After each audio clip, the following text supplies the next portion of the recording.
showers a day in Texas all day, every day than live up north. I can't do it. Yeah, well, I mean I'm a warm climate guy. I think that is something our yeah. audience doesn't fully understand. That you grew up where you grew up, then you chose to go to Texas, and then after that, when you get the good fortune to play in the NFL, you don't really get to choose. You don't get to choose. They choose you. Exactly. You got to go wherever the work is. Yeah. You literally go where the work is. And oh man, all the work was Tampa Bay was the spot. Chicago was cold. Everywhere I went, it was cold. It was always cold. I was like, damn it, it's cold. Got to get back to the swamp. You're from swamp people. Oh man, I was like, come on, some of the warm weather teams, man. Cajuns. Recruit brought me. I don't know what in my game made me attractive to go with the teams. Now, but you got to, obviously, that's one of the elements of football. You got to get used to it. But I don't know if I ever got used to it. I'm not even gonna lie. I don't know if I ever truly got used to it. I think you could tolerate it and you can build up a tolerance. But man, sometimes some of them games at at Lambeau Field, it's a factor. Yeah, late in the year, playoff time, it plays a role. That makes sense. It does. It plays a role. Well, especially if you, back of the mind of some of those guys, it does. And you didn't grow up in it, so you grew up. You don't grow up in it, man. You don't really, you don't have that. I don't know. Some people got just they got a different coat. Yeah. Really well, if you grow up in it, you build that, right? I mean, it's just kind of how that works. You probably got a better tolerance to it because you grew up in 8 years. it. The first 8 years were in the mean streets of Akron, Ohio. Yeah, but man, that's harsh. Then I got to Texas when I was 8, and blood thinned out. Man, we shut it down here when it get cold down here. We shut it down. Yeah, we shut it down. What is it? We shutting it down. Shut it down. Well, darn near 90 degrees today and humid to start I love it. this Tuesday morning. Hey, let's get to the headlines, trending topics to start the morning. A lot to talk about, including the NFL. Let's get it. Top Gun Rentals and Lawn Equipment bringing you the top news, and we start in the NFL. And according to ESPN's Adam Schefter, multiple reports yesterday, he says the Dallas Cowboys not expected to use the team's franchise tag on running back Tony Pollard for a second consecutive season. And not a big surprise, but still some news, which means the 26-year-old will likely test the free agent market when the league year opens next month. He won't be alone. According to Adam Schefter, the Giants are not going to tag Saquon Barkley. Raiders won't tag Josh Jacobs. Derrick Henry of the Titans also going to be on the market, as will Austin Eckler from the Chargers. So safe to say a robust running back market this offseason, and the league year opens. We'll talk about that coming up. To college hoops, just 3 days removed from getting blown out at Fog Allen Fieldhouse in Lawrence. Rodney Terry's Longhorn men struggling, headed into an even more hate-filled environment tonight. They'll roll into Lubbock to face Texas Tech for the final time as a member of the Big 12, maybe the final time ever. The fan blackout is planned at United Supermarkets Arena. Students have been camping out for days in anticipation of the showdown, the 157th meeting between the two schools. Red Raiders are 14-1 at home this season, boast a 3-game win streak over Texas. Longhorns, meanwhile, dropped 5 of their last 8, are firmly on that NCAA tournament bubble with 4 regular season games to go, including tonight's game, which tips at 8 o'clock. No struggles for the Texas women. They've reeled off 8 consecutive wins for head coach Vic Schaefer. They've risen to number 3 in the latest AP Top 25 poll, behind just South Carolina and Ohio State. They're going to clash with Oklahoma tomorrow night in a massive game in Norman. If the Longhorns can get the road win, they'll move into a tie at the top of the standings with the Sooners. College hoops last night, big Monday, big win for the Baylor Bears on the men's side. They went into Fort Worth and took down TCU 64-52. Thought that was going to be a high-scoring game, turned into a defensive struggle. Bears get the win there. Big one for Scott Drew's squad. At UFCU Dish Falk Field tonight, 15th-ranked Texas baseball team will wrap up their season-opening 8-game homestand, hosting St. John's at 6:30. David Pierce's Horns haven't allowed a run in the last 28 innings. They enter tonight's game with a pitching staff ERA of 1.66 and a pair of honors yesterday for the Big 12. Staff ace LeBaron Johnson Jr. was named the conference's pitcher of the week. He tossed 8 shutout innings with 8 strikeouts last Friday night. Third baseman Peyton Powell was named the conference's player of the week. He had 471 with 3 bombs and 8 RBI in 4 games last week. Tonight's matchup with the Johnnies comes ahead of a trip to Houston this weekend at the Astros Foundation College Classic at Minute Maid Park. They're going to face third-ranked LSU on Friday, 9th-ranked Vanderbilt on Sunday, and the Texas State Bobcats in between.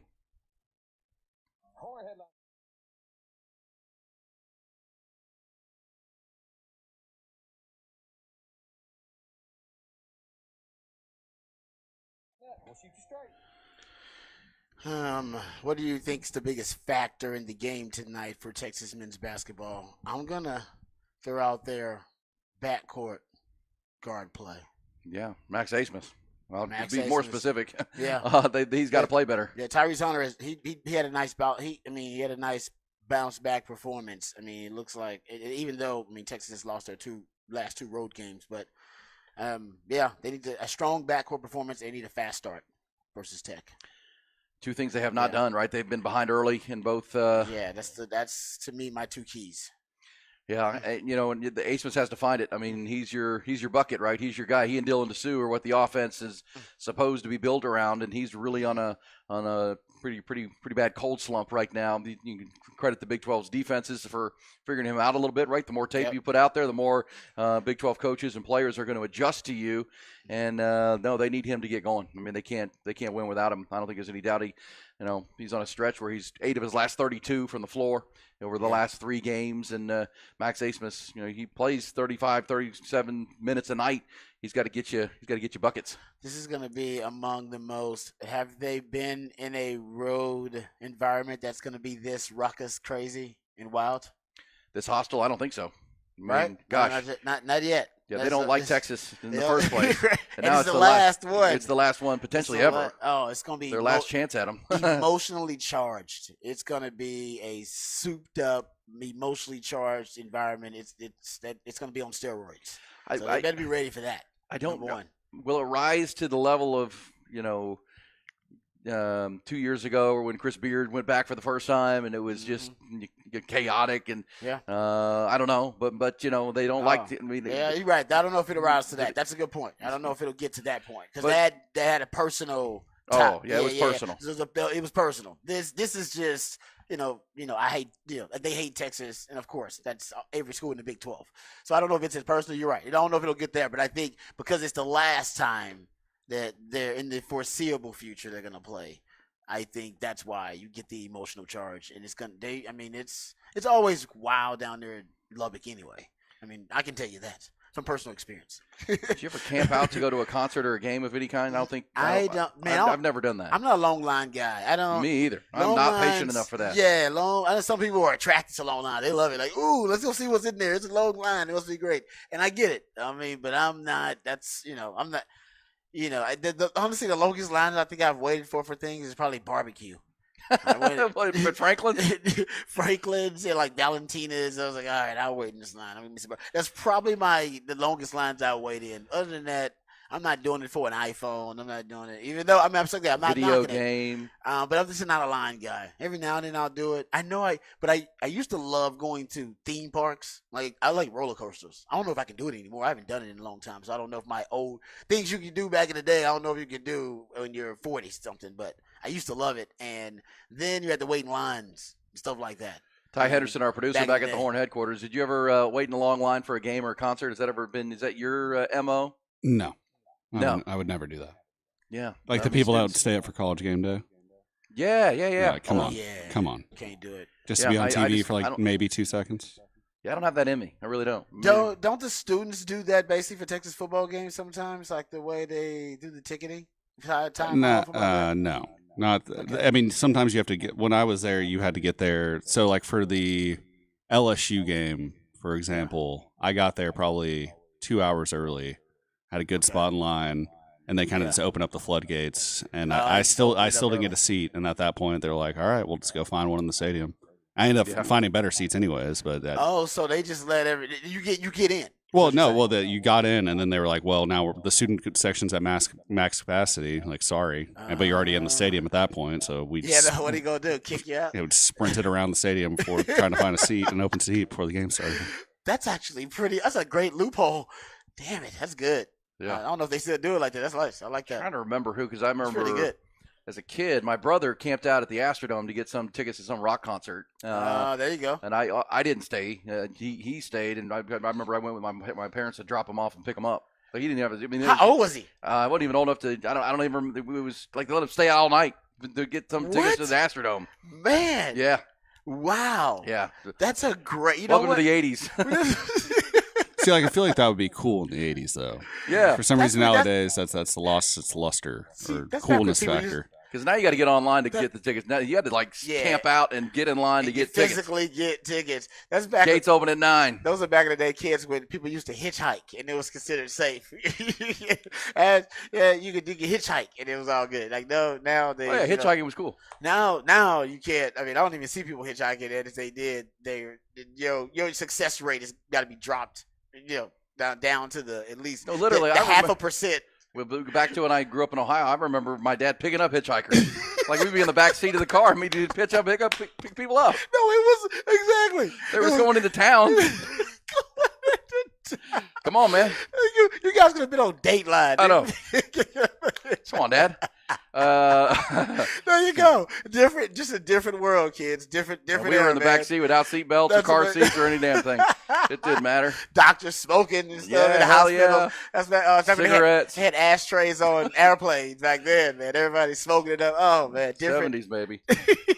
Hey, this says, I live in Lubbock. Students have been camping out since Friday Oh for man. this game. Yeah, no, I'm telling you, man. They're hype. They are hype. They camp out. They're dedicated. Maybe it will rise to the Chris Beard return level. We'll see because it's the last one. And they're not doing that for. Trust me, they're gonna camp out that long. They're gonna get their money's worth. I mean, they're at least their time's worth. Trust me, Yeah. they're gonna be crazy. This says, guys have spent the night outside the Drum when I was a teenager to get concert tickets. Van Halen. See, parents used to do that kind of stuff. Now parents would never let Their kid do that. Camped out for Texas Notre Dame in 1996. Thanks for nothing, James Brown. Should have just handed it to Ricky. Just give the ball to Ricky Williams for crying out loud. What are we doing? At least then you get a show. Even if you lose, hey man, let Ricky have it. Dude, come Run, on, John Ricky, run. Malkovich. If you're going to go down with Oh, James man. Brown throwing interceptions and not handing the ball to Ricky Williams, just give the ball to Ricky. How hard is that? Camping out at Waterloo Records for tickets was a thing here in Austin. Yeah, Waterloo Records, still right down there on Lamar. Legend. Oh man, that's crazy. Yeah, I just said I can't believe like that was a thing back in the day. That was a thing. You can let your kids camp out overnight.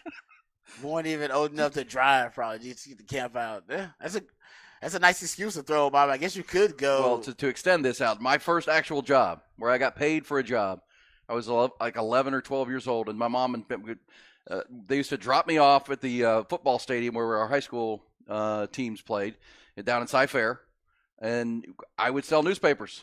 Like, oh yeah, I would stand there, and I was like, well, they could get like a paper machine, but I would stand there, and it's because it's where everybody would park and get on the park and ride bus. yeah. So it was people just Right. foot traffic. And my dad worked for the Houston Chronicle Yeah. for 30 years. So it's foot traffic. So somebody needed it, so they would drop me off, and then I would stand there. My dad would get on the bus and leave. And I would sell newspapers until like the last bus left, and then my mom would pick me up. I go home. How much money you make? I don't even remember. Yeah. But I'm standing out there in the parking lot by myself. Did you? I mean, you're right about that. How long was it out there? Like how many hours? For like the first buses will be like 6 o'clock, and then run till 9. Damn. So 3 or 4 hours. Man, they were Selling newspapers. so trustworthy back in the day. I had a little apron on, Yeah. collecting money. And no cell phones. And I got money. Yeah. No cell phones. No cell phone. No way to contact No. your kid. None of that. No, It's but- like, hey, you know what to do. Be smart. Yeah. Make good decisions. Yeah. Make good decisions. Yeah. Where am I going to go? It's Yeah. pitch dark out here for crying out loud. That's true, but somebody else could, entice you to do something, come. Can you imagine? Yeah, I got like money on me. I mean, not a yeah, lot. money, but exactly. I'm selling newspapers. Oh man, that thing, it was just there was different parenting back in the day. 100%. Now now it's more helicopterish. The parents always around. It says, shoot, back when they went to the Rock Arena festivals in Dallas, back when I was a teenager, we'd camp overnight, throw a parking lot in the parking lot of the stadium. There you go. Yeah, got to get those tickets. That's amazing. That was the '80s way, guys. I went once to see Foreigner concert, camped out after to buy tickets to Journey. So Carolina Sam. There you in go. there. All right, good stuff to start the Tuesday morning. And as we said, you could be outside right now. It's 70 degrees for crying out loud. Getting this thing cranked up. Yeah, as for Texas, what they have to do tonight, they've got to get better performances from their backcourt. Here it is, Rod. Last 3 games against Houston, even in the win the K-State, and against Kansas on Saturday. Max Asmus against Houston, 2 for 14 with 7 points. Against K-State, 3 for 10 for 8 points. Against Kansas, 2 for 8 for 5 points. Wow. Yeah, they need more than that. That's it's a grand total of 20 points from your guy in the last 3 games. He shot 7 for 32. It's got to improve. I mean, Yeah, no, you're right about you can't that. win without him putting points on the board. As we said, I think you know what you're getting from Dylan DeSue and Kendall Weaver on a night-by-night basis, but what about the rest? Well, what are the supporting cast going to do? And the thing about Texas Tech is this is one of the surprise teams in the conference, and maybe the surprise team. I'm assuming Grant McCaslin, their first-year head coach, will get plenty of Coach of the Year votes, just because everybody at the top of the conference was expected to be here. Houston, Kansas, Iowa State, all seen as preseason favorites, and Baylor. Yep. Well, and here's Texas Tech.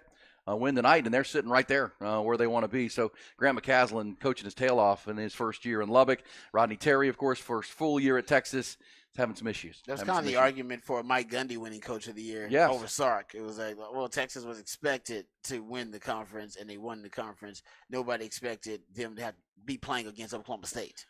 Not at any point, really, during the season, especially after them losing to, was it South Alabama? Yes. Yeah. So, I mean, but I'm not agreeing with that. I'm just saying the same thought process you're saying with the Texas Tech coach, why he may win Coach of the Year. Yeah. Because he's the one that surprised. Everybody else was expected to, be as good as they are right now. Well, of course, Coach Sark was named the Coach of the Year by the AP. Yeah, but the Big 12 that cover the Big 12, and also Coach Lee, the coach, in Texas last year in the Big 12. Yeah, I mean, obviously they were reluctant to give it to a Texas head coach, so I'm sure that played a role in it as well. But still, same thought process behind it. Yeah. And Grant McCasland, of course, came in from North Texas, where he had coached the Mean Green and coached them up there in the tournament last year. He's a good coach, and they play a strong brand of basketball on both ends right now. Papa Isaacs is their leading scorer. I like their point guard a lot that they brought in from West Virginia, who really is the floor general. That backcourt matchup is going to be the key to the basketball game tonight. Dylan DeSue, I think, will be his normal self, 3-level scorer, but they need more from Max. They need more from Tyrese Hunter if they're going to have a chance in this game. I mean, if they're going to have a chance to pull the upset tonight. Yeah, no, I mean, it's going to be a game, I think, where, Rodney Terry's going to show he can make some adjustments. In terms of the lineup with Texas Tech too. So it's going to be a test either way. I mean, mentally on the road, I really can't wait to see what the environment is going to be like and to see how Texas plays in that environment. But backcourt play and a fast start, to me, I think are going to be the two keys tonight. And Texas is, I haven't looked at the latest projections for the tournament. I mean, they're in the tournament right now, but they can't afford a losing streak. Yeah, they've lost their last two road games. Well, they didn't get a single vote in the IEP Top 25 that came out yesterday. They had been right in the back end of that, or getting votes. They didn't got 0 vote. Yeah. Because on national television, each of the last 2 Saturdays, it's just been smashed. And so it's like, oh man. And even the Monday night game of last week was ugh. They beat Kansas State, but by no means pretty. Yeah, so they're not playing their best basketball. And for Rodney Terry last year, when he took over the team in early January from Chris Beard, actually in December, but officially took over in January. They really kicked it in gear here this time of year, right here in February, and that's when they got hot when won the Big 12 tournament. And there's some mojo there. Obviously tonight could be a springboard because you win tonight, you come home, you play Oklahoma. You still have Oklahoma State this weekend. Then it's a trip to Waco. And boy, that game last night, Baylor winning at TCU. I thought that was going to be a high-scoring game. Baylor held TCU to 52 points. Speaking of coaching and coaching adjustments, I mean, TCU is one of the highest-scoring teams in the conference, and held them to just over 50 points. Scott Drew, this is what you do, right? Your team, you turn the screws and turn the screws. Your team gets better and better and better. Tinker and tweak. That's what you saw last year with Rodney Terry. This year, it seems like it's going the other way. Yeah, I just think some of the acquisitions that they made in the offseason are underperforming, and Max Abmas is the prime example of it. And they don't really have, like I said, they don't have an identity. Texas doesn't have a brand of basketball they play. And, when last year when they hit the hot streak, I mean, that's kind of what they formed. And I think right now the identity is DeSue. And it can't be it. Well, they had more than that. They had really mentally tough guys last year, right? Timmy Allen and Marcus Carr. Those guys, obviously Sir Jabari Rice was one of the keys. You could always rely on him, and they played that fundamental brand of defense that was kind of their calling card with those teams. And we'll see. That's the other part. If you're not getting points from Max Abmas and your backcourt's getting outplayed, you also aren't getting stops, because each of the last 2 Saturdays you've given up over 80 points. Gosh, Kansas shot 63% from the field. I mean, gosh, you're not going to win any basketball games letting a team score 6 out of every 10 baskets that they take. 6 out of 10. That ain't getting wherever they wanted to on the floor. That's just about will. That's just about defense's effort. Yep. And they kind of gave in each of the last 2 Saturdays in those second halves. So actually before halftime against Houston and Kansas, we'll see if they can find it tonight. Yeah, and they're tied for 4th right now in the Big 12, I believe, which is still important because the Big 12 tournament, I believe, if you're depending on the seeding, Right? There's is it a bye for the first? Yes, if you're in the bottom First four, you have to play in that first You got round. to play in that first round. So there is some incentive for them. I mean, even in the Big 12 play, they got to make a run, and it would be great if they advanced in the Big 12 tournament. Because hell, that tournament, you could argue. I mean, that's going to be the toughest tournament in the country. Hell, that's essentially is March Madness. I mean, that's tournament play for the Longhorns. So they're in the tournament right now. They're, like I said, all the projections have them in, but they could be bubblicious if they lose this game versus Tech. All right, we will dive into that game. Also, the Texas baseball team will be in action tonight. We'll get into a little bit of the honors coming in for the Longhorns, but obviously got to get into the NFL, where it looks like if you need a running back, you're going to be able to find one on the free agent market come March. We'll dive into that. We'll go behind the burnt orange curtain as well. Some what the facts to get to before the end of this first hour. Our 5-hour Tuesday conversation just getting warmed up on 101.9 AM 1260, streaming on hornfm.com, and of course on the Horn app. It is Hook 'em Up.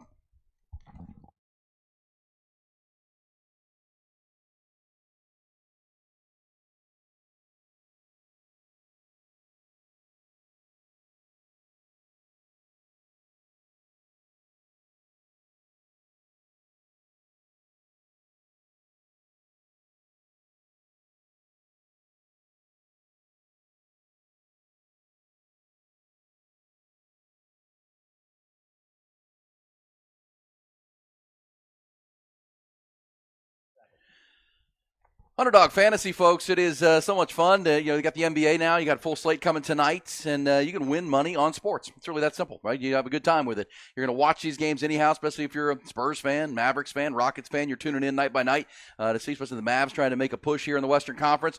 And you can win a little scratch while you're watching your favorite team with the Underdog Fantasy app or at UnderdogFantasy.com. As I told you all through the football season, now into the basketball. It's simple, it's fast, it's fun. You go to the games you're going to watch. You pick 2 to 5 players. And then, on at least 2 teams, and you pick them and watch them and win them. You're just going to pick whether they're going higher or lower on their in-game stats, points, rebounds, assists, blocks, whatever it wants to be. And then you just watch. And if you go 5 for 5, you could win up to 100 times your money over the course of the week there at UnderdogFantasy.com.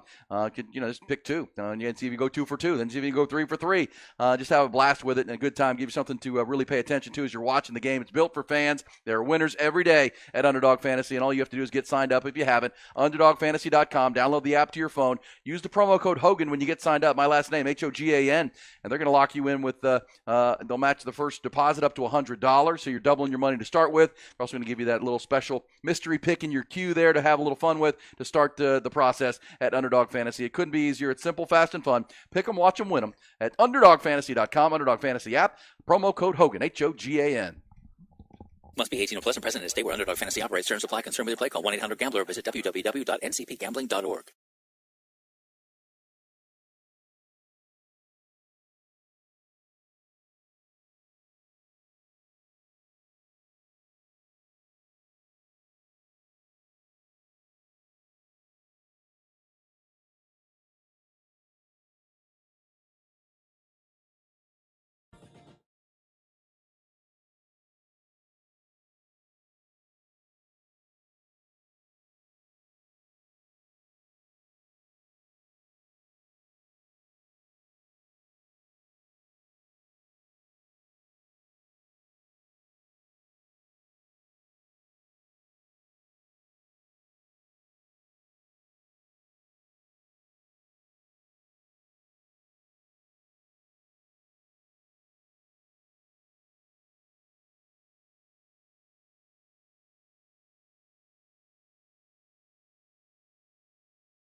Hook 'em Up rolls on this warm Tuesday morning, cranking it up with you. Rod will take us behind the burnt orange curtain here coming up and talking Texas hoops. Longhorns at Lubbock tonight. Going to be a raucous environment. Had a texter who lives in Lubbock saying the students have been camping out since Friday. Friday, man.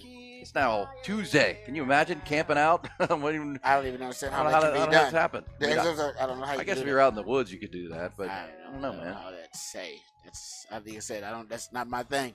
Do they rotate people? Like, is it one of those? It's got to be because you go to the bathroom. Yeah, you got to rotate them alone. I would think you get 5 or 6 dudes. Because I'm assuming, I'm sure there's some girls doing save it. your place. Yeah. You You do tonight, I'll do tomorrow night. You do, you kind of Yes. rotate through so we stay in our spot. It's definitely got to be a group effort. Group Gotta be effort. a team thing. Yeah, you got to have a team when you're doing that. Yeah, because like I said, you got stuff to do. Go to a class. Well, Like I said, you got maybe stuff- not. I don't know. Yeah, like you said, you got stuff you got to do. So I'm assuming, yeah. I guess once you get your tent set up, then you got your spot saved, and you can kind of come and go. I guess I don't know. I just don't know. It's People 5 days. it's like they kind of respect it. It's like an Yeah. unwritten rule. Yeah, it's kind of like when you go to Yeah. ACL Fest and you get your chairs down. That's my Yeah, spot now. You it's get not your my spot, you're good. plant your flag, You can go as Get you your little- please. yeah, because yeah. you got your spot saved. Okay, put your blanket out, get your Right. chairs there. That's my spot. it's kind of a line. I get that. People will Yeah. step on your blanket, but it's your chairs. They'll leave them alone. You You know what I'm saying? Somebody come over with your chairs, then you got Yeah, to I'm fight. taking my chairs. You got to Yeah, fight something. If Yeah, that's right. somebody knock over your chairs and take That's the spot. right. That's That's right. Different discussion. So we'll see. Can the Longhorns knock somebody over tonight becomes the question. Play some defense, find a win. We'll go behind the BOC coming up. Rod, no surprise, but Adam Schefter full of reports yesterday on the NFL running back market. Going to be a bumper crop come free agency if you need a back. Yeah. I so mean, some of the good. Good news for the Cowboys. it is because they need one. They need a running back. Because Yeah. Tony Pollard's going to be on the market. I guess there's a chance they could bring Tony Pollard back because you look at in this market, Tony Pollard's way down the list of backs people are going to want to go after. I mean, when you have an opportunity at Saquon Barkley, who we talked about, the Texans interested in, and maybe he's interested in the Texans. Chargers expected to be interested in Saquon Barkley with Jim Harbaugh. Oh yeah. Now in L.A. Cowboys, if they can get their cap under control, would have to be interested in Saquon.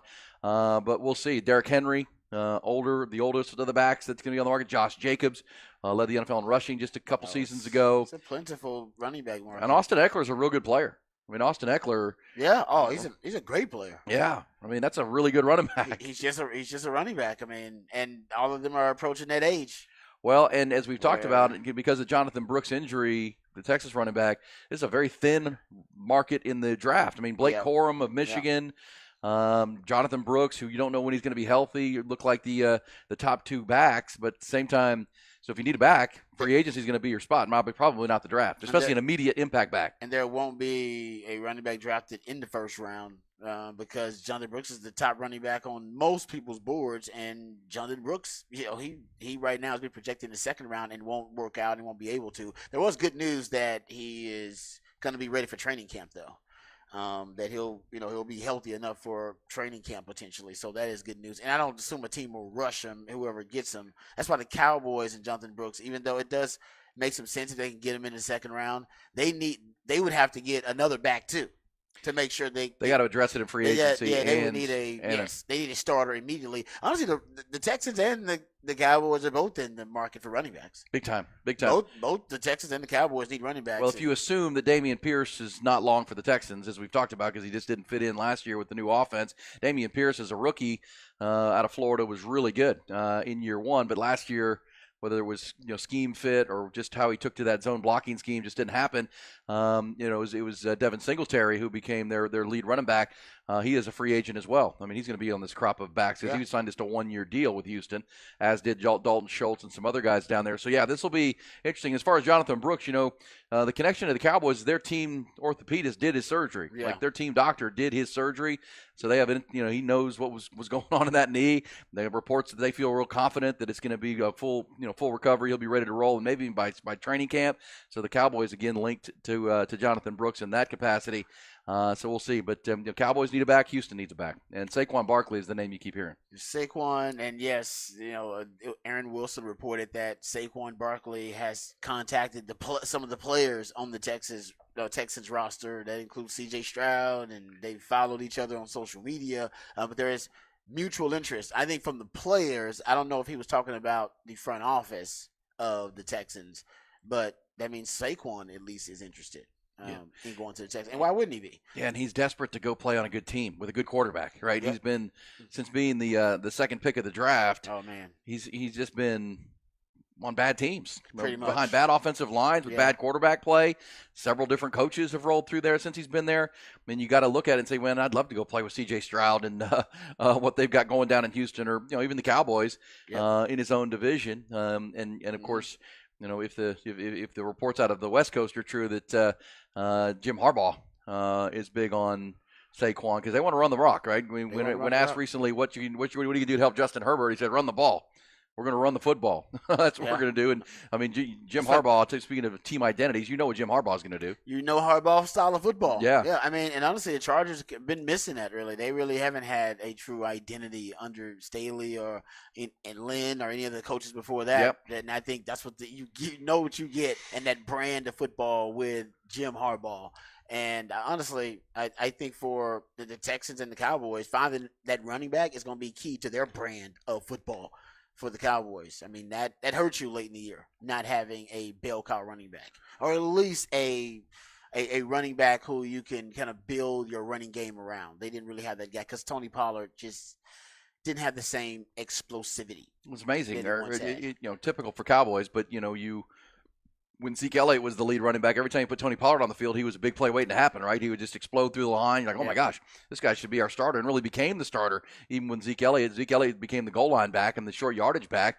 Then this year, when pressed into being the lead back, just never looked that explosive or as explosive as he was. Was it the injury in the playoff game the January previous? Can he get back to that? That's why he's going to be down the list of free agents on this market right now. I totally when agree. they open up. No, I remember Skip Peete saying, the running back coach for the Cowboys, that he said there's a difference between a fast car like a Ferrari or a Lamborghini and an old school sedan. He said Tony Pollard's more like the Lamborghini and the Ferrari. He said that, you can't wear them out. All right, they're not workhorses. He said he's a guy. Take it out on the weekends. Yeah, exactly. All right, it's not your car you go to work in every damn day. No, that's not your work car. That's the car. Yeah, exactly. Right. It's a complementary car to your lifestyle, and that's what Tony Pollard. That's what he claims. I'm not saying me. That's what he claims Tony Pollard was. And then Zeke was more the guy you can wear down. He's that old school sedan. You drive to work every damn day. So that's that's kind of the difference. And I think, they kind of wore Tony Pollard down without a complimentary back that could be a change of pace back with him. And they needed to have that with Tony Pollard. I don't think Tony Pollard is your bell cow workhorse running back, and everybody needs one of those guys that you're just kind of gonna wear down. That's why nobody wants to pay him. You rent running backs, you don't buy them. That's right. This text says Saquon Barkley is a flat-out bust. Well, look, he's been in the league since 2018. He was fabulous as a rookie, had over 1,300 yards and 11 touchdowns his rookie campaign. Then another 1,000-yard season followed it. Then an injury-plagued 2020 and 2021. But he bounced back in 2022, Rod, ahead of last season, where he had, 1,700 total yards, scored 10 touchdowns. He really was the Giants' offense. Of course, they went to the playoffs that year and beat the Vikings in a playoff game, and that's when he got the franchise tag. Last year, he didn't get to 1,000 yards, but the question with a guy like Saquon is it the team? I mean, it just feels like he's the only weapon that they have, which is the National Football League. You're going to be able to take that away when you need to against good teams. I think it's their offensive line, too. They played a ton of different combinations on the O-line. Even that year they made the playoffs, they were shuffling the O-line a ton. Yeah. The Texans won't do that. Texans at least will have some consistency and continuity on the offensive line. They've built that. They've invested in it in the draft, in free agency. They found ways to solidify their O-line.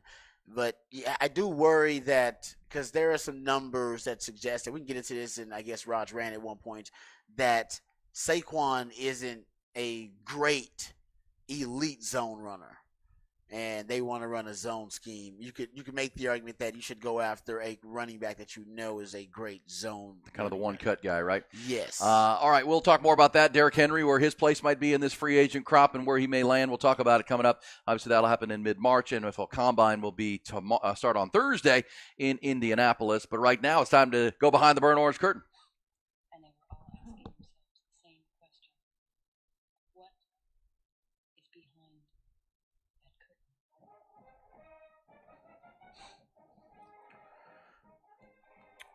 All right, let's get into some NFL Combine draft discussion. Daniel Jeremiah, and we'll get into Daniel Jeremiah's top 50. He has his latest top 50 out. And if we had time, we'll hit my man CJ Vogel's article on TexasFootball.com. Was pretty good. But Daniel Jeremiah's top 50. That's his overall, basically big board, top 50 prospects in all of the NFL draft. He's got Caleb Williams and Marvin Harrison as 1 and 2. He's got Romeo Odunze. He loves Romeo Odunze as his number 3 overall prospect, and Malik Neighbors at 4. Crazy thing about that, Malik Neighbors is fast rising up draft boards right now, and people have him contending with Marvin Harrison Jr. as the top receiver on a lot of boards. But that's his, and he's got Drake May at 5. That's his top 5 in his top 50 prospects. He's got Jaden Daniels all the way down at 6. The first Longhorn, of course, as always, is Byron Murphy. That's consistent. It seems to be the case no matter what big board you're looking at, and no matter what top 50 ranking or you're looking at. He's number 22 for Daniel Jeremiah, overall prospect number 22 for Daniel Jeremiah. I believe Daniel Jeremiah's got him as the second D tackle overall on his board. He's got A.D. Mitchell at 33. Right outside the first round, which is where a lot of teams have him. I think it's all about what he runs in the 40-yard dash. If he shows straightaway speed, teams, that's going to confirm what they've seen on film with his size and his hands. And I think he sneaks into the back of the first round.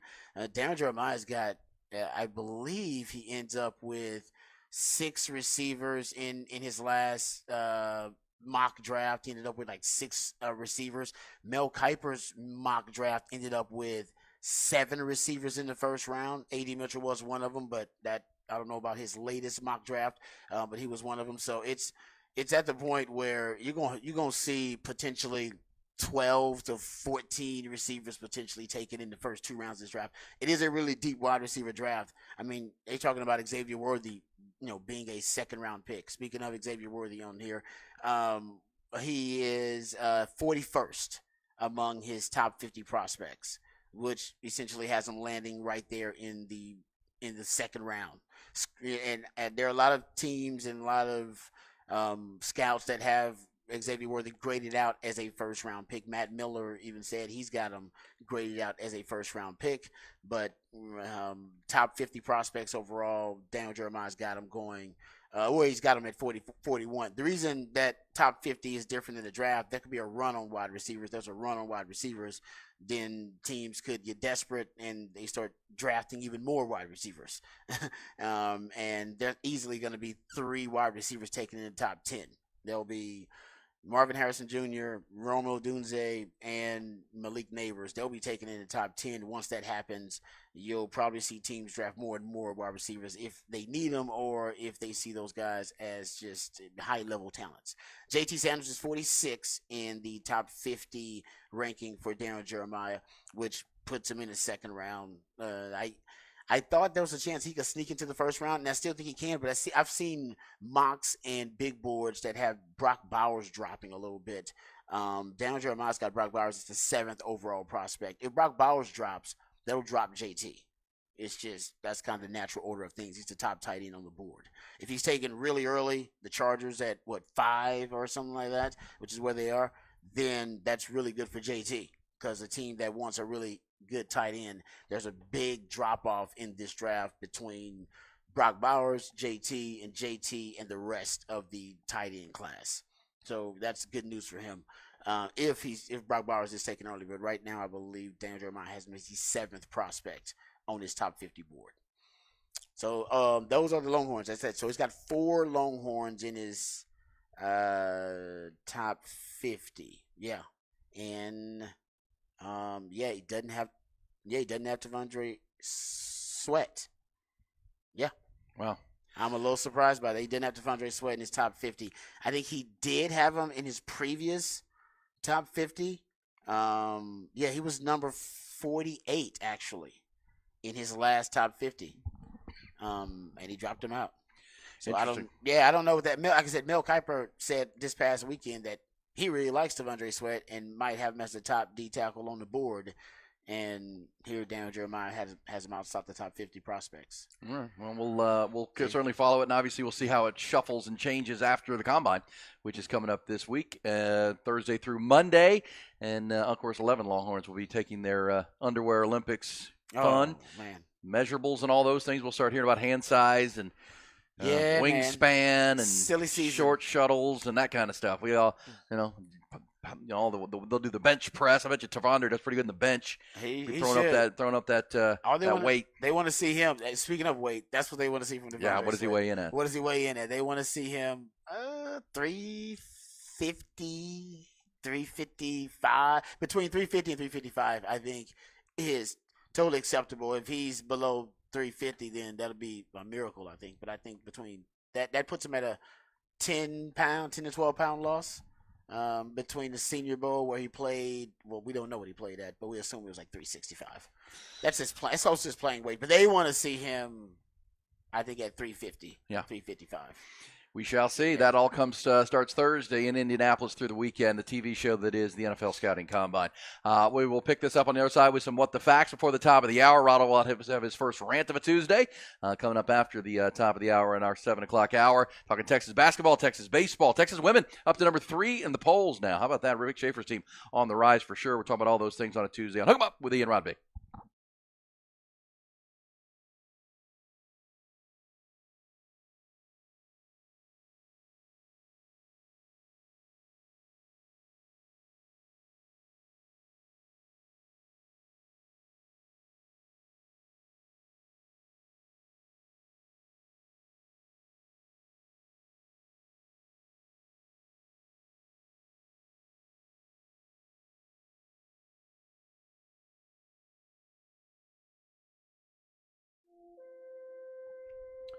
Viking Fence, every division of Viking Fence is the best in all of Central Texas and beyond. They've been doing this since 1972, folks, and they're still locally owned and operated. Great people, most experienced crews and staff in the industry of fencing, and that's really how they've operated for 50-plus years, is taking control and ownership of your project. It's not one of those companies that's going to take your bid and give you the design and then hand it off to a general contractor. No. Viking owns your project from front to back, from inception to installation, and that's how they've been for 50-plus years. They quote projects, they design fences, manufacturers, and their own materials. They do quality control, and then build and assemble, install the best fences you're going to get of any kind, right? You need a wood privacy fence for your home or business. Maybe you bought some property. Maybe you have some land you need a fence. Maybe it's a gate or an automated gate for your home or business, whatever it might be. They do all of it, and they take care of it better than anyone, I promise you. They have everything going for them with the great people. That's all you got to do is call them 837-6411. It's 837-6411. They've been trusted in the great state since 1972. All you have to do is call them or go to that website, VikingFence.com. Go to VikingFence.com. You'll see everything you need there. Get a quote, finance your project, check out the idea gallery if you need to kind of get an idea what kind of fence you're looking for and that they can do. That's right there at VikingFence.com. And simply remember, when you think fence in the ATX and beyond, always think Viking.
Hook 'em up with Ian Rod B on a Tuesday. It is time for What the Facts, and according to this, Rod Babers, Ranker.com says that The Office is the funniest television show of all time. The Office, as voted by the people on Ranker.com. It could be because it involves a lot of different types of people. Whether you're talking about ethnicities, whether you're talking about, people who, big bone people, you know what I mean? Round-shouldered folks, whatever you're going to call it, or, people who, it got my man Oscar representing like the LGBTQ community. All right, you got that. You know what I mean? Where does it rank on your favorite all-time comedy? It's in the top 5. It's in the top 5, and that's the beauty of it, because it has so many different types of people. They were able to hit so many different types of jokes, right? They were able to hit all the angles, right? They can go the race angle with jokes. They could go with the gay angle with jokes. Dwight Schrute was his own kind of funny, quirky character.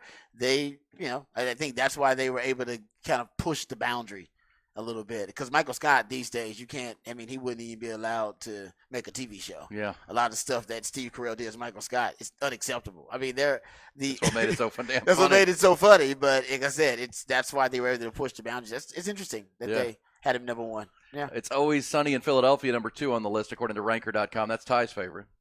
Did you know that's one of the longest running shows on Still television? going. And it's still going. Is the longest running. Is it the longest? Well, I think the longest is The Simpsons. The Simpsons or something like that, yeah. Which is number 6 on the list. It's like by The the way. Simpsons. Well, non-animated, like sitcom, Sitcom's the longest. Sitcom is definitely got to be. Tell me the plot of that. Like, I've never seen one episode of It's Always Sunny. I in don't Philadelphia. understand how you've never seen. I know.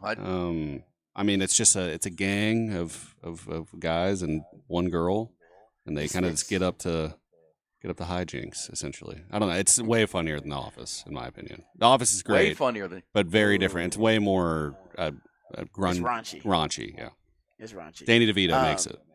Yeah, I don't know if I'm way funnier. Different types of comedy. Different strokes for different folks. I don't know if I'd say it's way funny. They test the limits of what they can and can't do more than The Office does. That is true. That is true. And tell me what channel it's on. That's FX. FX. See, that's what it is. I don't even know where FX is. And on my TV. they haven't lost any cast members at either. The Office went through the transition of losing Michael Scott and then kind of having to reinvent that itself. is over, right? Yeah, exactly. It wasn't, but I mean, come on. Dennis was gone for a little bit, for like 3-4 episodes of a season. Okay. But I think the reason why they have stayed together is a lot of the cast members are actually married and went into the show when it started, either dating or married. So it's a very tight knit family, I'd say. I gotcha. All right. Well, we'll have some more fun with that throughout the course of the morning. That's Ranker.com. Says The Office number 1. We'll take your favorite all-time sitcom, and maybe what you're taking in right now as we're waiting for football season to return. What do you have, Rod, on What the Facts? Seinfeld's got to be in the discussion too. It's got to be. I think so too. It's got to be in discussion. It's been. There are so many Seinfeld, like the Seinfeldisms that are out there. They're just little terms that we still use from that TV show. It was so influential. So I'll throw that out there too. Also top 5. Okay, let's get into this little factoid. How about this? Jerome Tang now 13-0 in overtime games as a head coach. Ooh. 13-0 in overtime. After K-State won in overtime, now with 94-90, he is now 13-0 in overtime as a head coach. They beat BYU over the weekend. Isn't that funky? That's a crazy random the man's fact. Man's money in OT. He's money in overtime. It's crazy. I got another factoid too. Give it to me. Okay, so how about this? Devon Valet. He is a wide receiver from Utah coming out in the draft. He is officially the oldest wideout since 2011 by a full year. He's a year and a half older than Justin Jefferson. He's coming out in the draft. Just because you're going to get these older guys who've been in college now, because that extra year of eligibility, been out there a long time. So the older players, period, which the NFL usually doesn't like, but at least now you get thorough evaluations on guys. We told you a little bit of this yesterday, but it's something to keep an eye on as we look forward to the NFL league year opening in March, coming out of the Combine. They announced over the weekend, Ryder, going into the weekend, that the salary cap in 2024 will be $255.4 million, which is up from the projections. It was up from 200. The people were thinking it was going to be 240 to 245, 255.4. It's an unprecedented $30 million increase per club. And according to this, fact, the rise of the cap is a result of the full payment of the amounts of that were advanced by the clubs and deferred by the players during the COVID pandemic, as well as an extraordinary increase in media revenue for 2024. Increase in media revenue. Does that include the gambling stuff? Well, I think it's mostly the Amazon game that they're paying for the Thursday night game, and then the Peacock stream game and the playoffs. I mean, it's just the payments are rising. Yeah. Oh, well, they're paying more money for it. Made more and more money. So each team will have $255.4 million to stay within as far as the salary cap goes, but up $30 million year over year. I mean, it's the number one TV show in America. We can't get enough of it. I mean, we're addicted to the NFL as a country. I believe that's true. I mean, we really do. We're talking about the combine right now. The combine. Then we'll be talking about the draft. Free agency in the NFL will be a topic of discussion. So, yeah, I mean, we keep up with all the characters. Somebody says, from the teams to the players. Yeah. Yeah, it's amazing that you, like, how many baseball players can you name on a team not named the Rangers or Astros, right? But NFL, you pretty much can go starting lineups for a lot of people across the league. The second most popular TV show in America, or one of them, is college football. Yeah, so then fantasy football, you get to know the rosters and the teams. You and link the it all. Yeah. Oh, man. It's got it going on. Okay, this says, being on FX does give you more freedom than the networks. This is why It's Always Sunny works so well. This says, Always Sunny is hilarious. The crazy hijinks pushes the boundaries. Always Sunny's the best, it says. The Office will always being in the same setting made it tiresome for me to watch. That is true. They tried to switch it up, but you're right. For the most part, they were in the office. It's called the Office. Yeah, they go down to warehouse, but I mean, it's called the Office. Yeah, you're right. You're in the office. You know, you're in the office. They probably want to show you how annoying it is to always be in the office. 1 hour down, 4 to go on Hook 'em Up. Rod's got a rant coming up. We'll get the headlines you need to have coming up, including that running back conversation in the National Football League, which will take center stage next month. It's Hook 'em Up rolling on a Tuesday.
Just flipped it onto the NFL Network, Rod, and they're already live at the NFL Scouting Combine. Players already arriving. The on-field stuff and workouts begin Thursday, so a couple days in advance, the players show up, and they'll do interviews and do their medicals and all those things. Thursday, Rod, defensive line and linebackers. So that means Jalen Ford and Tavondre Sweat, Byron Murphy. No, that's the big show.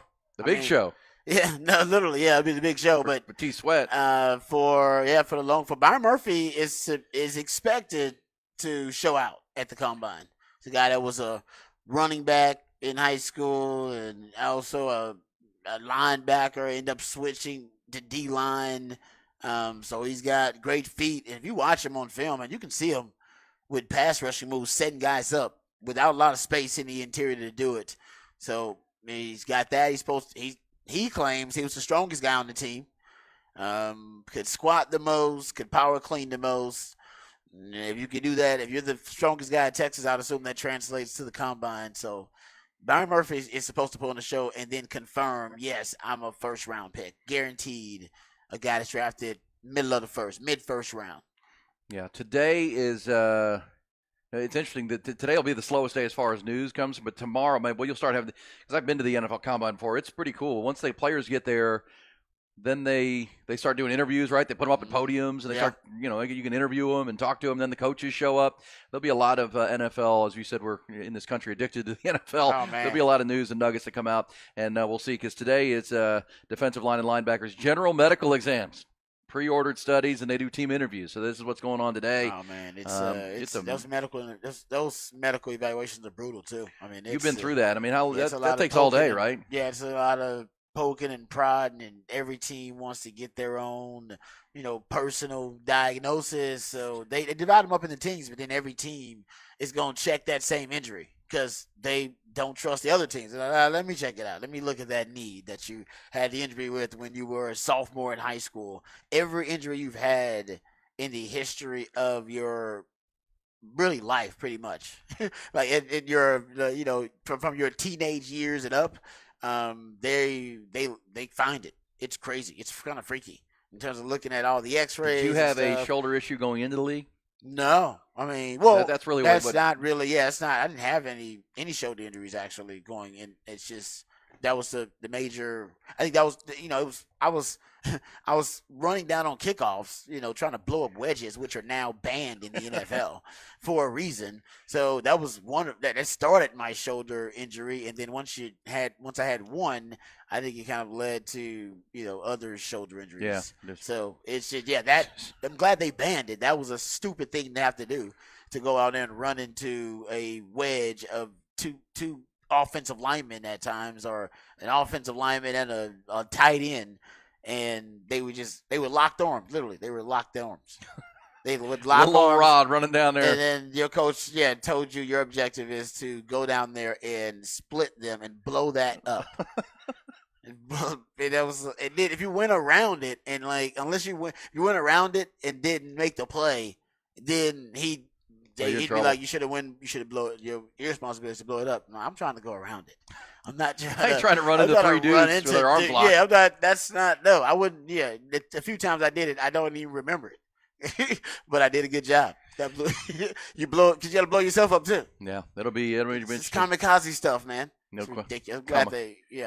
Well, the NFL, the competition committee is still looking into that XFL style kickoff that should do it. That limits the collisions but brings the excitement back to the kickoff, which I think the NFL would be interested in, because you don't even pay attention to the kickoff anymore. 90% of the time it's a touchback. Yep. They don't return it, but man, it would that's been one of the more exciting plays in football over the years. But that's where all the concussions, or most of the concussions, and all the most car violent crashes collisions happening. Yeah, full speed collisions. Yeah, so they've basically shadow banned it, but you still have a few of those collisions happening, even with the guys getting the touchback, because they're blocking and they're told to go full speed and they do. So I'm with you. I think I don't know what's taking them so long. The XFL kickoff, they've stolen other ideas from other leagues. Steal that idea. That's a great idea, and it's safe, and it gets the frequency of returns is really high. I think they return 90% of their kickoffs in the XFL. Yeah. I mean, they don't have a high injury risk on there as well. I don't know what the NFL is waiting on. That's crazy. Thursday, as far as the TV coverage of defensive linemen and linebackers, that means Jalen Ford and the 2 defensive tackles. Defensive backs and tight ends are Friday. Saturday, that's the main day, right? Quarterbacks, wide receivers, running backs. That is the show. That's supposed to be the big show. The big show. Yeah, the workouts. Offensive linemen on Sunday. So yeah, if you're paying attention to the NFL scouting combine this weekend, and yes, of course, most of the top quarterbacks aren't planning to participate in the throwing drills. Caleb Williams, Jaden Daniels not going to participate, but they'll be there. Yeah, they'll do interviews and all the medicals. Yeah, and not all the the quarterbacks want to throw in a controlled environment where they know the wide receivers, have chemistry with the wide receivers. At the combine, you don't have that, but some guys are going to throw. Some guys, I think Michael Penix is throwing. The guys that need to show something to increase their draft stock. Again, Michael Penix is trying to get into the first round because right now people have him projected as a second round pick, which. Hell, I'd take him in the second round. Me too. Hey, let's get to the top stories, the headlines. And Rod's got a rant coming up this hour. We'll also get some bullish or BS for the end of our second hour here on Hook 'em Up. But first, the news. Top Gun Rentals and Lawn Equipment bring it to you, and we'll start with that NFL. According to ESPN's Adam Schefter, the Dallas Cowboys are not expected to use the team's franchise tag on running back Tony Pollard for a second consecutive offseason. He was their franchise player last year. That means the 26-year-old is likely headed to the free agent market when league year opens next month. He won't be alone. It's going to be a crowded running back market. According to Schefter, Saquon Barkley, Josh Jacobs, Derrick Henry, and Austin Eckler are all expected to be on the market as well as the Giants, Raiders, Titans, and Chargers also not going to use their franchise tags. To college hoops, just 3 days removed from getting blown out at Fog Allen Fieldhouse in Lawrence, Rodney Terry's struggling Longhorns head to an even more hate-filled environment tonight. They'll roll into Lubbock to face Texas Tech for the final time as a member of the Big 12. It's a fan blackout that's planned at the United Supermarkets Arena. Students have been camping out for days in anticipation of the 157th meeting between the two and possibly the final for a long, long time. Red Raiders 14-1 at home, boast a 3-game winning streak over the Horns. Texas has dropped 5 of their last 8 games, firmly on that NCAA tournament bubble with 4 regular season games left. Tonight's game tips at 8 o'clock. No struggles for the Texas women. Meanwhile, they are on the rise. Head coach Vic Schaefer's Horns have reeled off 8 consecutive wins. They've risen to number 3 in the latest AP Top 25, behind only South Carolina and Ohio State. They're going to clash with Oklahoma tomorrow night in a massive game in Norman. If Longhorns could get that win, they would move into a tie atop the standings in the Big 12 with the Sooners. College hoops last night, big Monday win for Baylor. They went into Fort Worth and beat TCU 64-52 at UFCU Disch-Falk Field tonight. 15th-ranked Texas baseball team wrap up their season-opening 8-game homestand, hosting St. John's. That's a 6:30 first pitch. Congrats to a couple of Longhorns. Staff ace LeBaron Johnson Jr. named the Big 12's pitcher of the week yesterday after he tossed 8 shutout frames and struck out 8 on Friday night. Third baseman Peyton Powell was named the conference's player of the week. He hit .471 with 3 home runs and 8 RBIs in 4 games last week. Tonight's matchup with St. John's comes out of that trip down to Houston this weekend for the Astros Foundation College Classic at Minute Maid Park. They're going to face 3rd-ranked LSU on Friday night, 9th-ranked Vanderbilt on Sunday. They'll play Texas State in between.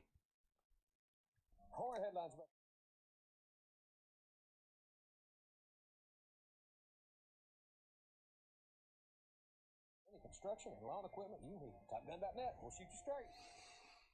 All right, big game for Texas men's basketball tonight. There are some injury concerns for Texas Tech, too, though, that may bode well for the Longhorns. Chance McMillan has been questionable. He's got like a hip injury he's dealing with. And their big man, Warren Washington, has been dealing with an injury too, and he alters shots at the rim. I mean, he's a big part of their defensive game plan and defensive identity. So those are 2 injuries that really could work out in favor of Texas. And I think Chance McMillan is averaging like 10 points per game for the Red Raiders. And the Red Raiders at home, you talked about, they're 14-1. Right, I believe at home, something like that. 14-1. They're 2-6 on the road, so it's hard for anybody to win. The Big 12, yeah, right? It's hard for anybody to win on the road. We know that. You got to protect home court. Problem for the Longhorns is they've lost their last 2 road games, and they've lost them by a combined 40 points. So this will probably be the most rowdy, raucous road environment they've seen in the Big 12 so far. I think so. We had people texting that live in Lubbock that they've been camping out since Friday. They want a piece of Texas. There's no doubt about that. This is the last one. And who knows if Texas ever makes a trip to Lubbock again. They could. But you just don't know. But you don't know. Longhorns headed to the SEC, and there's no reason to go to Lubbock. That's not an easy place to get to. No. I don't think they're in a hurry to get to Lubbock I again don't or think Waco. no, I think this might be the end. Yeah. This is for a while, long unless they play in postseason, like you said. Yeah, and Something that like won't be at home. I mean, that'll be a neutral site in the postseason. So yeah, we'll see. And as we said, Longhorns just need better backcourt play. I mean, against Kansas, that first half, that's as bad as they've looked this year. I mean, that was disheartening because you felt like, remember they had the week off, Yep. where they didn't play a game, and it felt like, okay, this is a chance to catch your breath. They've been worse since the break, right? They've been worse as a team since that week off. They went to Houston and got smashed. Then they came home. They beat K-State, but it was a really ugly game. That was an ugly game. K-State got into their style of basketball and just mucked it up, and it wasn't good. And then, Kansas, they shot 26% in the first half of that game. And they were down 20. It was 45-25. It just wasn't even competitive. And we talked about Max Asmus just has to be better. He was your single biggest addition in the offseason through the transfer portal. He's 7 for his last 32. In the last 3 games, he scored 7, 8, and 5 points. Yeah, man. And has made, he's not shooting the ball well. Well, you do wonder if, now the blueprint is out. Yep. Right? The scouting report is out, and it's a thorough, accurate scouting report on how to stop, neutralize Max Asmus. He's first 24 games of the season, he was able to score in double figures, and he hadn't scored in double figures in the last 3 games, I believe it was. And I'm with you. On defense, at times he can be a liability defensively. Tyrese Hunter had a nice bounce back performance, even though he got blown out versus Kansas. He had a good game. If he can play like that, what do you have? 12 points, 4 assists, 2 steals. If he and very efficient too. I think he was 3 of 6 from 3-point range. If he can give you that kind of performance, Max Asmus has to match him or be better in that backcourt tonight. You get that, and you get a fast start from Texas. I think Texas has a shot to win the game. Yeah, pull out the win. Yep, they've got to get off to a quicker start. Play better in that first half. Yeah, they can't be digging themselves out of a hole the whole game. Yeah, it's just not going to work. Not on the road like that. Yeah. Also tonight, Houston, the number 1 team in the land now. We predicted they'd go up to number 1, and they did yesterday with the AP poll coming out. They're number 1 in the country. They're going to play Cincinnati tonight. Kansas will play BYU. It's a full slate of Big 12 action tonight, including the Longhorns in Lubbock. And yes, I mean, I know Moody Center has turned into a heck of a home court advantage for the Longhorns, but this is probably the best home court. I mean, Fog Allen Fieldhouse was rocking on Saturday as usual. But the blackout they're going to have tonight. Oh man, it's going to be wild. Oh yeah, you've been to Lubbock, right? You know how those people are, man. Yeah, man. Those Lubbock people. at night. I mean, they're going to be, like I said, they're going to be wilding. It's going to be crazy. And oh man, the horns down. They're going to do something funky. I guarantee you. So don't get offended by that. Don't let that offend you, even though it's been a thing. Well, it's going to be the battle of the backcourts because you mentioned the big guy, Warren Washington's banged up a little bit, but their 3 leading scorers at Tech are all in their backcourt. It's Pop Isaacs, it's Joe Toussaint, Darian Williams. I mean, that's where they get 40, 45 points a night from those 3. That's going to be the matchup. It's Texas's guards against the guards at Texas Tech. In the last, as we said, 3 games, it's really been a mismatch for the Longhorns. They've not been up to it, but we'll see. That's an 8 o'clock tip tonight, so one of those you got to wait up for. Like I said, Lubbock at night, man. You got Texas baseball at 6:30 at the Dish. Happen. Texas baseball at night, or Texas baseball at 6:30, then Texas basketball at 8 o'clock tonight. So full slate of Tuesday night Longhorn action. Let's get to Rod's first rant of this Tuesday morning. Rod's rant of the day is brought to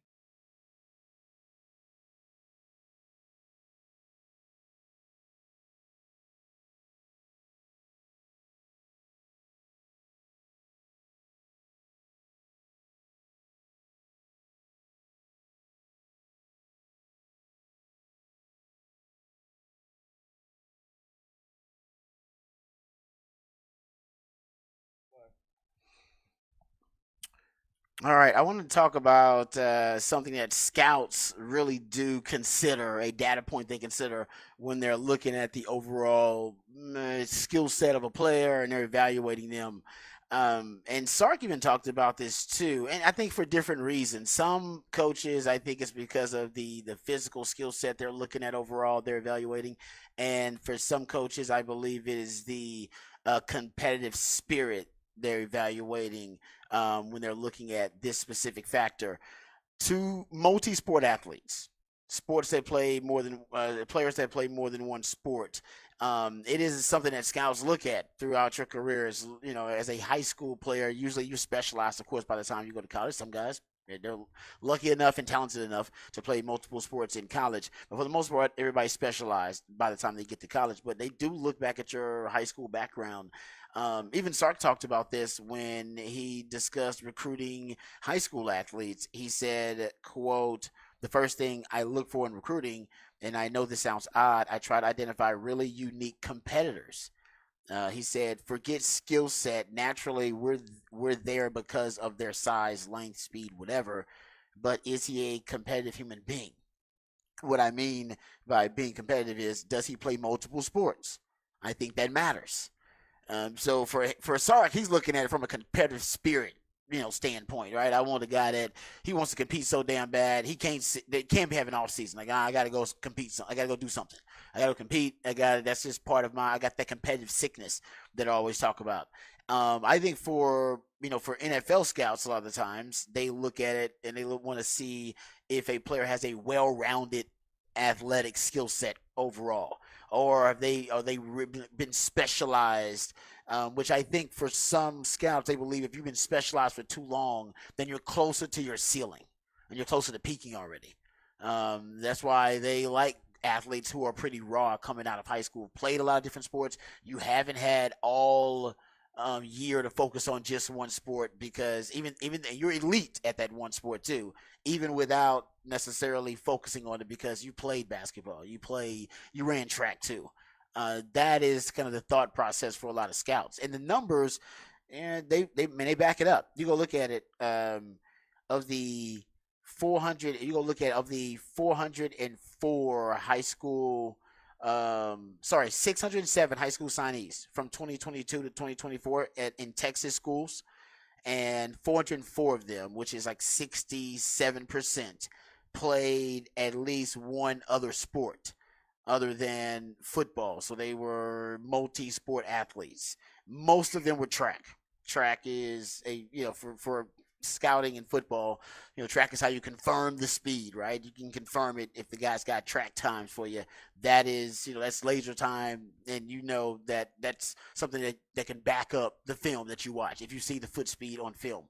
And if you don't see it, sometimes it doesn't translate on film. That's something some coaches also want to see.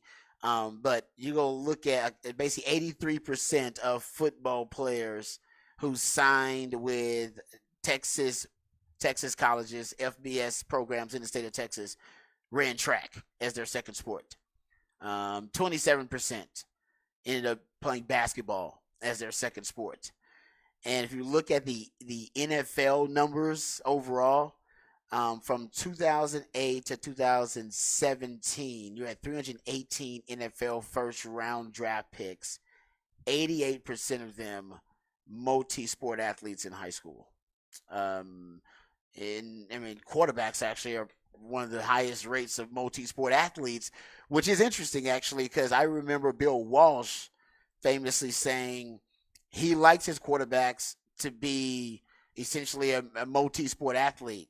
He described it as, let me make sure I get the Bill Walsh quote. He described it as athletic instincts. And basically what he meant by that is, he said it means he's one of the best athletes in the entire high school. He could go make the basketball team, at least be the sixth man. He could make the soccer team. He can swim. He could field balls from center field. He could be a shortstop, and could probably pitch on the baseball team if you needed him. He said, I want a quarterback with an instinctive, spontaneous, natural response to situations.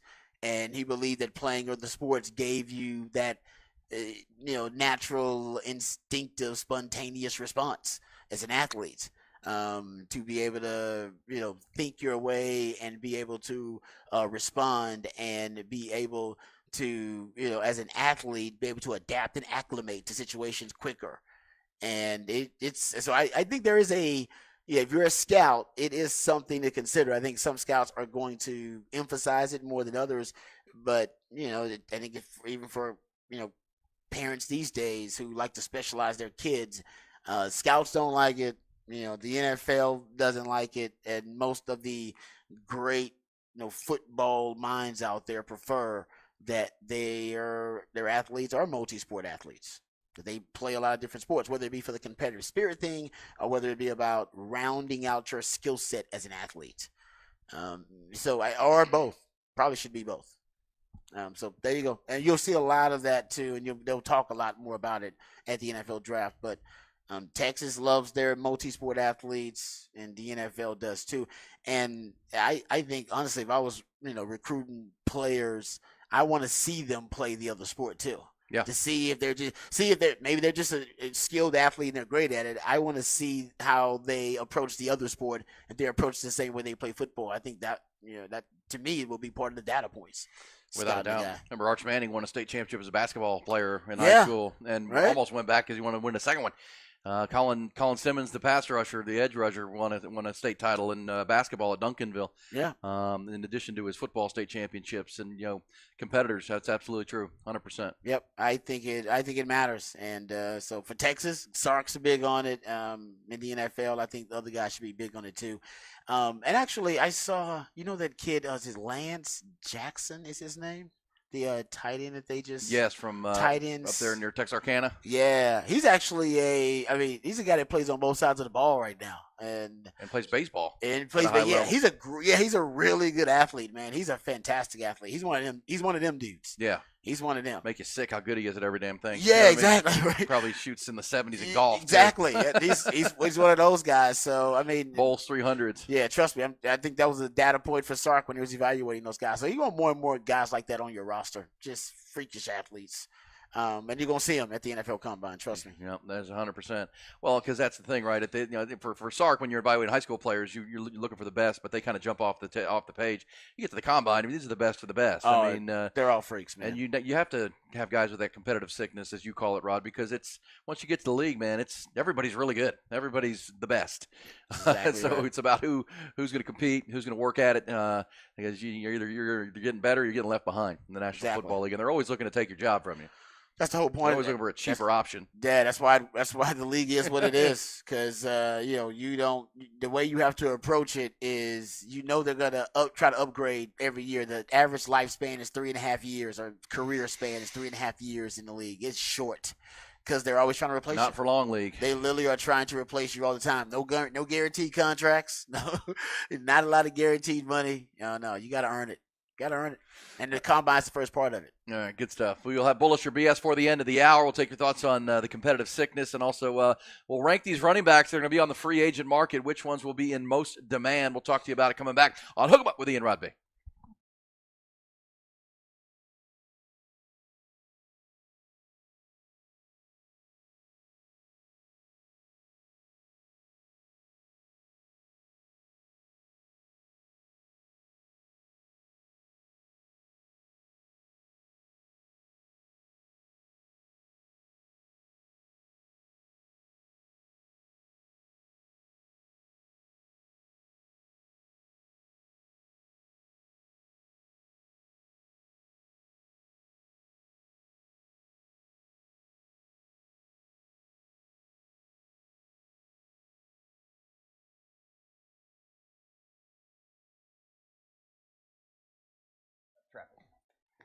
Hey, what's up, folks? Lifetime Longhorn Rod Babers here. We don't like the traffic, but we do love the city. What's not to love about Austin, right? The food's great, the culture's great. Actually a lot of the landmarks around town that we love so much that make this city unique and make it so aesthetically pleasing. We also love those. What you may not know is a lot of those iconic landmarks were actually created by our friends over at Ironworkers Local Union 482. Their skilled craftsmanship is responsible for so many of the iconic landmarks we love around town, like Pennybacker Bridge and DKR Stadium.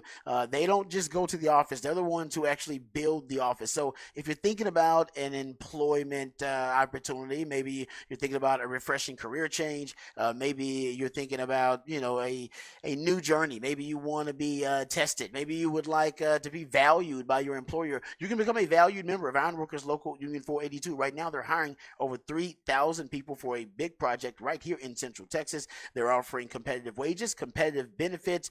They're also offering a pension plan. They even offer training for unskilled labor through their apprenticeship program. So what are you waiting for? Become a member of Ironworkers Local Union 482 right now, and you'll take pride in the type of teamwork and craftsmanship that helps shape the future of this great city. You can maximize your potential and accept the challenge of becoming the best version of yourself. Simply go online today at ironworkers482.org. That's ironworkers482.org.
Hook 'em Up rolls on this Tuesday morning. Good stuff coming out of Rod's rant. We'll get some bullish or BS for the top of the hour. Told you yesterday, Rod, that the great Peter King is retiring, announced his retirement on his weekly column. It's not going to be the same without Peter King. One of the best, and he'll be writing somewhere. He's just not going to be covering the beat like rigorously as he has for the last 30 years in the NFL. One of the best. But obviously that took all the headlines, and rightfully so, that he's retiring. But he's a GOAT, man. He also wrote that he didn't say he thinks they're going to, but he said, suppose that the Bears will trade the number 1 overall pick. Suppose that the Bears would trade the number one overall pick. They should. Essentially, his thought was if they really like Justin Fields, which they have to decide. I saw where DJ Moore, their top receiver they traded for last year from Carolina, says it's not even close between Justin Fields and then the quarterbacks that are in this draft. He wants them to keep Justin Fields and keep developing him. But, you don't listen to your players in those regards. They're good friends. But so, the Peter King idea was, he says, suppose they traded back one slot with the Washington Commanders and got, the second pick of the second round to go with it, right? They go back one pick, but they get a top-end pick in the next round, maybe, and something later. And then they trade back from there, he says, to the Falcons at 8 and, load up on picks again. And then, of course, they have the 9th pick. So if you're keeping Justin Fields, it's all under the umbrella of we're keeping Justin Fields. So now you've loaded up on draft picks, and you have the 8th and the 9th picks to take. Because, again, when the quarterbacks and receivers come off the board, you're going to be sitting there at 8 and 9 taking really good players at other key positions. You need offensive line. You need pass rush. You need interior D-line. And then in the top end of all of a sudden in the top end of the second round, you're sitting there with 2 picks. And you add picks for next year too. His argument is you could take this draft and have 9 picks in the first 2 rounds of each of the next 2 drafts and really build the foundation of your football team if you believe Justin Fields can be your lead quarterback. It's his argument. At least he's put it out there for conversation. It's a good thought experiment. I don't think I think what Justin Fields is at this. I think what he is. 39 starts in his career, and you haven't, like I said, you've done him no favors. You have not provided him the proper support and consistency you need to develop a young quarterback, and that's from the Bears organization. By the way, they have a reputation for being a terrible organization at developing quarterbacks. Period. Throughout their history. So I don't see it working. You need a quarterback that can transcend your dysfunction. Yes. And that's not Justin Fields. And I'm not saying Justin Fields is a bust and Justin Fields is never going to work out, but I think he needs to go to an organization that has a more quarterback-centric model that he can thrive in, that he doesn't have to carry the organization. Some quarterbacks can do that. They have the shoulders to do that. Those are the guys that can put the cape on, as I talk about. And right now I don't see Justin Fields as a guy that can put the cape on. Is he a capable, competent quarterback? Of course he is. But y'all watch Patrick Mahomes. You watch him put that cape on a few times. I've seen Joe Burrow do it. All right. I've seen C.J. Stroud actually do it recently a couple of times. And honestly, I've never seen really Justin Fields put that cape on and be able to lead that team and that organization, put them on his back essentially, and lead them to wins and lead them to a postseason berth. That's what you need in a quarterback. And Caleb Williams, from what I can gather, has more of a chance of being that. The guy, as we know, Longhorn fans, who put the cape on against Texas as a freshman and, basically led to the biggest meltdown loss and comeback win for Oklahoma in the history of the program. So to me, I think I would just draft Caleb Williams number 1 and trade Justin Fields.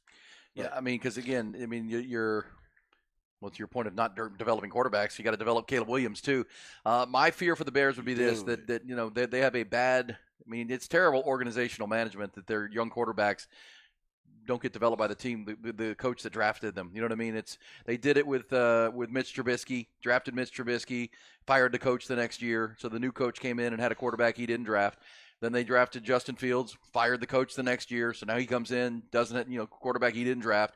Well, if you take Caleb Williams and then you fire Matt Eberflus at the end of the year, you're going to bring in another coach who didn't draft the quarterback. Repeat the cycle. It's not a good idea. But at the same time, that would be the argument for staying. The argument for taking Caleb Williams is if he's that great of a quarterback, that's what you need in this league. Yep. You need that level of a super quarterback, and Justin Fields is not, no matter how many high draft picks you have over the next 2 drafts. That's the decision the Bears are trying to make. I think there's going to be there's some talk as we head to the Combine now that, the Minnesota Vikings, Rob, are desperate for a quarterback. I heard this. And they could use Justin Jefferson as trade bait to get up into the top 3 to take the quarterback that they need. Because they're not going to re-sign Kirk Cousins, and they don't have another option. So what do? It's how do we get up there high enough? We're at 11 now in the draft. How do we get up there? Could they use Justin Jefferson, he's the best receiver in the league, but at the same time, you need the quarterback.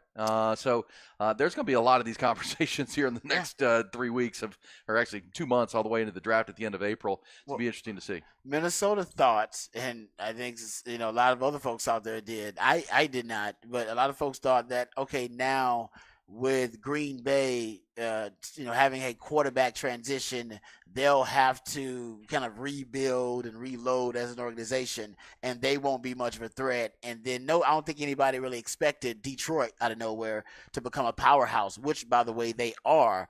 Brad Holmes, that GM, I want to say almost 22% of all of his draft picks have become Pro Bowlers.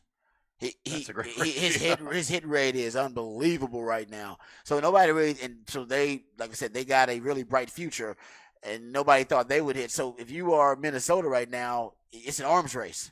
You're like, damn it, Jordan Love actually is pretty damn good, and the Packers look like they just gonna pick up right where they left off with transition from Favre to Aaron Rodgers right on to Jordan Love, and then now you got Detroit to worry about. It's an arms race now. You can't afford to kind of come back with the status quo. You gotta get up. You gotta upgrade. Yeah, and maybe you're gonna trade the best wide receiver in football to do it. Would I support that?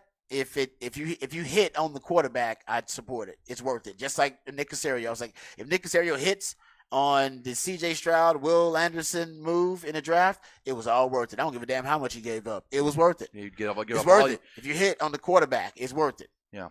Because a lot of teams, after seeing Stroud in year 1, would give up a lot of picks to go get him. Yeah, and a lot of players. Same, obviously, Patrick Mahomes and the best quarterbacks in this league. No, it's an interesting conversation of how because you're right about that division. If you're Minnesota, you were sitting in a good place. You won the division just 2 seasons ago, and now all of a sudden here come the Lions. And as I mentioned yesterday, the Lions and the Texans are among the only 2 teams in the top 10 teams for cap space. Right, those 2 teams. Everybody else in the top 10 for cap space were bad last year. Top 3 picks in the draft. Arizona. Teams that were bad last year have cap space.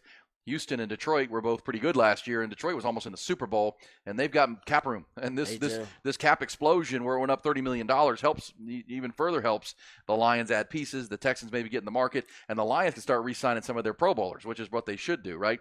while they continue to draft really well. That'll be interesting because you're right. They now are the owners of that division. But here comes Green Bay. With the youngest team in the league last year, the youngest team ever to win a playoff game. Sorry, Cowboys. And they're going to be in the mix. So if you're Minnesota, you might just go ahead and reboot. You might just say, you know what? Exactly. We're about to pay Justin Jefferson a mint. He deserves it, but we don't have a quarterback to throw it to him. What are we doing that for? Why are we paying him? Why are we going to pay him the highest paid receiver in the history of football if we don't have a quarterback to throw it to him? Should we go get a quarterback? So like I said, even if they have to trade Justin Jefferson, I know it's crazy, but they better hit on their quarterback. You trade that guy and don't hit on the quarterback, then a lot of people need to be fired. That's just the consequences of a big move like that. But if you it don't takes work two to out. tango. I mean, are you gonna trade out of the top 3 to go get a wide receiver when? If you're the Arizona Cardinals, you're sitting at 4. You could draft Marvin Harrison or Malik Neighbors. You could. I don't need to take and then sign Justin Jefferson to a mega deal. I'll just take a receiver here to play with Kyler Murray. It's going to be an interesting couple of months, without a doubt. As with these running backs, days of our running back lives, Rod, we're going to take center stage. We know it's always days of our quarterback lives during the offseason in the NFL. But now it's going to be running backs with word that Tony Pollard will not get franchise tagged. The Giants aren't going to tag Saquon Barkley, Josh Jacobs, Derrick Henry. All these guys will be on the market. Who do you think is how do we rank these running backs once they hit the market? Is it Saquon at 1, or is it Josh Jacobs, Austin Eckler? Where do we rank these running backs as far as the market goes for their services? Honestly, the age plays a huge role in it. You got to go look at the overall touches and how long of a contract do you want to sign them to. I always say you should rent a running back. Don't buy a running back. So we're talking about 1 to 2 year deals for these guys.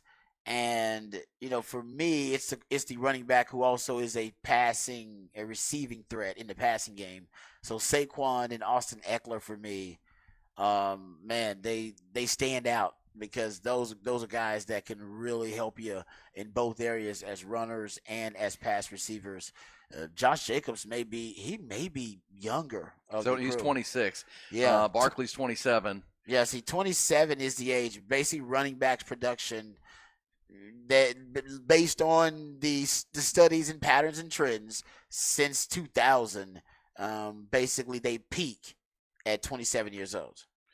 All running backs pretty much peak at 27, and after that you see their rushing totals drop by 15% when they're 28, 25% when they're 29, and 30%. I think close to 40% actually by the time they're 30. And it doesn't take an economics degree to understand supply and demand. There's going to be a lot of running backs on the market, so the value is going to be driven down. That's true. Because you want to hold out for more money. Okay, I'll go talk to this guy. There's options, and so we'll see how the depressed market impacts that. Because you're right, if you're Josh Jacobs and you're 26, you might just take the best 2-year deal you can get. Yeah. Take the most dollars over 2 years, maybe with an option for a third, and go there. Be willing to take a shorter deal to get more. They're gonna have to. more signing bonus.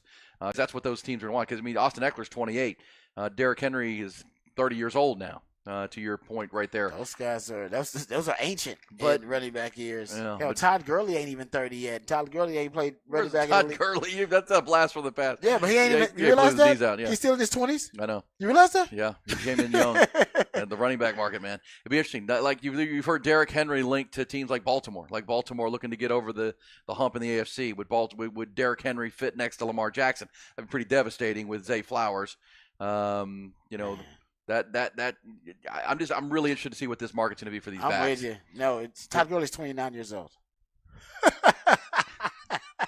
Think about that if you're a running back. I mean, that's the life of a running back. He's 29, guys. He's been out of the league for what? 3 years. 3 years? 3 years. I'm telling you, man, that running back. That's a hard shelf life. But he also had like a degenerative knee injury, right? Yeah, the injuries. But my point is, running backs, period, though, they're considered old by the time they're 26, 27. Yeah, they are. They're just considered. Especially if they are heavily used in college, right? I mean, you're talking about 10 years of wear and tear. Exactly. And pounding. And that's why the running back by committee has become popular, which it can be interesting. I think, we've seen it in Major League Baseball this offseason where the free agent market it's stagnant. We'll see what the running back market looks like. But the other part that you have to add to that is the draft class for running backs is thin, very thin. Last year was robust, right? With you had Jahmyr Gibbs and Bijan Robinson both go in the top 12. This is not a year where everybody has Jonathan Brooks out of Texas as the number one running back. But how healthy is he going to be? He's just coming off of a knee injury, so. Those conversations will be had, but Derrick Henry's kind of built different. He's kind of one of those guys when you see him, he still looks like he can be a productive player. Could. And I like Josh Jacobs, and as a Texans fan, I'm intrigued by the idea of Saquon Barkley in that backfield because even if you get 2 good years out of him, this is the 2 years where you're willing to overspend for a running back because of C.J. Stroud on a rookie contract. You can afford to maybe go there a little bit to maximize this rookie deal for CJ and put the best players around him you can, and then use the draft and other free agency to go after defensive players to fill that side of the ball for DeMeco Ryans. Because if you added Saquon Barkley, with Tank Dell and Nico Collins and can you re-sign Dalton Schultz? Those are going to be questions for them. You feel like you're going to score enough points. You got to play some defense. Oh yeah, that's a pretty potent offensive lineup right there. If you get, and I'm sure they're going to add something else in the draft. I think they'll add another young receiver, potentially, or they might go tight end because depending on what happens with the Dalton Schultz situation, he'll be. I mean, they could get the second best tight end on the board. I mean, he's likely going to be there from what I'm seeing. I mean, I haven't seen him in the first round of any drafts, so in the second round, the Texans. I'm trying to figure out what their priorities are going to be. I mean, they'll probably draft an edge rusher or something too, depending on what happens with the Grenard situation. Yeah, Jonathan Grenard, their other pass rusher opposite will, and they need interior line too. I mean, that's why with the Cowboys and Texans. I mean, I think the Cowboys at the 24th pick are kind of, I don't want to say stuck, but they have to take an offensive lineman in my mind. Because what are they doing with Tyron Smith? Can they re-sign Tyron Smith? What about their center? They are really thin there, and Zach Martin and it's who's the right tackle? Terrence Steele. Tyler Smith is there, but I mean that's about it right now for them as far as under contract offensive linemen. They need O-line. Houston, pretty good at the O-line. They need defensive tackle. They need defensive edge. This is where I wonder if DeMeco Ryans says, hey, listen, Caserio, I need the defense here. We need defense. I got my quarterback. We're going to be good. We can add pieces like we did last year offensively to score points, but we need defense. Now, they got to the Ravens game and they couldn't move the ball. So that's to be argued too, that the more weapons, and that's where a guy like Saquon Barkley could really change the dynamic if he can stay healthy, because as we know, at 27 years old, Barkley has dealt with injuries. But that was their issue, right? Tank Dell was out in that game. I mean, he was a crucial piece of the offense. They just don't have that kind of depth yet. But, yeah, I mean, I could see them deciding, hey, man, we found our quarterback. Let's load up on offensive weapons in a deep wide receiver draft. I think they'll draft another wide receiver. When you got a quarterback like CJ, you should. Yeah. You should always gift him something in the draft so that he don't become Aaron Rodgers later on in his career, even though Aaron Rodgers would have complained about anything. But like you said, they drafted Tank Dell off of the recommendation of C.J. Stroud. Yeah, they did. They worked out together during the offseason. Yeah, and they should formed a bond, and it showed up on the football field without a doubt. You have Nico Collins, and you got to figure out tight end. But I just don't wonder if DeMeco Ryans is going to be pounding the table for defense. I mean, that was the way of the world in San Francisco when he was there, right? They would always try to get defensive linemen, just as many as you can stock up on, and then we can go to work on defense. But we'll see. He pounded the table last April for Will Anderson, and it ended up working out, right? He got both the quarterback and the pass rusher. Both were rookies of the year on offense and defense. All right, we'll come back. We'll play some bullish or BS, including an NFL quarterback, Russell Wilson, saying he wants 2 more Super Bowls. 2 more. Dose of them babies. 2 more in the next 5 years. We'll talk about it. Hook 'em up with Ian Robbie.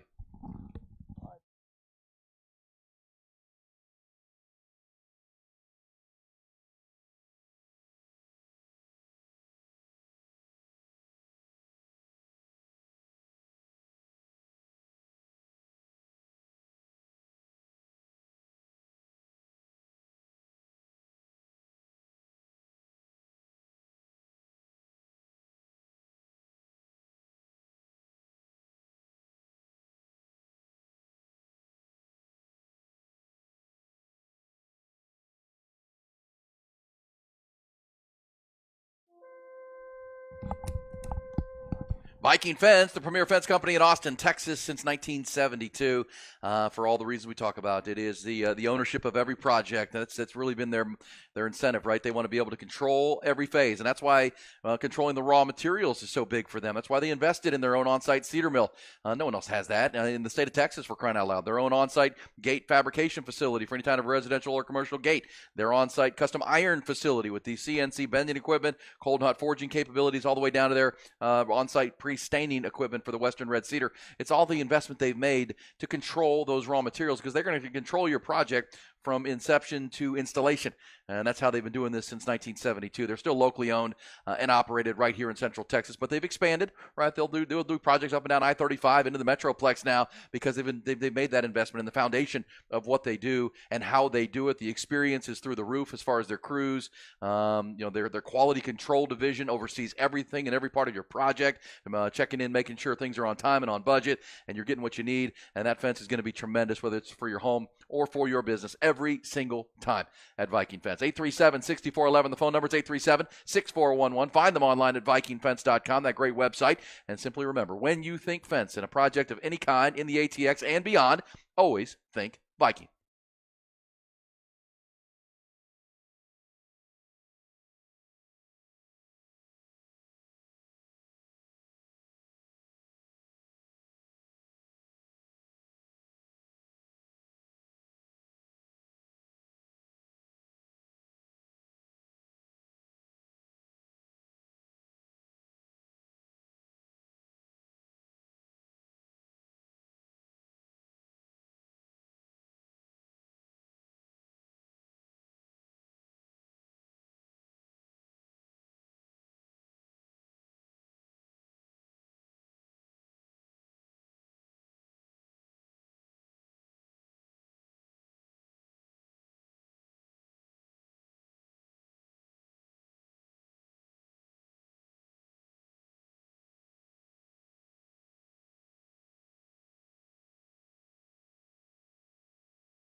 Time for Bullish or BS on Hook 'em Up with Ian Rod B. Topics we are bullish on or calling BS, including this made headlines over the weekend, Rod. Russell Wilson did an interview, another one of these podcasts, I Am an Athlete podcast, in which he stated that, as he heads probably out of Denver after a couple of rough years in the mountains, that he wants to win 2 more Super Bowls in the next 5 years. He wants 2 more. He wants to feel the chill of the Lombardi Trophy in his hand, like he did once before. Dose of them babies. I like it. And many will say he's delusional to say that. Can we hear Russell Wilson? He says you got to be delusional to be great. You got to be delusional. Here's Russell Wilson from that very same podcast.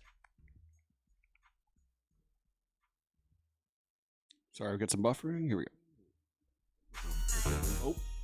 Think about the things you want to be able to accomplish, the things that you want to be able to do, to overcome. Come from Richmond, Virginia, where, small towns, in terms of small school and everything else, to go play football, baseball. You got to be delusional to go win a Super Bowl. Got to be delusional. All the hard work, the competitiveness to do what you're doing. I think you got 970 some catches in your career. You got to be a little delusional. You got to be obsessed. You got to love the process. You got to love the game. You got to love the studying. You got to love the hard stuff. You got to love the bumps and the bruises. You got to love the hard times just as much as the good times. You always got to be delusional. Ooh. All right, always got to be delusional, Ron. I like that. Be irrational confidence. Yes, you have to believe in yourself what nobody else does. That's right. No, really, you ain't gonna make it to the league because everybody else is gonna tell you, man. I don't know if you're gonna make it. That's a hard dream to accomplish. Well, is it bullish or BS that he can sniff another Super Bowl, much less win 2 more? It's gonna depend on what team he lands with. I mean, who's interested in Russell Wilson? Who's in the Russell Wilson market at this time? What team should be in the Russell Wilson market? Who's upgrading there? Are we talking about Pittsburgh? You're talking about Pittsburgh. You're talking about Atlanta. Pittsburgh should be in that conversation. The Raiders. Atlanta. Yeah, you're right about that. Is Minnesota? Minnesota's desperate at this point. And how about this, Rod, on bullish or BS? We talk about quarterbacks. Mr. Hot Take Merrill Hodge is out at it again. Oh yeah, he doesn't like Drake May. Huh? Yeah, he didn't like Caleb Williams, and he doesn't think he was special. And he said this over the weekend about Drake May. He said, "I wouldn't touch Drake May. I wouldn't grab him in the first round. There's a bunch of things that bother me. Extremely inconsistent. His accuracy, his processing are inconsistent. He's not extremely athletic. I think I'm finding him more stiff. He's got a longer throwing motion. So, wow. What do you like about Drake May? Not much, according to Merrill Hodge. So. Yeah, because I think he likes Jaden Daniels above Drake May. He's not the only one. So a lot of people have that, but I mean, when he gets his evaluation of a quarterback, he is unapologetically.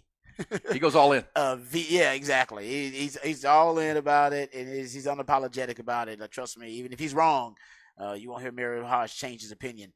Okay, bullish or BS? There is a. I got some sound, some audio that we'll get to on the other side because it's a little bit too long. So I got another topic that we're going to bring up. We'll get to that on the other side, Ty. There is an anonymous GM apparently that said Victor Wembanyama will be the best defensive player of all time.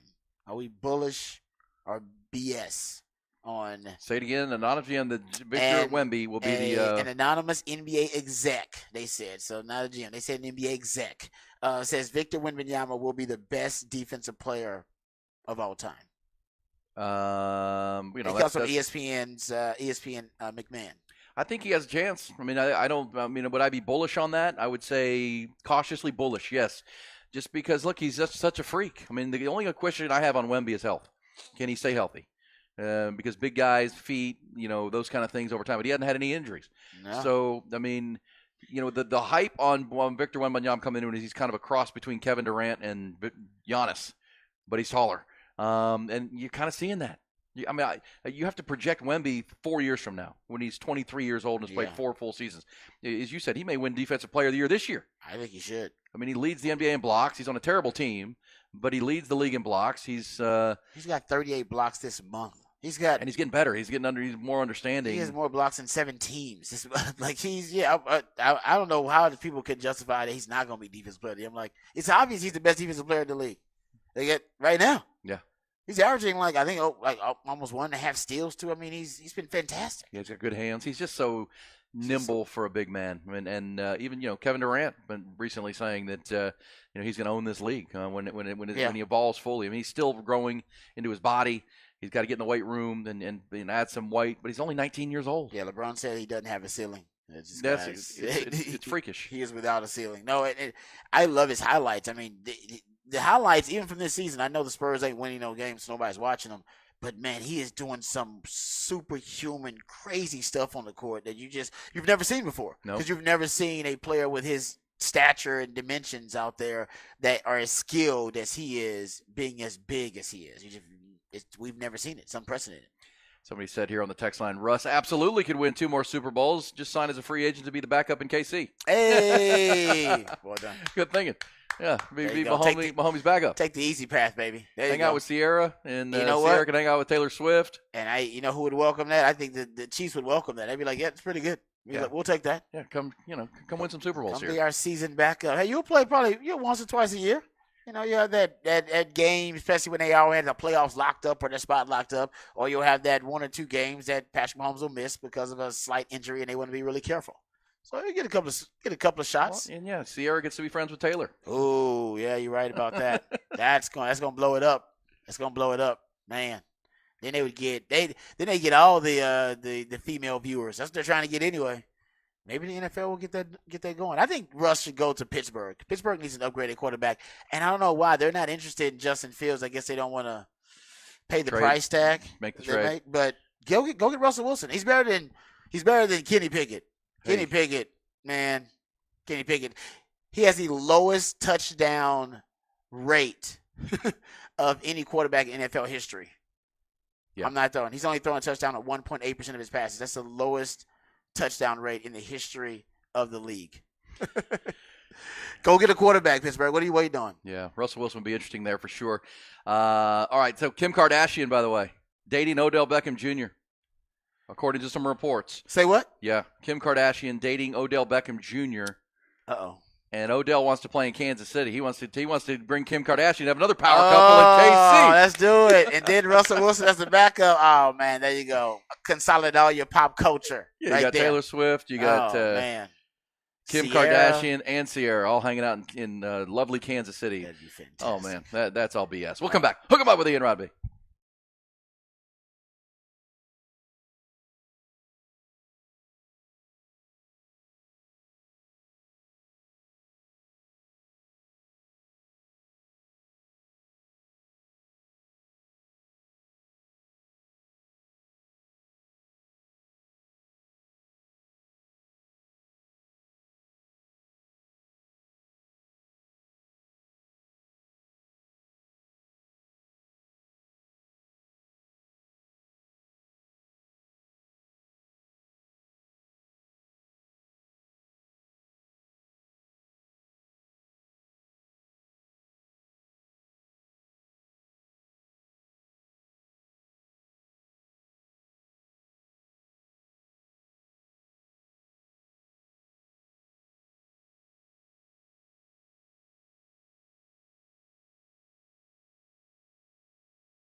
We roll on. Hook 'em up on a Tuesday. Coming up bottom of the hour, we'll be at the turn, including some big news from the golf landscape as far as media goes. Netflix just dropped another season of Full Swing Run. I'll tell you about that coming up, that behind the scenes. And it's a doozy. It's a doozy. What is it? It follows the team? Yeah, it's like the F1. It's behind the scenes, full swing behind the PGA Tour. We'll talk about why this year's season, which is out, is as compelling as we've ever seen potentially. Okay. Also talking NFL with the Combine opening, like the on-field stuff doesn't begin until Thursday on NFL Network, but players already in Indianapolis, including T'Vondre Sweat, Byron Murphy, and Jalen Ford, because defensive linemen and linebackers up first. So they're going through their medicals today. They checked in on Sunday and doing all the things you do over 3-4 days at the Combine.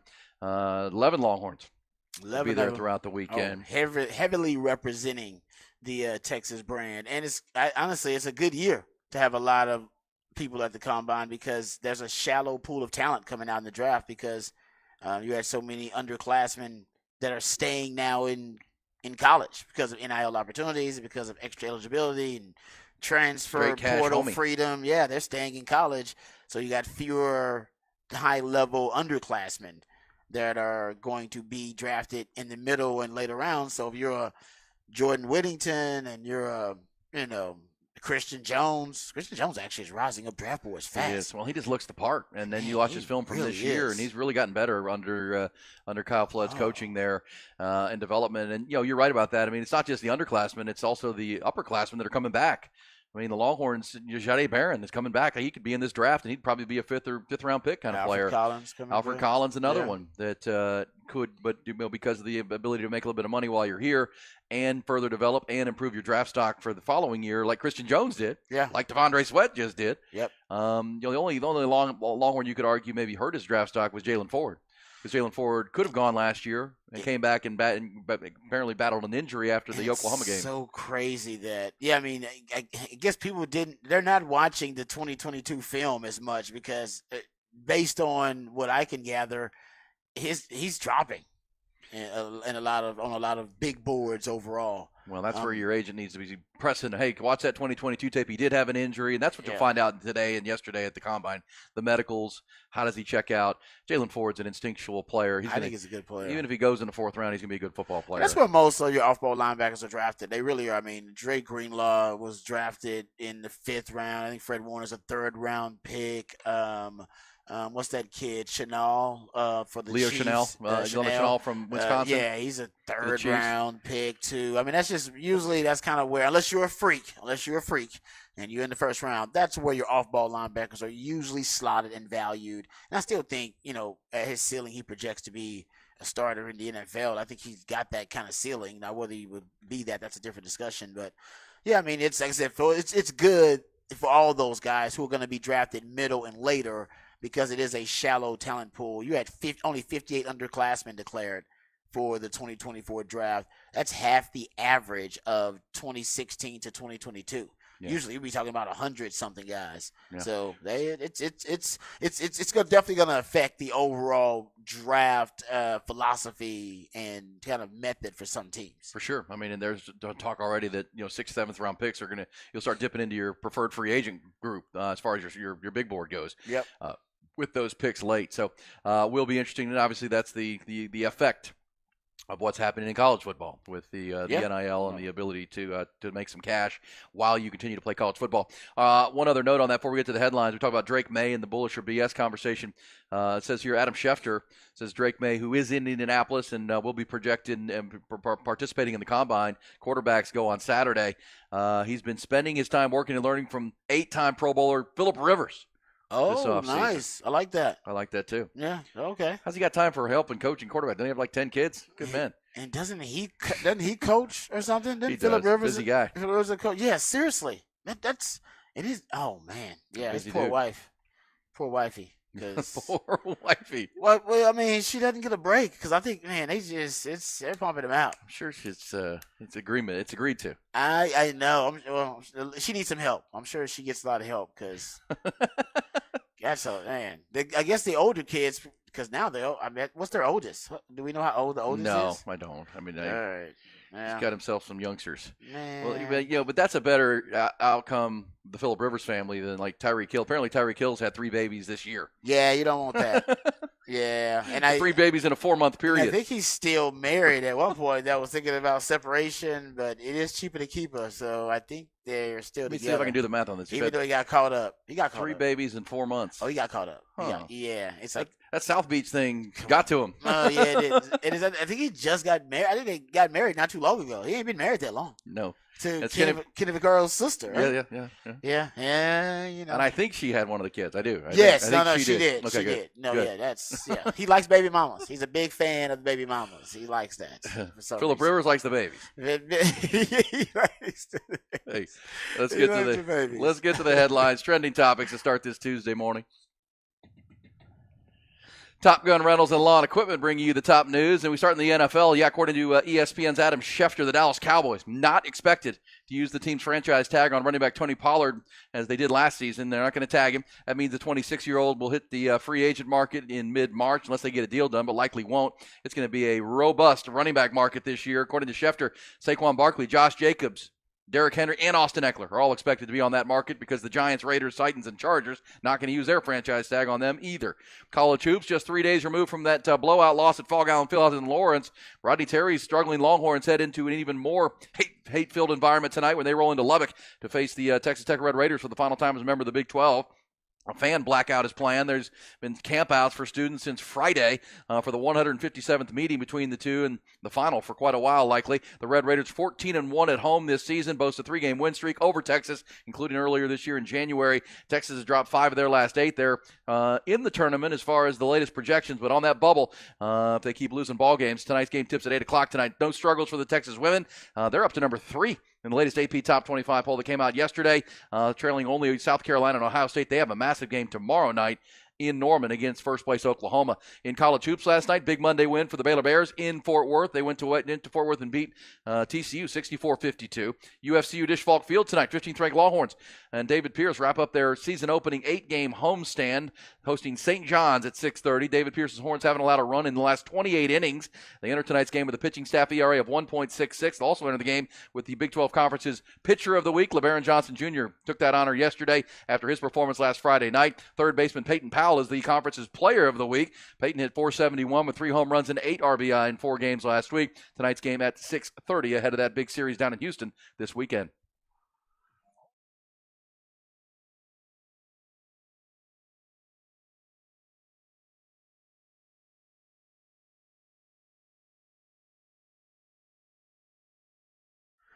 Okay, so I do believe we have some clarification on what happened between Cam Newton and these the 3 gentlemen that looked like they were jumping him.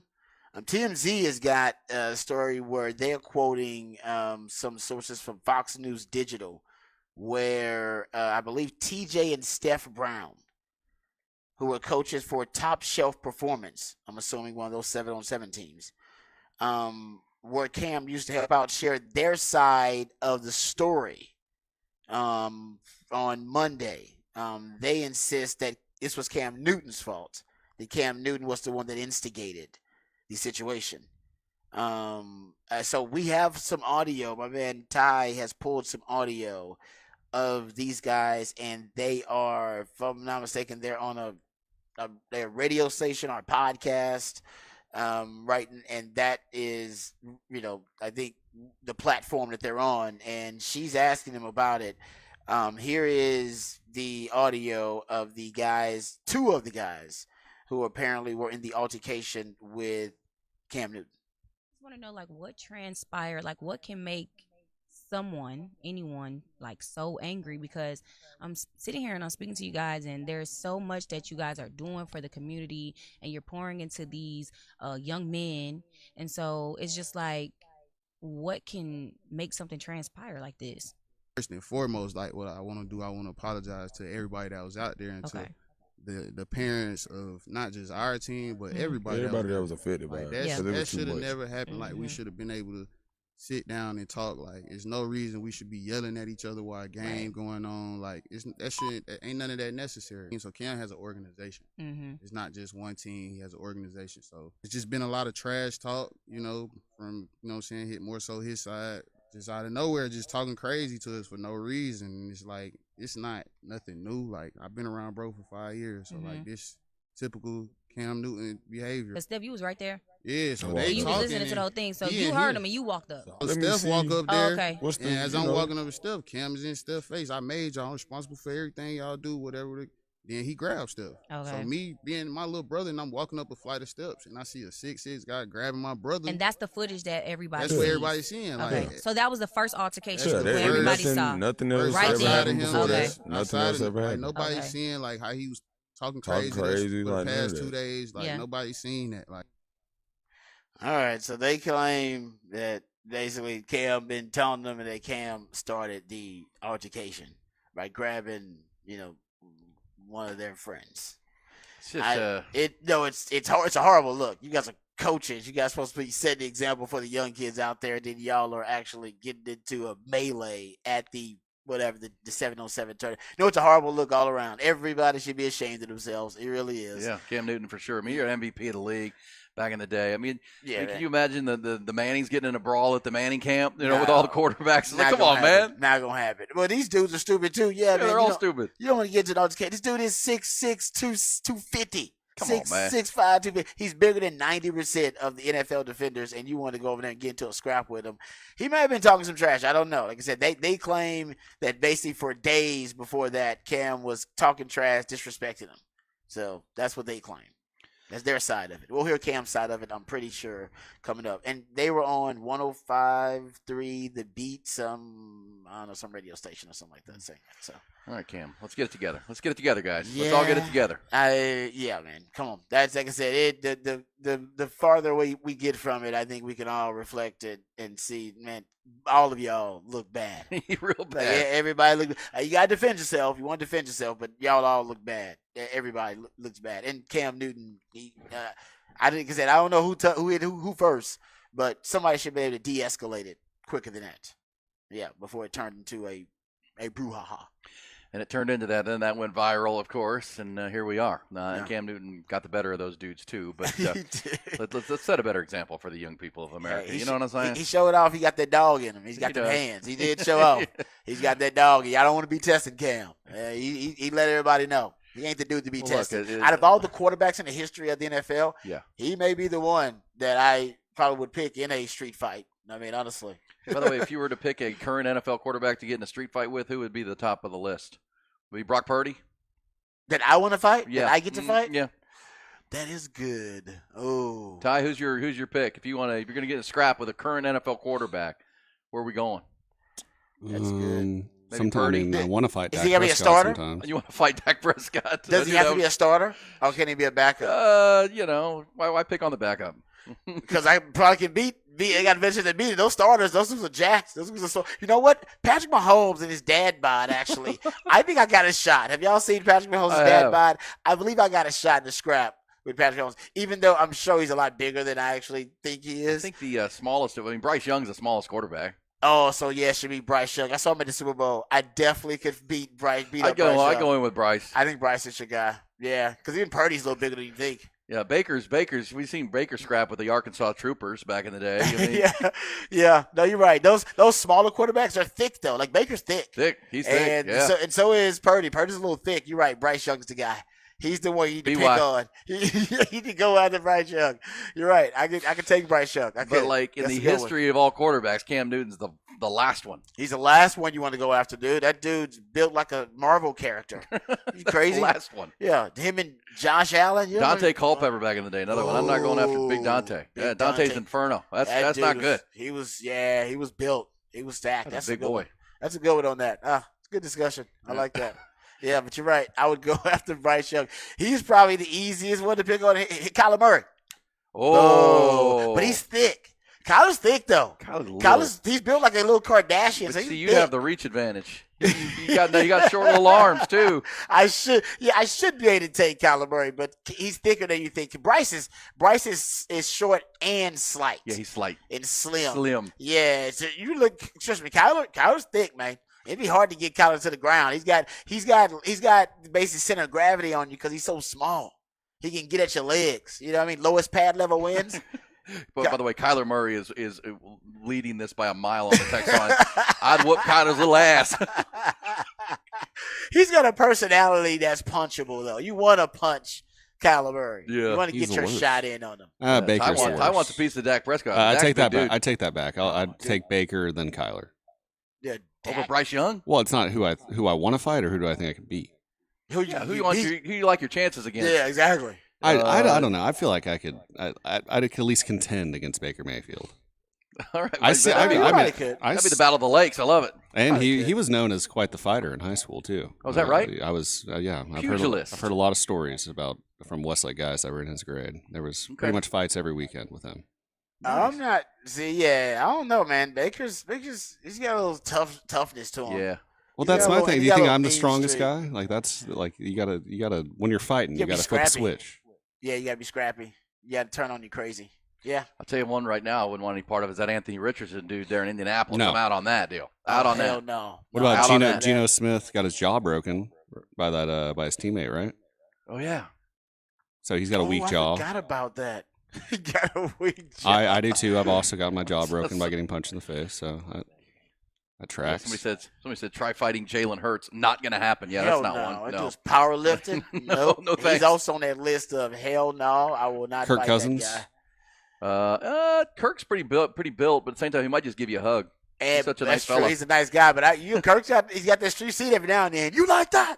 Every now and then. And that video of him on the plane with the chains on, he looked jacked. Like he has a 6-pack. What about QBs are bigger than you think. What about guys? Don't forget Small Hands Pickett. Oh, Kenny Pickett. Yeah, Kenny Pickett. Yeah, because Kenny Pickett might be just. I don't know if he's got a crazy streak in him, but he's in Pittsburgh though. He grew up in a tough place though. Yeah, he did. Right, that's just tough people from that area. You know what I mean? It's like what James Winston talked about, people from Galveston. Yeah, Galveston. Yeah, the water. James Winston. You're around that water. Several people have mentioned. What about James? James got crazy in him. I wouldn't fight James. No. Too crazy. He's too crazy. Several people said Zach Wilson of the Jets. Oh yeah. I would fight him because I think I could take him. I think I would just I think I'd out crazy Zach Wilson. I'm with you on that. Scare him off. That's true. Okay. Well, that's a little fun thought on Cam Newton's.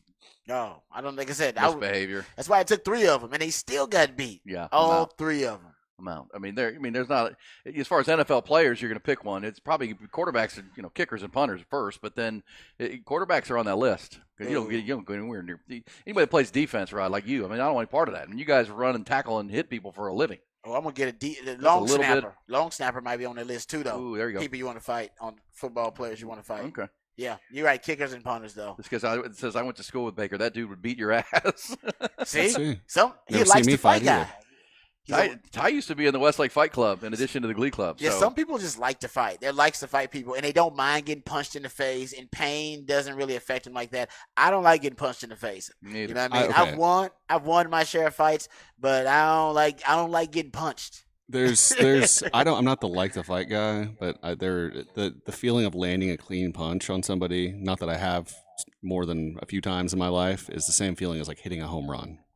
Like it feels like you're punching through nothing. It's exhilarating. No, it's exhilarating. Hit a perfect drive off the tee. Yeah, same thing. Yeah. Same thing. It just was clean. That's good. How'd you break your jaw the one time, Ty? One of not my friend anymore. He had an ex-girlfriend who used me as a tool to get back at him. If I don't need to say any more than that. But he was already dating another girl, and the next day I showed up to. We were working together, interns together actually, and I showed up to the internship, and the first thing I did was I told him what happened, and he acted all day like it was cool, and then he asked if I wanted to hang out after, and I was house sitting at my parents' house, and he showed up, walked in. I instantly knew something was up. He pushed me once and punched left hook, and broke my jaw in one punch, and then ran out of the house. Hold up. So he didn't sucker punch you. He pushed you first. Well, I mean, I was like, hey, I'm not gonna. I was like, I'll fight you. I'm not gonna fight you in my parents' house because my dad's a hard ass, and of course Wow. he got all involved. But no, it was I mean, he pushed me, got me off balance. It was one of those two where it knocked me like halfway, knocked me out, and the night of, I thought because there was a big gap in my teeth between my teeth, and I thought he just moved my teeth around, so I went out and I bought a steak for a cookout.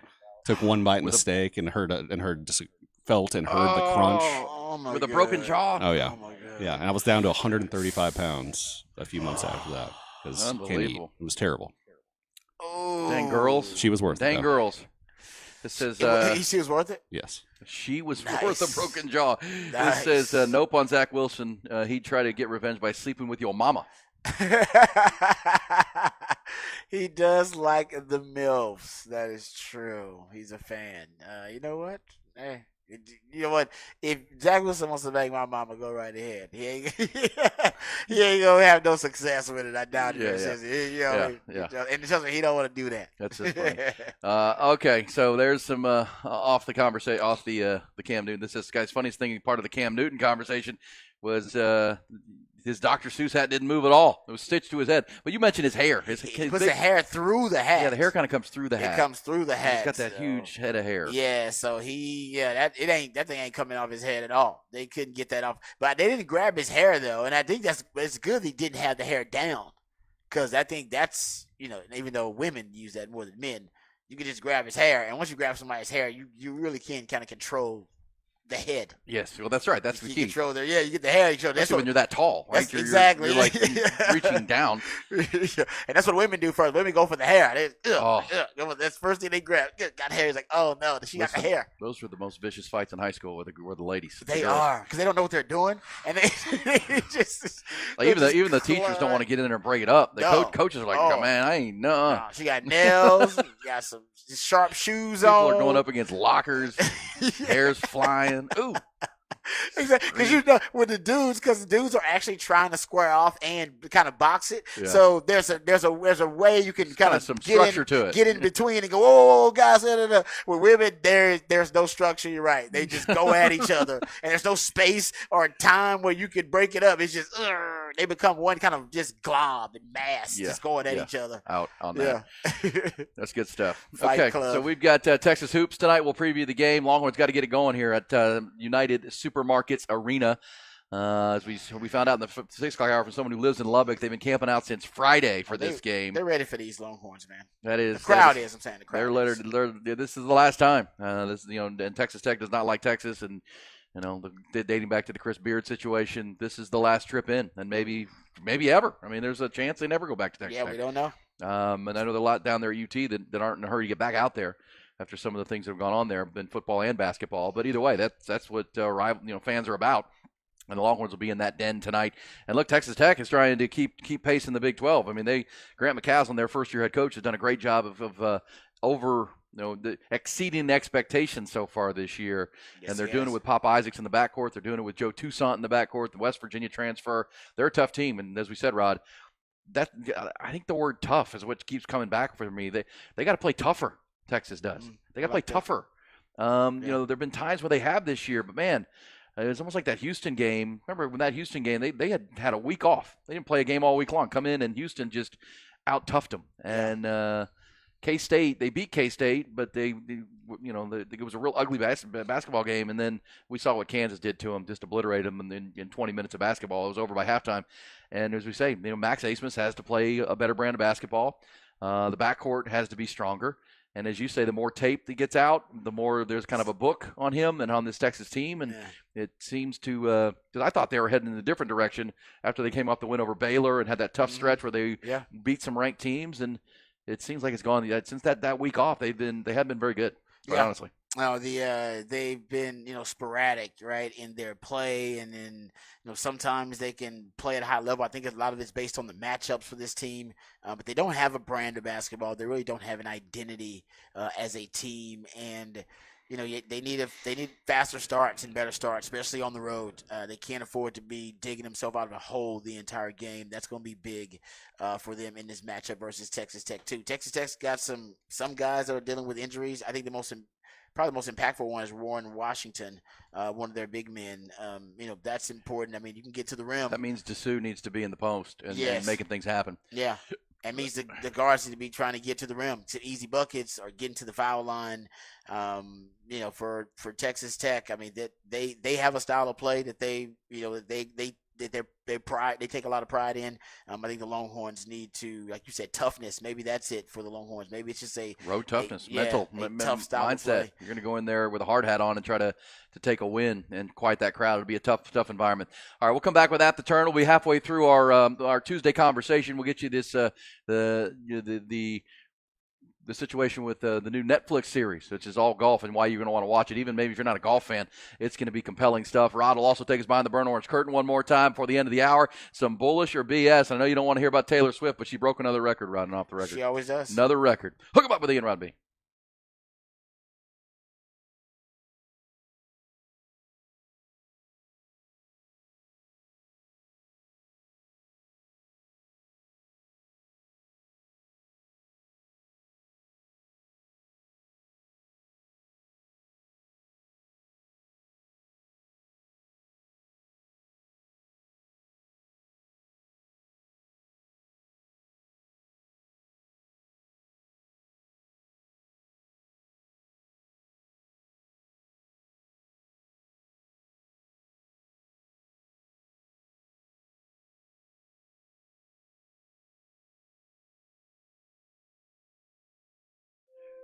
All right, folks. Viking Fence, in addition to their work with the permanent fences in Central Texas and beyond, if you are an event planner, contractor, construction superintendent, for you, careful preparation and planning are pivotal with your event or your project, right? You need to be focused on that. And with all the details, you don't have time to be dealing with your perimeter security. And that's what Viking Fence specializes in. Let Viking take some of the weight off your shoulders for temporary rental fences to restrooms, sanitations. Their expansive rental equipment sections can match any need and budget, whether you're doing a festival, big one, sporting event, concerts, you're doing marathons, parades, public events, or you're doing a project and you need the fencing around it to secure the perimeter. That's what they're all about at Viking Fence. They do it better, and you wouldn't even know they're there, right? It's set up to tear down everything you need. You're just focused on the event. You're focused on your project. You're staying on time, on budget, and they're taking care of the rest. They specialize in this and have for a long, long time, whatever type of fence you need. You want the chain link fence. You want that barricade for crowd control. Again, sanitation rentals. They got the water barricades, too.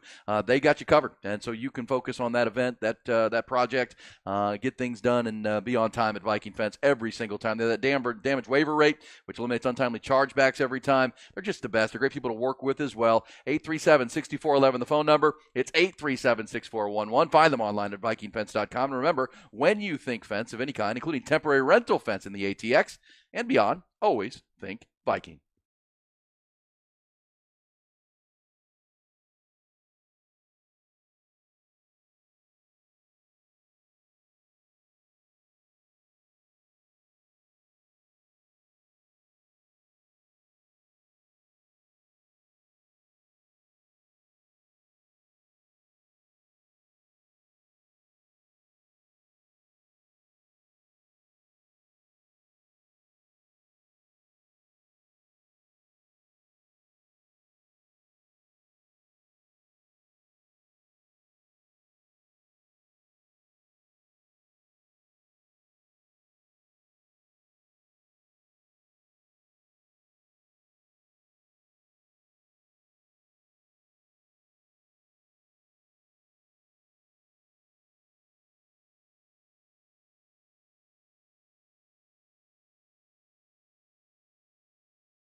Oh, it is at the turn, Rod. We're halfway through our Tuesday conversation, 5 hours each morning. We're 2.5 hours in, so 9 holes in, 9 to go. Oh, and yeah. a lot to do. We'll get to Behind the Burnt Orange Curtain coming up, but we told you about Jake Naprod yesterday, the rookie that won the event down in Mexico. Yeah. Fired up. That's a good new guy to root tats? for. He's got the tats. He's got the vape tats. sponsor. He's got a beautiful, beautiful golf swing, by the way.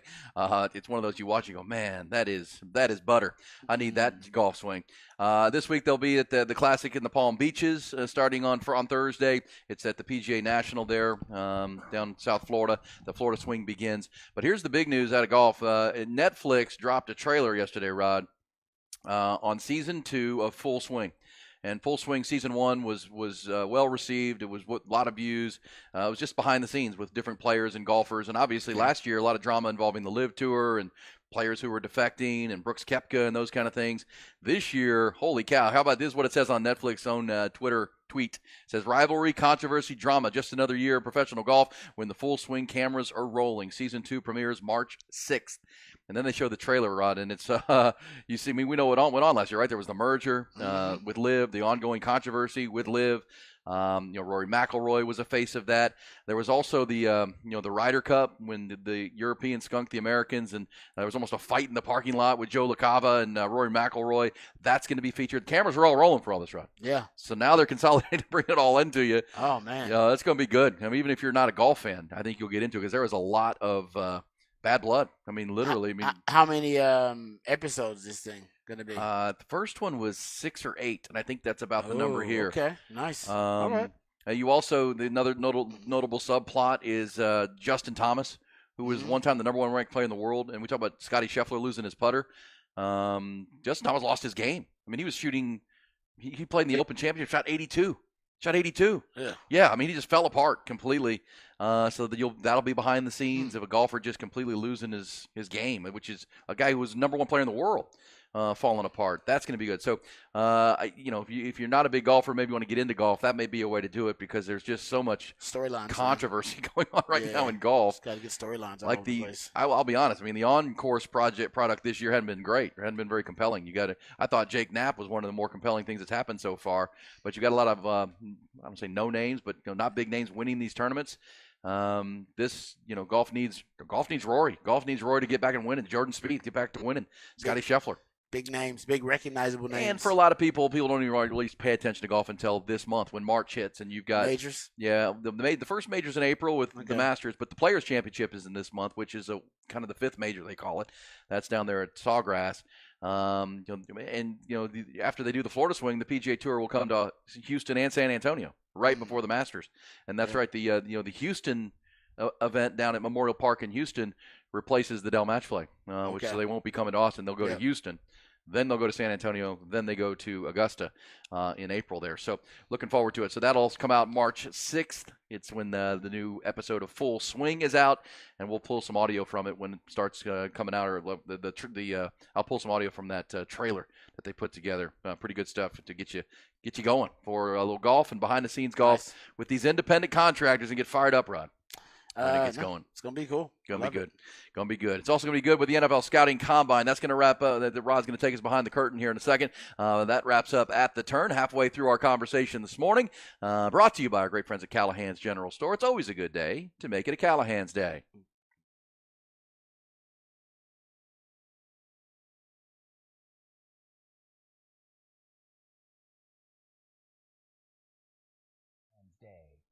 And they were all asking.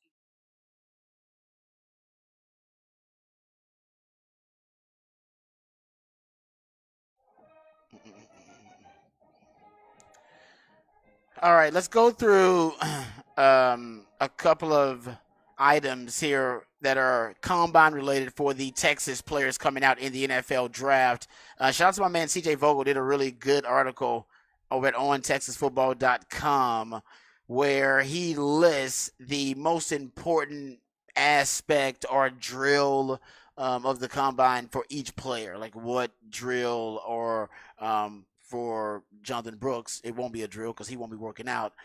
So what aspect of the combine will help him the most for Jonathan Brooks? It will be interviews, right? Because he's still recovering from his ACL surgery. From all the insider reports, everything is going really well, and he's supposed to be recovered by training camp. Don't know if he's going to be out there by then, but it looks like those are the projections. So for Jonathan Brooks, the interviews are really important, and his medical evaluations are really important.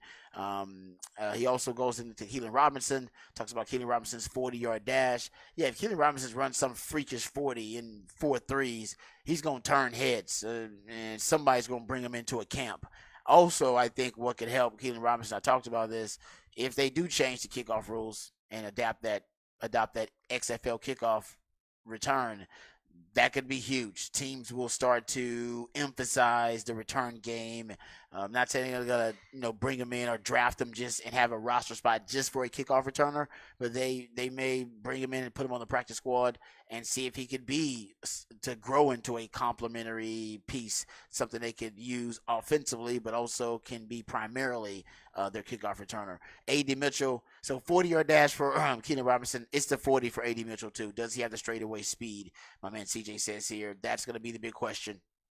Some says he can run a 4.4. If he does, he's a first-round guy. If he runs a 4.5, there's a chance, depending on if it's a high or a low 4.5, he could drop out of the first round into the second round. By the way, there's no shame in that at all.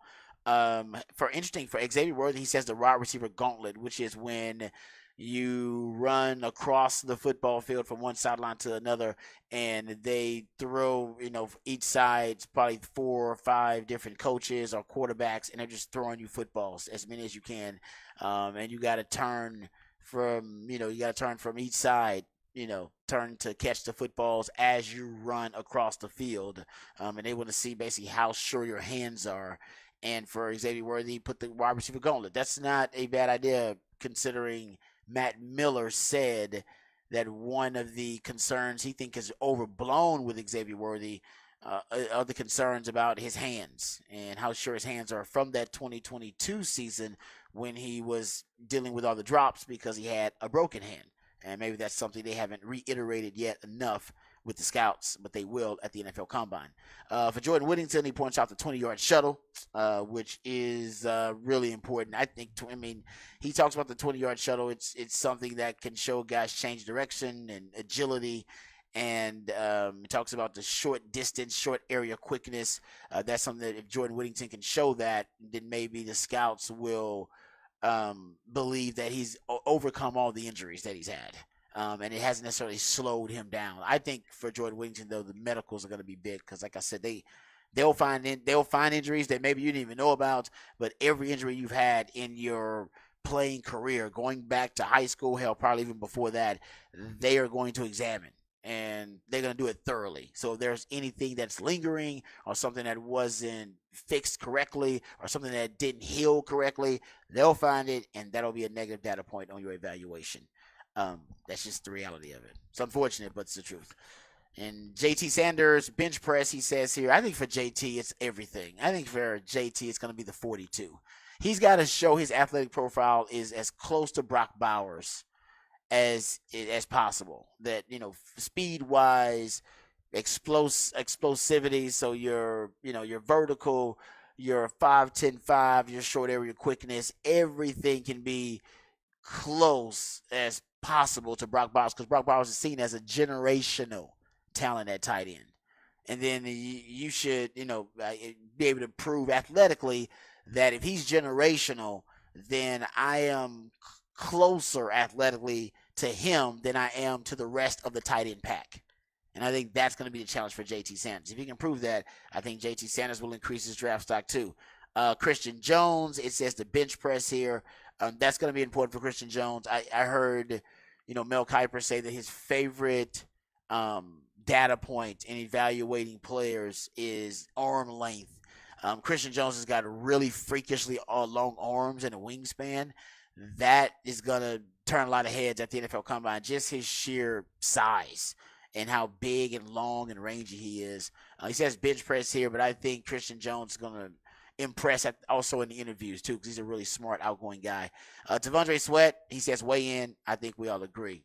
Is he going to weigh in at 360 something, or is he going to weigh in at 350 something? If he's between 350 and 355, I think NFL scouts will be pleased. If he's below that, they'll be ecstatic, because I think some scouts want to see him below 350. He likes playing at 360 plus, and that'll be the question: can he perform at the same weight that he plays? Because he's gonna come in lighter at the combine just for the drills and everything, but his playing weight is 360, and will some team force him to play at a lighter weight if he's uncomfortable with that? I think you got to find a compromise there, but the weigh-in will be big for him.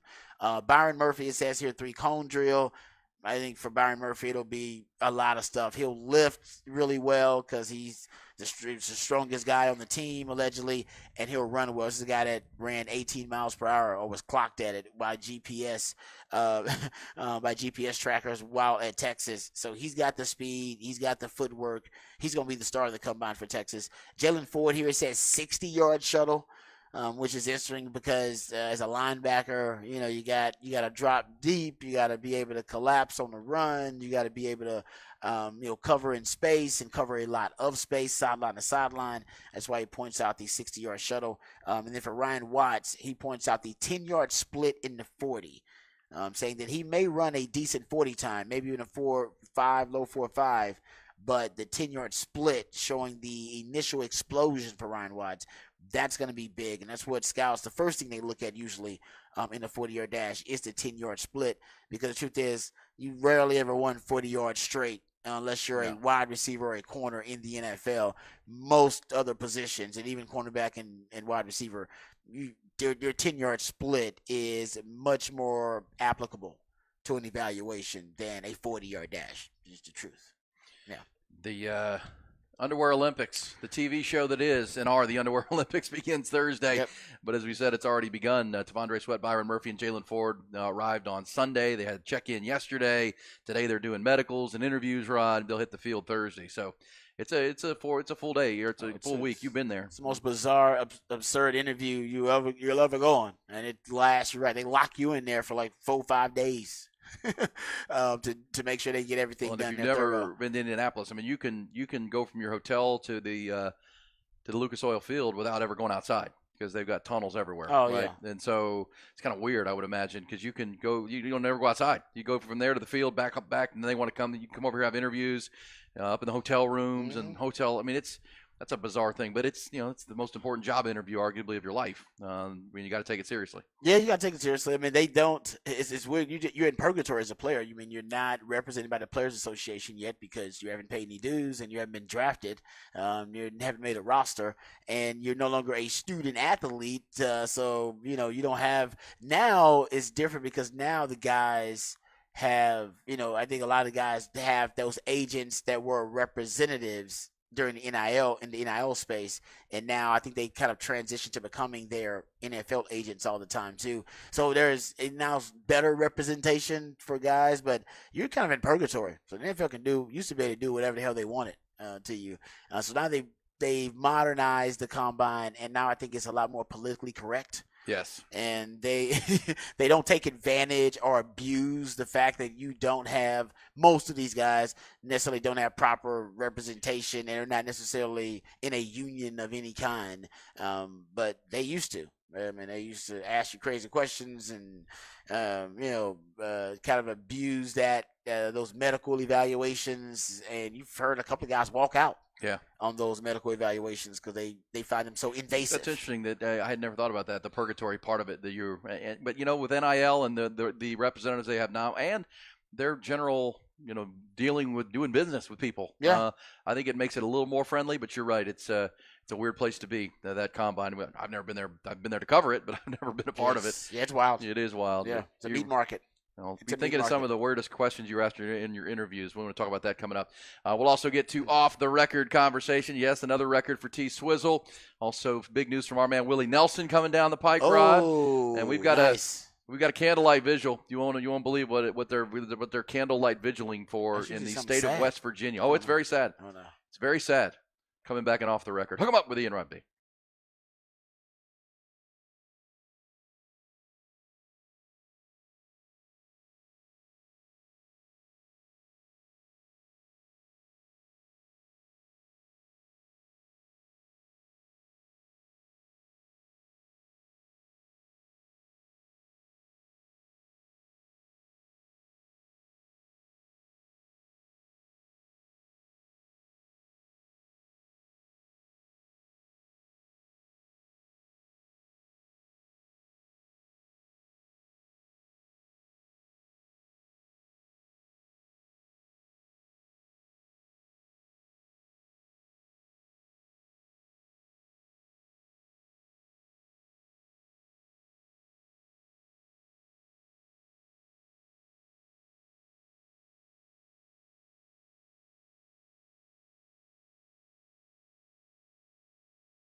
Spain sucks.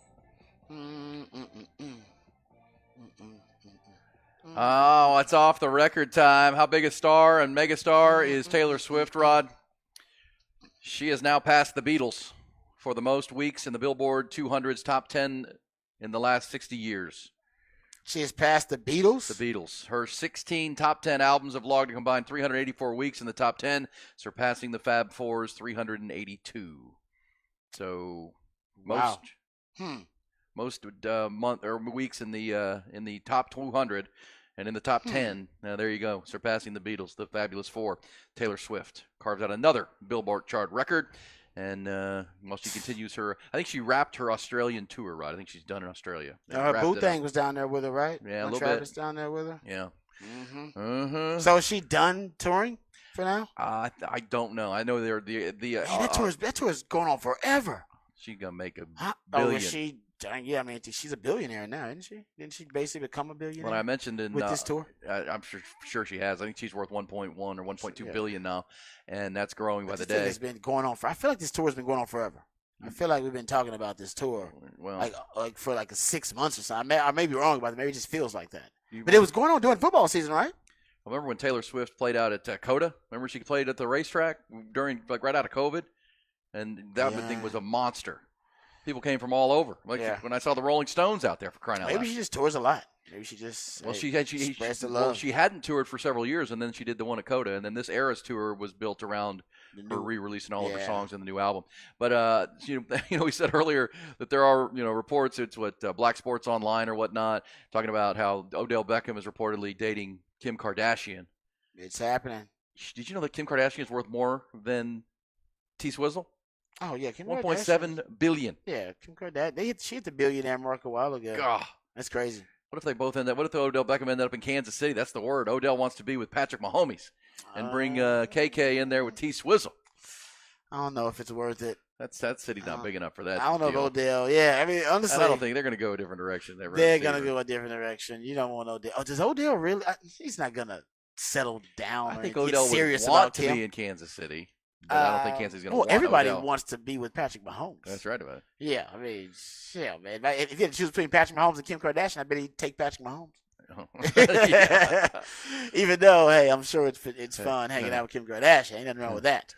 Okay. Kim Kardashian's like a doorknob at this point. Everybody gets a turn. Hey now. Hey, man. Hey, it's Kanye's baby mama you're talking about there, man. Okay, how about a lot of dudes? Yes, she's got a type. Athletes are a type usually. Kanye actually went away from her type. She likes athletes. She went away from her type when she went to Kanye. That's right. And had the kids. She from forever. She's dated, I don't know, like 4-5 athletes in her time. Was Reggie Bush the first? Been a lot. In terms of athletes, I know Ray J was the one that they made each other famous. That's exactly right. Okay, how about this? So Miley Cyrus, another famous pop star. It was apparently she's got an obsession with penises. Oh. Yeah, she claims she has a penis-themed room in her house. Hey now. That's what she claims. I'm not making this up. Is it called the Dill Dungeon? It comes no, seriously. I got it from Entertainment Weekly. It's Entertainment Weekly. She apparently there was a producer on a film that she was working on, and they said, this is the quote from the excerpt. It said, "When we asked her to do the movie and sent her the script, we didn't realize that she is a long time connoisseur and an enthusiast for the penis." Ooh. She told us, in fact, that she said, "Man, I have a whole room devoted to it in my house. It was profiled in Town and Country." Oh. So there you go. You didn't know that about her. She's got a junk room in her house. Junk room. Well, it's not. No, not for junk. For junk. Some people have a junk drawer. She has a junk room. Yeah, Miley Cyrus is kind of wild, man. She's freaky. She's freaky. I like it. She's wild. All right, state of West Virginia in morning today, Rod. Actually, more specifically, Charleston, West Virginia. I have video of this. People showed up for a candlelight vigil. Why are you laughing? It's supposed to be serious and sad. Candlelight vigil because Hooters is being torn down. Can't make this up. Oh, man. A Facebook event. Good old West Virginia. Advertising the memorial service to describe the impact the Hooters and its chicken wings have had on the community. Wow. Said it's finally official. We have all in our own way, or one way or shape or form, been holding on to pure hope that someone would purchase the closed building that was once the almighty Hooters and reopen it. That seems to not be the case. The building will be demoed on February 26th. So it happened this week, so they had a vigil by Hooters. Do they have any other restaurants in the area that they can go to? I don't know, man. There's not a lot going on in Charleston, West Virginia. Is there a strip club that they can eat at? Because I mean, that's not Hooters. Hooters is obviously more of it's a restaurant. But if they want food and also want to look at attractive women who are scantily clad, the strip club is your next best spot after Hooters. If you don't have another restaurant area, what's another restaurant like Twin Peaks? Twin Peaks is Twin good. Peaks is awful though. Bombshells. Says, according to WCHS, hundreds showed up from as far away as South Carolina to attend, while several former employees reunited to share memories of their time slinging beer and chicken wings. So there must not be another restaurant anywhere in that area. So you can cash in right now if you are willing to open up a restaurant somewhere near Charleston, West Virginia? Yeah. Okay, there you go. Clearly, it wasn't doing too great because they're closed and they just tore That's the damn a thing great down. point. Now, why y'all want to support now? Why wasn't y'all supporting it back then? Yeah, Come out of on. business. Well, chicken wings have gotten expensive. You know what I'm saying? They are expensive. That's a great point about food that. in general is quite expensive. Yeah. That is true. And it probably, I don't know, it's probably tougher to find employees to work at Hooters than it was back in the day. Don't you think? I think it may be tougher to find employees to work at the restaurants. They never paid them. They never paid them much. There will always be that type of girl on this planet that will work at Hooters.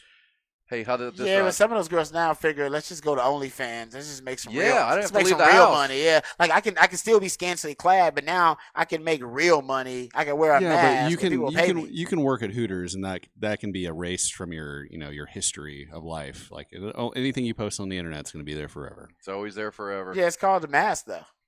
Ooh. People wear masks all the time on Yeah. OnlyFans. Not that I would know. Not that I would know. But you don't. Yeah, but one day those girls are going to have kids, and they're going to, in the back of their minds, just be like, well, there is videos of me doing unspeakable things on the internet. Dude, every mom has done unspeakable things. Yeah, but not on the internet.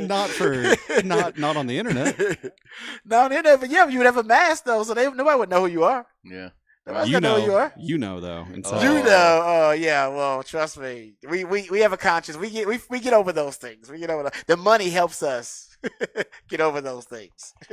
We'll come back because we do for 5 hours. We'll be back with the fourth hour of our 5-hour conversation this morning. Rod will have another rant coming up. We're talking NFL draft and scouting combine. Got Longhorn hoops tonight in Red Raider land. We got Longhorn baseball at the Dish tonight. We're previewing all that with you on a Tuesday. Hook 'em up on 101.9 AM 1260. Stream it on the Horn app and at hornfm.com.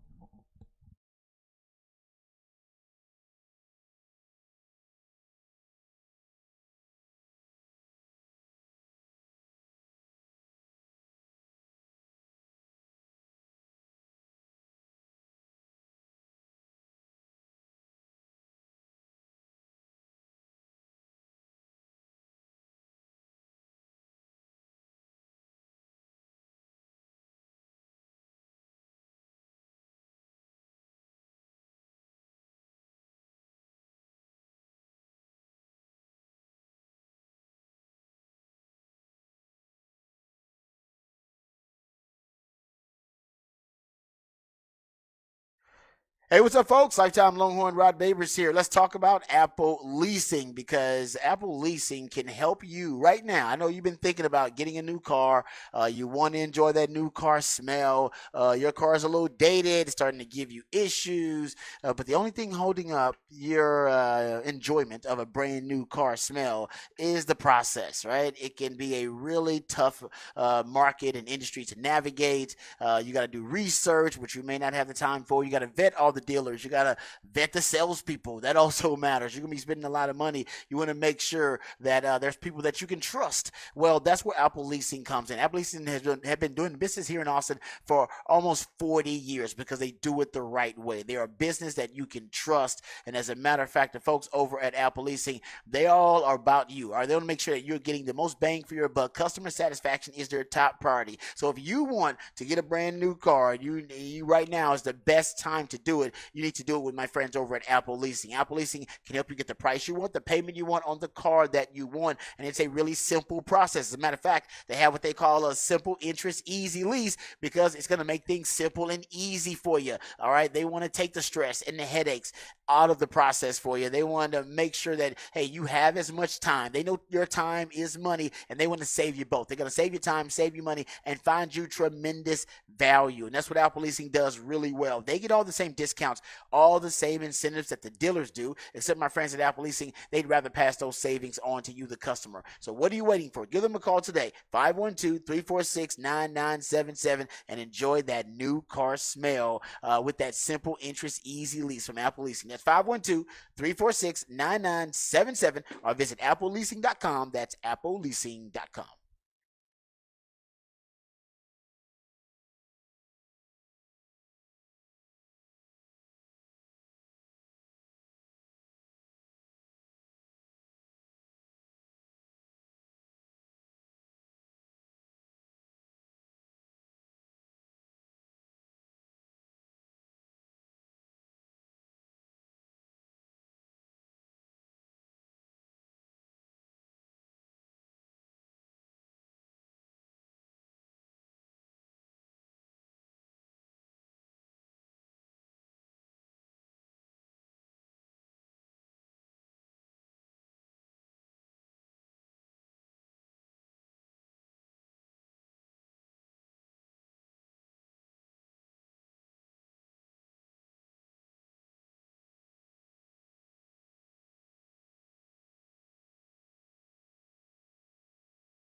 Always appreciate your messages and contributions on the text line, 512-447-3776. This one says, Miley's room's called the Phallus Palace.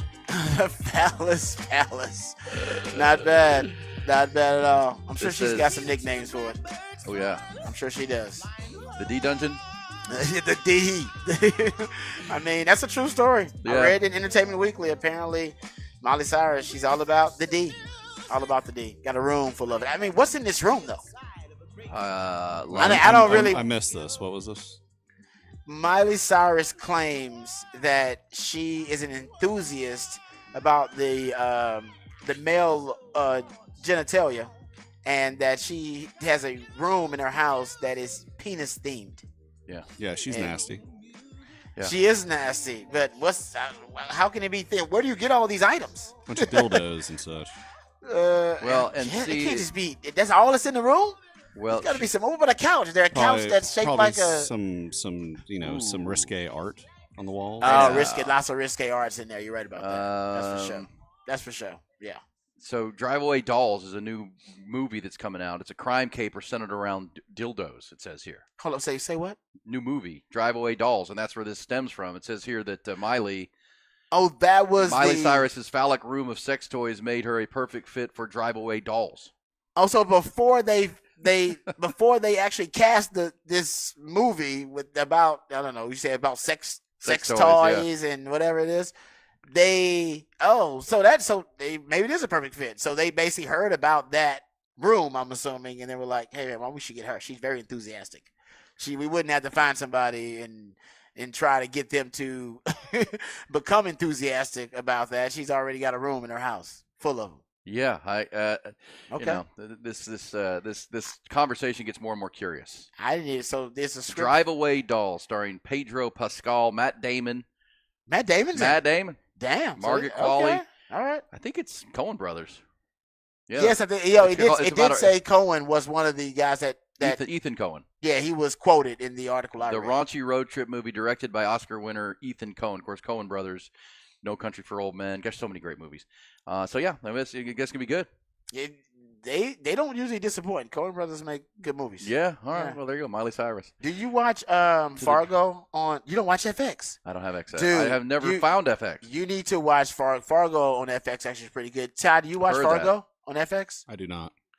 It's worth it. It's good. I mean, I don't know if the Coen Brothers are writing it. They definitely, obviously, it's their idea. You know what I mean? But it's really good. Last season was actually one of the best. It might have been one of the best seasons they had in Fargo. They got a lot of good shows on it. American Horror Story and The Americans is on FX.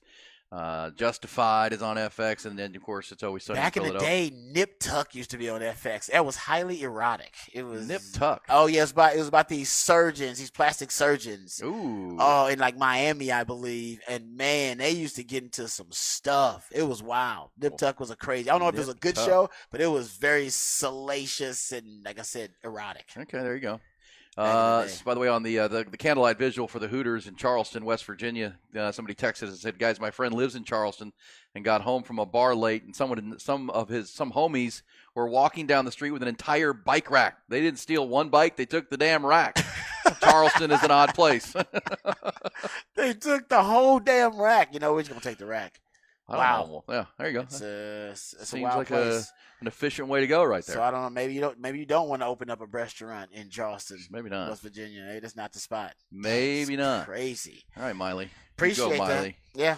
Appreciate the text too. We got some good text in. Good text. Good conversation this morning. NFL inside Combine. info.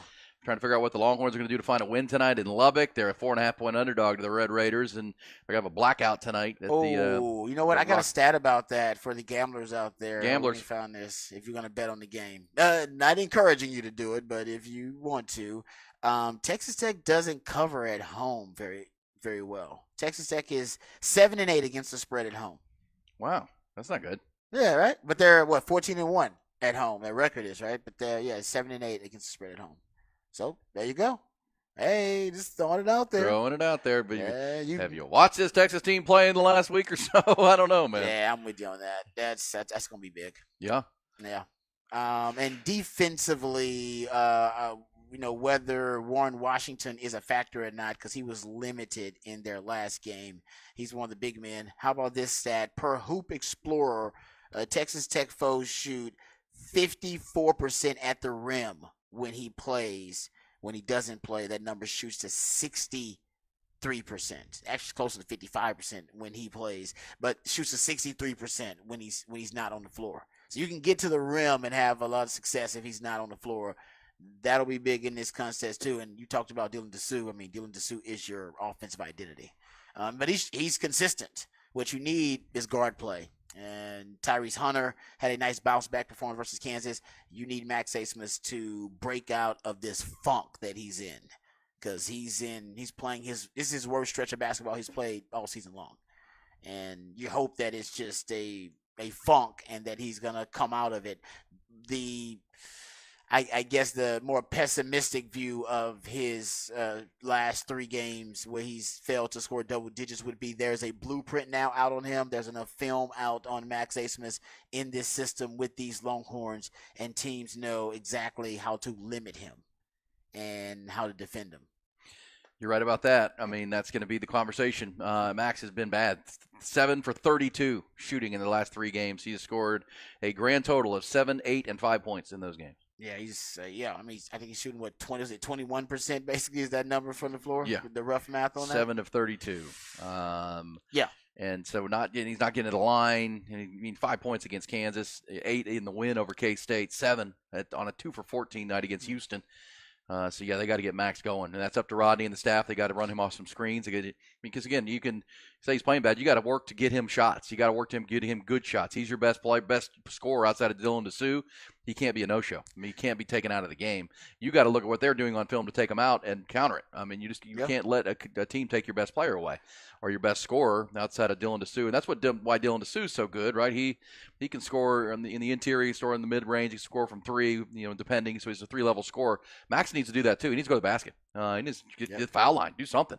You just can't have a guy who's at one point one one of the top 5 scorers in the league, not scoring but 5 points. Yeah, it seems like he can't create for himself anymore, and you're right about that. That's it, get to the high percentage, buckets, and that's what I was pointing out. Get to the rim. If their big man's out the floor, or he's dealing with injury, get to the rim, draw the foul. That'll break you out of your funk. That can kind of get you into a rhythm. But yeah, the backcourt's going to be huge. I think the start's going to be huge for Texas too, and how they handle this crowd. That crowd's going to play a factor. They just will. I mean, that's going to be the most ruckus, rowdiest environment Texas has seen this season, and you don't want to be digging yourself out of a hole versus that crowd. You won't try to take that crowd, not take them out of it, but at least keep them quiet by making sure it's competitive. If you're in a hole early on in that game for most of the first half, man, that crowd's going to be absolutely nuts. Jacked. Yeah. Jacked. I mean, they are going to be souped up. So you want to make sure, take that crowd out of it, start fast. Which they typically don't do. They don't do, and especially last 2 road games. I'm trying to think. The game they started the best was the game when they beat Baylor. That was the best that they played at the beginning of a ball game that I can recall. They got to be better. I mean, there's really no other way around it. And Rodney's got to get this team, because that's why Rodney Terry got this job, was his ability to take that talent last year and get it playing its best at the right time of year, right? I mean, they kicked it in gear mid-February into the tournament, and by the Elite Eight, they were playing as good as any team in the country. Then Dylan DeSue got hurt and derailed what could have been a trip to the Final Four. It's actually also Ty screwed it up by buying Final Four tickets at halftime of the game with Miami. Remember doing that, Ty? Remember when you you jinxed the basketball team, for crying out loud? Yeah. Now you did that. Come on, Ty. Come on, Ty. Buying Final Four tickets. I love that. That's awesome. I should have known better. You should have known. I agree with that. You should have known. I doubt you were the only person that jumped on the phone and started trying to buy tickets. But got to be careful of that. Got to wait. The sports gods don't like those kind of shenanigans. They don't like that arrogance, man. That's too much. That's too much cockiness and arrogance. The sports gods don't like it. Yeah. According to Bart Torvik's TourneyCast, which it basically predicts who's going to be in the tournament, Texas Tech, 96% chance to make the tournament. They got the Longhorns at 83% chance to make the tournament. Yeah, as of now, I think they're in. So they're firmly in. But and I think they can even lose this game tonight. They've got to beat Oklahoma State Saturday. They got to beat Oklahoma at home in their final regular season game, both Saturdays. If they could win tonight or win at Baylor next Monday, it obviously improves their chances. But can they do that? That becomes a big question. That's the challenge. It'll go a long way toward them. They're seeding in the Big 12 tournament, which I think right now they're tied for 4th, top 4 spots. You get that bye. They're tied for 4th. It'd be great if they could stay there and maybe get some help in the Big 12 tournament too, because they need it. I think it would help them. No question about that. All right, we will continue to talk Texas hoops. Texas women have the game of the year in the Big 12, arguably, is tomorrow night. Props to Vic Schaefer and his squad. They have moved into the top 5 and 3 in the country, right? They were at 5, and then Iowa and somebody else took a loss, so they're up to 3 now, which is one of their highest rankings in quite a while. They only trail South Carolina and Ohio State right now in the AP Top 25.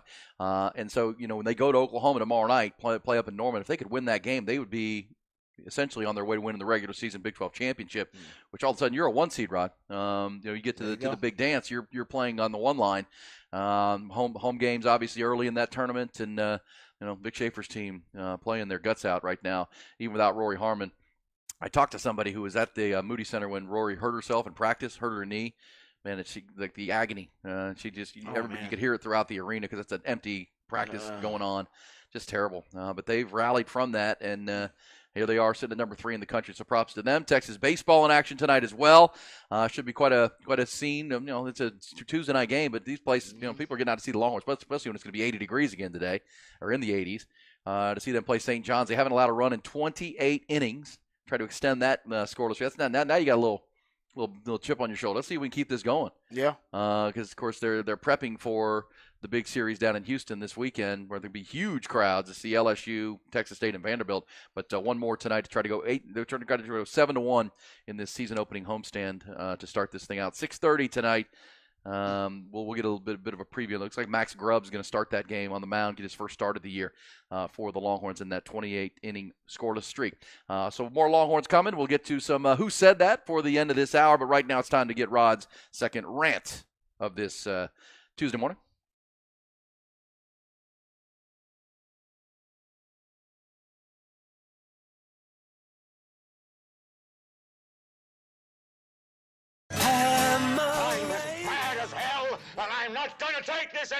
Find out what happens when people stop being polite and start getting real. You ain't keeping it around. My God! Okay, it's happening.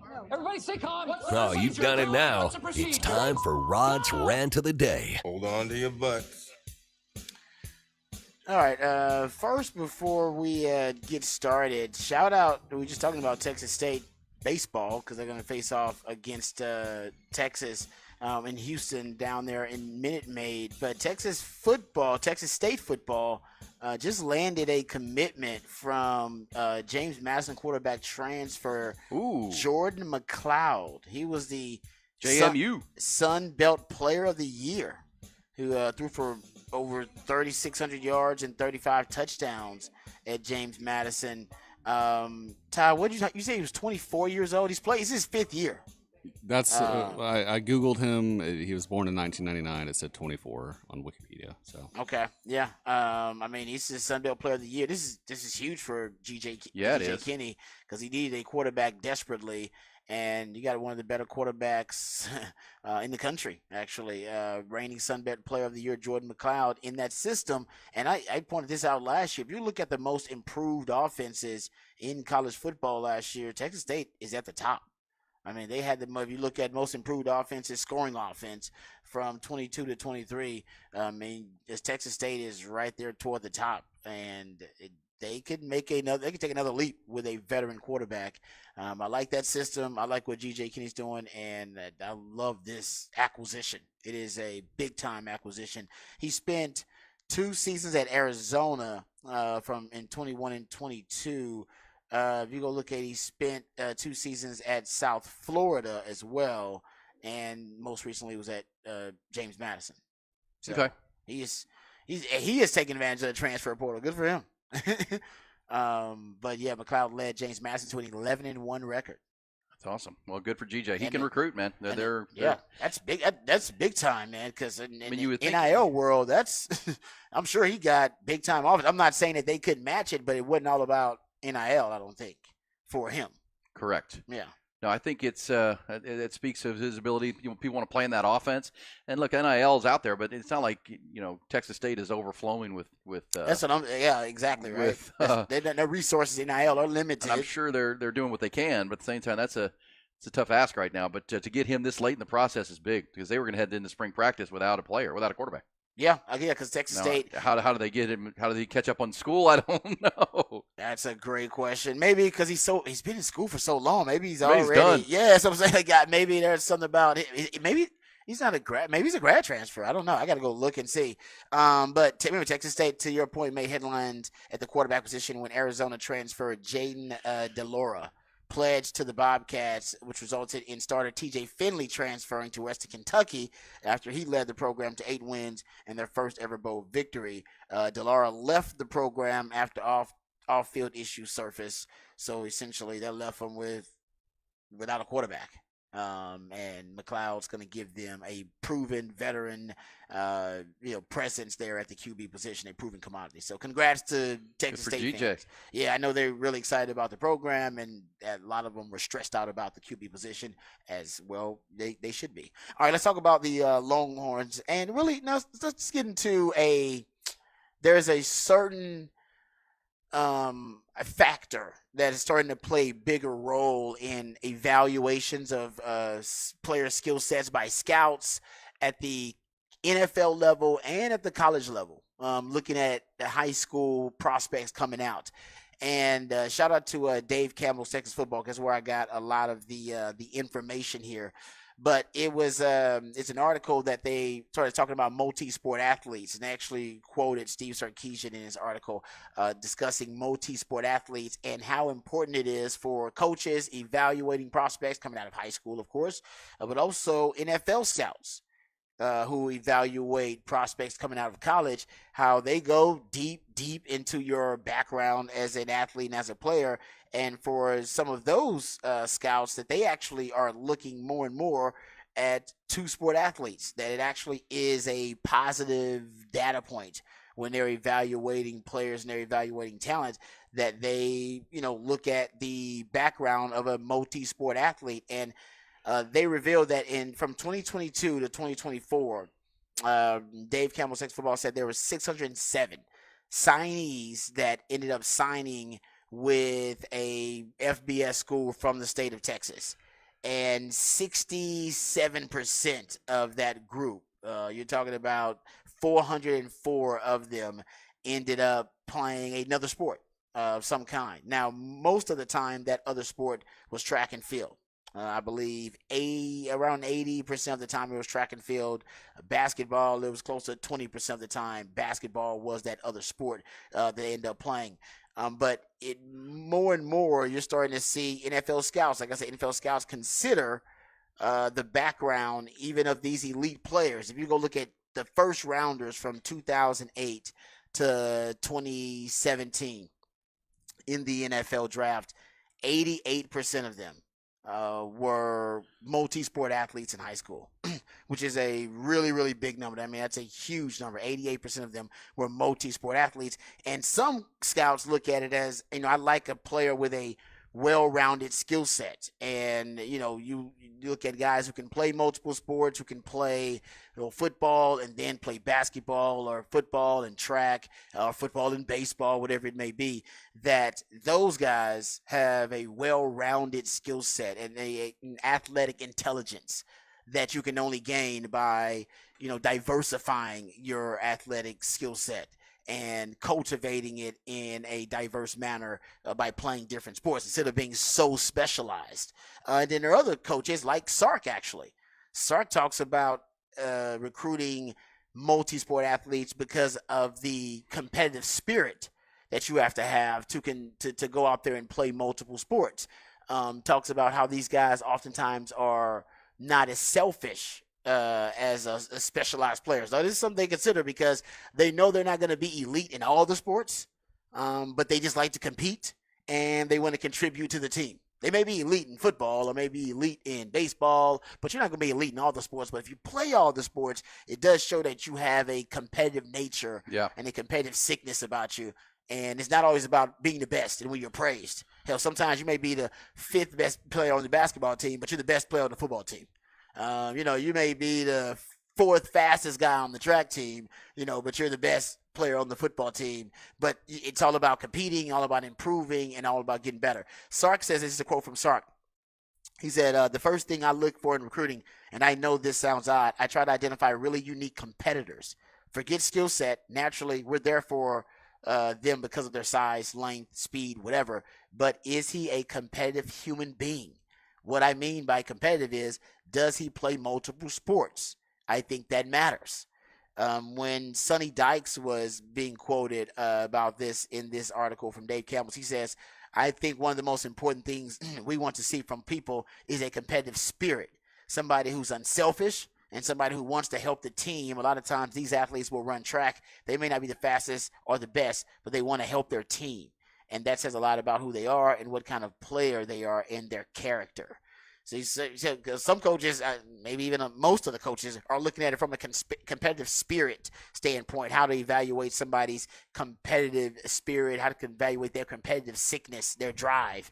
And other coaches are looking at it from, or probably both, this is a guy that's a well-rounded skill set. This is a skill set that can translate because they were a basketball player. They have good feet, hand-eye coordination because they, played, baseball. If he was a quarterback, he can throw from different arm angles. There are certain skills that can easily translate. But, I mean, the more and more that is becoming a popular thing a factor to evaluate in a player's background as a player, as a football player, whether in an athlete, period, whether it be recruiting them out of high school or recruiting them out of college. Now, not a lot of guys are playing and multiple sports in college. By then you're specialized, but in terms of refining the skill set and cultivating the skill set, the background of it, and being diverse in the sports you play, I think it does matter. And you can tell it matters to NFL scouts, and you can tell it's starting to matter to college football coaches too.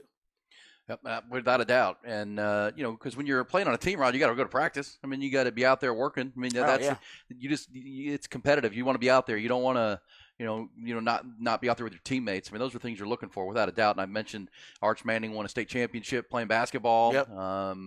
We heard from Todd Dodge back in the day that Quinn Ewers was on the track team. Yeah. When he was growing up at South Lake Carroll. I did not know that, actually. Yeah. Actually ran track. I mean, at Duncanville, Colin Simmons, the incoming pass rusher, he's one of the – I don't know how many guys have won multiple state football championships and won a state basketball title. Yeah. In the state of Texas, at the 6A level. Yeah, that's tough. That's a big boy. That's a competitive dude. Yeah.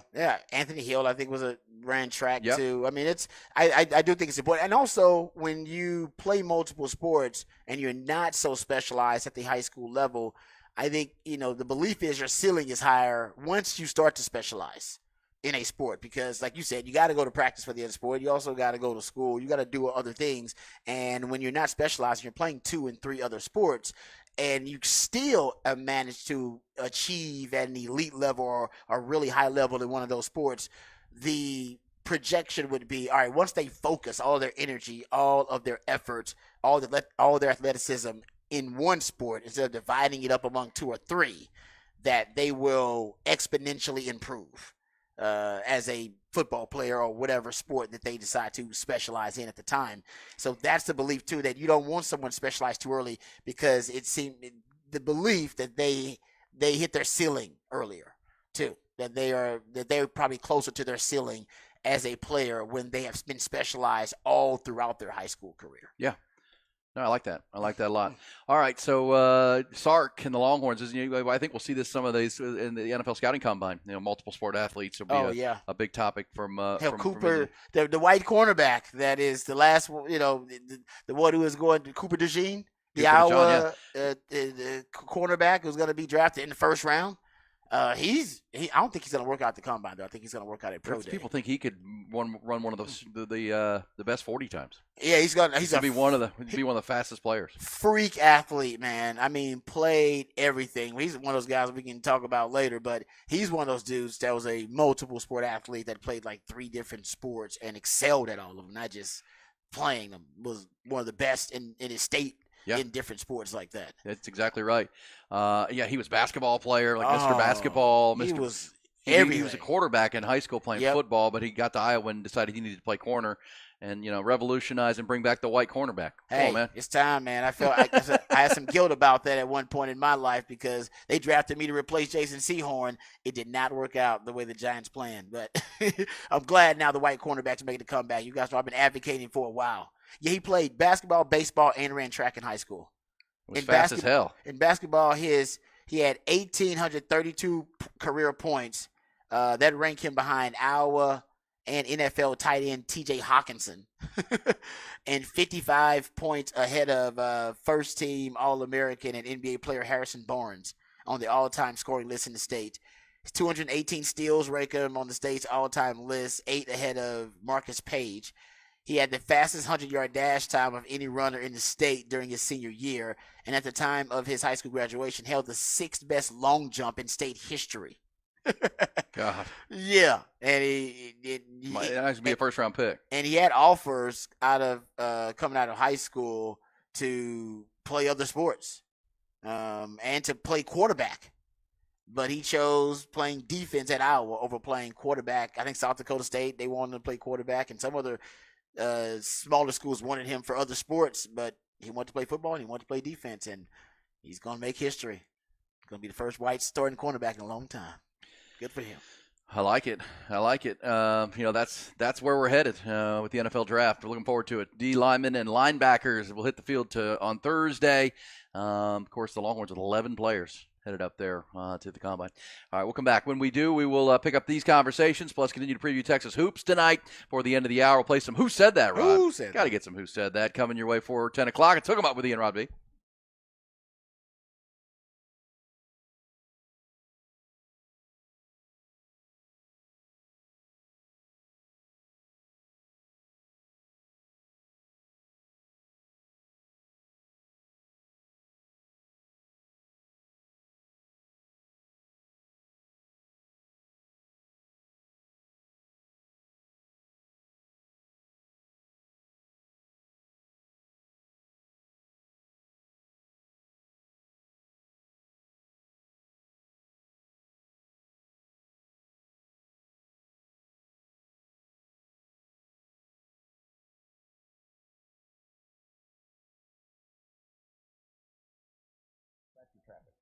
Hey, what's up, folks? Lifetime Longhorn Rod Babers here. Let's talk about Dr. Greg Eckert and his fantastic all-star team. We call him Dr. U because, I mean, he's our dentist, all right? Everybody around here has given you the testimonials about how Dr. U has helped them out and helped them get the best quality dental care available, and he can do the same for you. Now, it doesn't matter, exactly what your needs are. Maybe you haven't been to the dentist in a long time because you got some dental anxiety, and that's okay. I actually know about that. I experienced that myself. And I went to Dr. U, and at first I was a little anxious when I went there, but they do a great job of easing your dental anxiety, putting you at ease, making sure you relax, making sure you know exactly and are well informed about what's going to take place. And when I went, they actually found out that I had wisdom teeth that were growing in sideways. So it was actually something that was a little bit more serious. And you may not have anything that serious, but for me, that was a pretty serious thing. So Dr. U made sure that they got the x-rays done,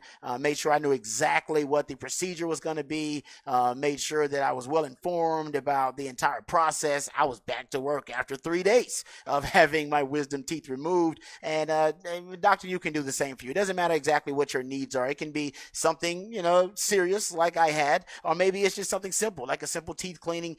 Maybe it's just a normal checkup. Maybe it's teeth whitening, general dentistry of any kind, denture, porcelain crowns, veneers, dental implants, full mouth reconstruction, from the simplest procedure to the most, most invasive, right? And to a big procedure like I had when I had my wisdom teeth removed. It doesn't matter, folks. Whatever you need, it can be even root canal therapy, whatever it takes to ensure you're getting the best quality dental care available. That's what Dr. Greg Eckert, Dr. U, is all about. He can even give you a brand new smile in just one day. He still can do that. If you've been told your teeth need to be replaced and you need dentures, before you start freaking out about that, you need to call Dr. U. Call Dr. Greg Eckert today to learn about this revolutionary alternative to dentures. New teeth in just one day, permanently secured to your dental implants. You'll spend no time without teeth. You'll get temporary fixtures until they can complete your permanent smile. You're going to smile again with confidence and eat freely without pain or discomfort. Dr. U understands that the quality of your smile can truly affect the quality of your life, and he wants you to have a really high quality of life. So right now, a confident smile, folks, it can change your life. So change your life for the better and reach out to Dr. U. 512-345-3166. That's 512-345-3166. Or visit dreckert.com, DRUECKERT.com.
Aaron Hogan, Rod Babers, Hook 'em Up, 1019 AM 1260, The Horn. Hook 'em up indeed on a Tuesday edition. Texas baseball tonight, 6:30 at the Dish. Texas basketball tonight, 8 o'clock in loud Lubbock. It'll be real loud tonight. I don't think there's any doubt about that. Get ready for some serious environment at Lubbock. We heard folks talk about people have been camping out since Friday to be a part of this ball game. I don't know how you pull that off, but that got us into a conversation about campouts and camping for tickets, and that was fun. Yeah, I don't know. You've never done it. Like I said, it's not something that I'm into. I don't judge people for camping out for whatever. I don't like long lines though. I'm not a lines guy. There's nothing really I think I'm that passionate about that I'd wait in a line and camp out overnight. I don't wait in a line for anything. I'll turn around. Yeah, I'm kind of a lot of that, like that too. I mean, I'll change my plans. I'll go to HEB, and if it's too packed, I'll just drive home. Oh, not even get what you want? Well, the grocery store's always packed. I'll just order something. Make other plans. Say this. They built we have an HEB because we live here in Onion Creek, Rod, where we do the Onion Creek compound. Mm-hmm. And so there's a new HEB right there at Slaughter and 35 that they built. They kind of wedged it in there. The parking lot there is a nightmare. It's just a nightmare. If you go there on a weekend, I mean, because they got because the city's got ordinance, you got to have this many trees, you got to have green space. They kind of wedged this HEB in and kind of it wasn't a huge space there. Yeah. That parking lot is a nightmare. Oh man, I know but honestly, they're all kind of like that. So it depends on what day you go. I know you're right. This one is particularly all the issues. Yeah, because there's one there, and then there are two exits into Buda. There's an HEB older when I go to that one. So that's your HEB? Yeah, because I can park down by the liquor store there and sneak in. People don't know about it. Oh, see, they just gave away your secret. That's like the HEB across the street from my house I've told you about. It's one of the originals. Yes, and I will go. I'll only go. I don't go there for meat. Like if I need like a bottle of ketchup, I'll go there. But the options are lacking. It's it's one of the older kind of rundown HEBs. Those are rare. They're starting to replace most of those. Those older. Well, that's the HEBs. thing is there's a brand new one that's 8 minutes away. It's exactly. I'd much rather do that. Yeah. No, I mean. I went into the Westlake HEB for the first time in a while yesterday, and I forgot that the window shopping. And speaking of the song we came into, 50 Cent Window Shopper. There's some good stuff Westlake, there. Westlake HEB is. There's some yoga fans going on. There's some talent, man. There's some talent. The issue with going to that one is I see like 4 people I know every time I go there, and I was looking like a bum. So you were looking like a bum? No, never. Yeah, I don't like seeing people I know when I grocery shop for some reason. Isn't that weird? It's weird. What are you doing here? I know exactly. I know you're supposed to be here. I know you got to be here, but I don't want to see you. I had one of my best friends send me a picture. He was in there. It didn't say hi to me. He just took a picture of me from across like an aisle. Didn't say hi and then sent it to me. And I was already in the parking lot. He's like, I saw you in there. And I was like, what? Exactly. Like, you didn't think to say hi to me? Like, I don't know. It was weird. No, he's like the grocery store. No, I'm not going to say hi to you in the grocery store. I'll just take a picture, let you know, hey, man, I saw you. I recognize you in the grocery store. He was like, it looks like you were taking your time. And I was like, I was. Yeah. I was. I see people I know in the grocery store, and I try to avoid them because I don't want to bother them. They're in the grocery store. They're task-oriented at the time. That's right. I want to go over there and like, hey, what's going on? Don't like moms go to the grocery store kind of to see people? I don't know. That's kind of my thought on it. I've met few women at the grocery store, but I would do it intentionally. Like I would go there like dressed nicely and say like I was coming from a business meeting or something, and I would go pick up chicks at the grocery store. That a boy. Yeah, it was back in the day. Well, because they would think. I mean, he's a young professional. Why else would you be wearing something nice at a grocery store? Why would he be dressed so nice unless he was actually coming from a meeting? Nope, I duped you. Actually, and what was your pickup line? None. I just came from a meeting. It depends on what's in the cart. Oh, so yeah, you can see what they eat. See what they eat healthy. The grocery store is a great way to pick up women because you kind of know the woman based on the stuff in the cart. You know, if she eats healthy, like you said. You know, if she cooks or if she's getting a lot of pre-prepared, stuff that's already frozen or whatever, or if she's actually cooking meals. You learn a lot about a woman about what's in her cart. But so how would you approach this? Like, what was your in? Like, is this hey baby? Hey, baby. How you doing? How you doing? No. Actually, it was like I said. Most of the time, it was about something in the cart. It was, I gotta make the transition about something relevant in her cart or something that I'm looking for. That's usually the best way. Or I get the eyes. I got the look. Ooh. I mean? You get the look. She looked at, she gives you the eyes, got the eye contact. And then you look for the eye contact multiple times to confirm, like, hey, come over here and say anything. And we can You hollering at me? Is that what you're doing? You hollering at me? If you come over here and talk, I'm looking at you in your eyes. I'm not doing that to be creepy. I'm letting you know that if you come over here and drop any line that is halfway respectful, we can get this party started. We can exchange information Dang, and go Rod's down. smooth over here. So that's the best way usually is to try to get the eye contact. Like if you get the eye contact once and she looks away and never looks at you again, then you know she's not interested. But if you get the eye contact and then you get it confirmed, then reaffirmed like 3 or 4 times, then you know, okay, I got to go over here. It doesn't even matter what the line is. I mean, it could just be as simple as, hey, how you doing? Boom, done. It can be that simple if you get the eye contact multiple times. But if you don't, and then is it to get a number, or are you going? Oh yeah, you got to going on and help unload her no, groceries. Well, I mean, I was never that successful where literally I walk out of the grocery store and pull it from the grocery store to the house. That never happened. That led to like hey, I'm gonna hit you up. Yeah, that'll be an adult. That's like a porn script right there. Get it in the grocery Penthouse store, forums. straight from the HEB to the house. Can I help you unload your groceries? Yeah. Exactly. You know what I mean? I might need some help unloading these heavy groceries at the house. You know, no, that never happened. But plenty of numbers exchanged. I got some contact info from a couple of HEBs back in my day. Yeah, it was good. It was a nice. What are you gonna do with those cucumbers? Hey. And then you can always get into the conversation about cooking and this is what I'm shopping for, that kind of thing. You can. It's easier transition than you think. You hear that, Ty? Rod's got game. Rod's got mega game, even though he's a married man now. Yeah, that's back in the day. That was way back in the day, man. That's mad game. HEB, though, I'm just saying, like your local HEB, you'll learn when there are hot times where you get more, more scenery in the HEB than other times. Was there a peak time for this? That's a good question. And I think there's just peak HEBs instead of peak times. Like if I was single now, I'd be looking for the single moms.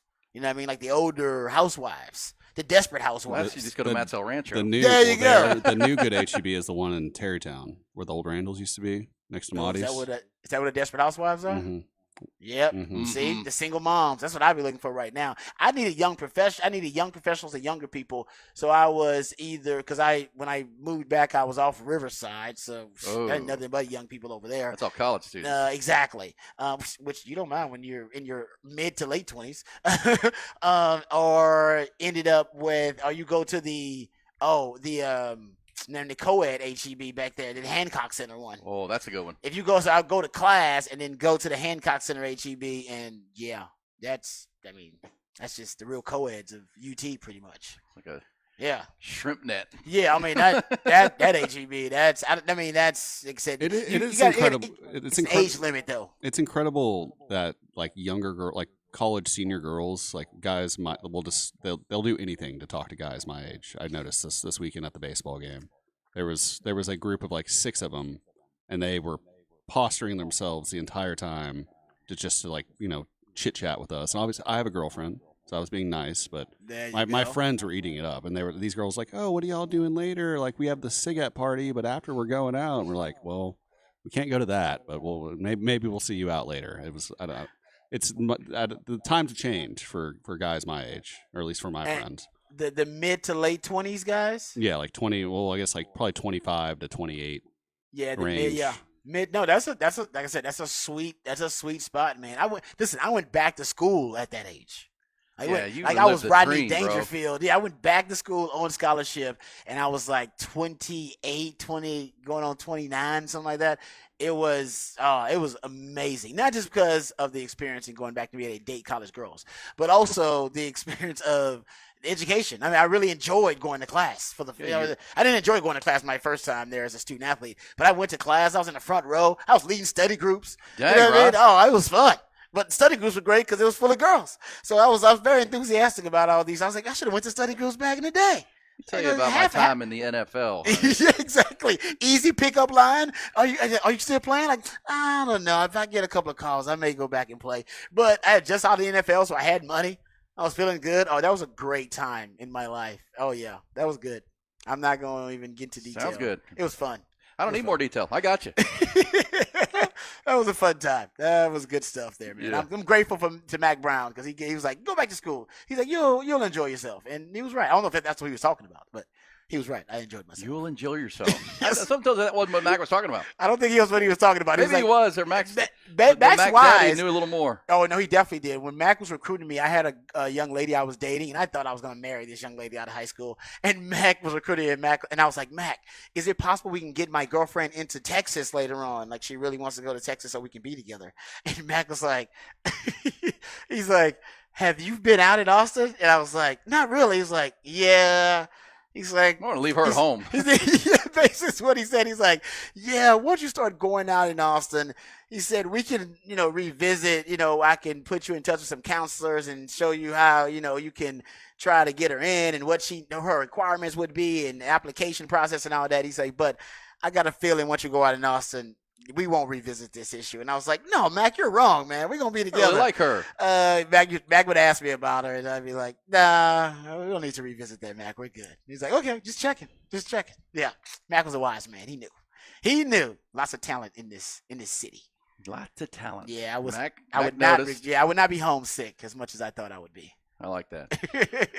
All right, we come back. We'll play some Who Said That, Rod? A little audio from around the landscape. We'll also get to the fabulous fifth hour on our way to Jim Rome Show at 11 o'clock. Oh, one of the greatest NIL deals in the history of NIL. We got to talk about that when we come back. When we come back. Hook 'em up with Ian Rod B.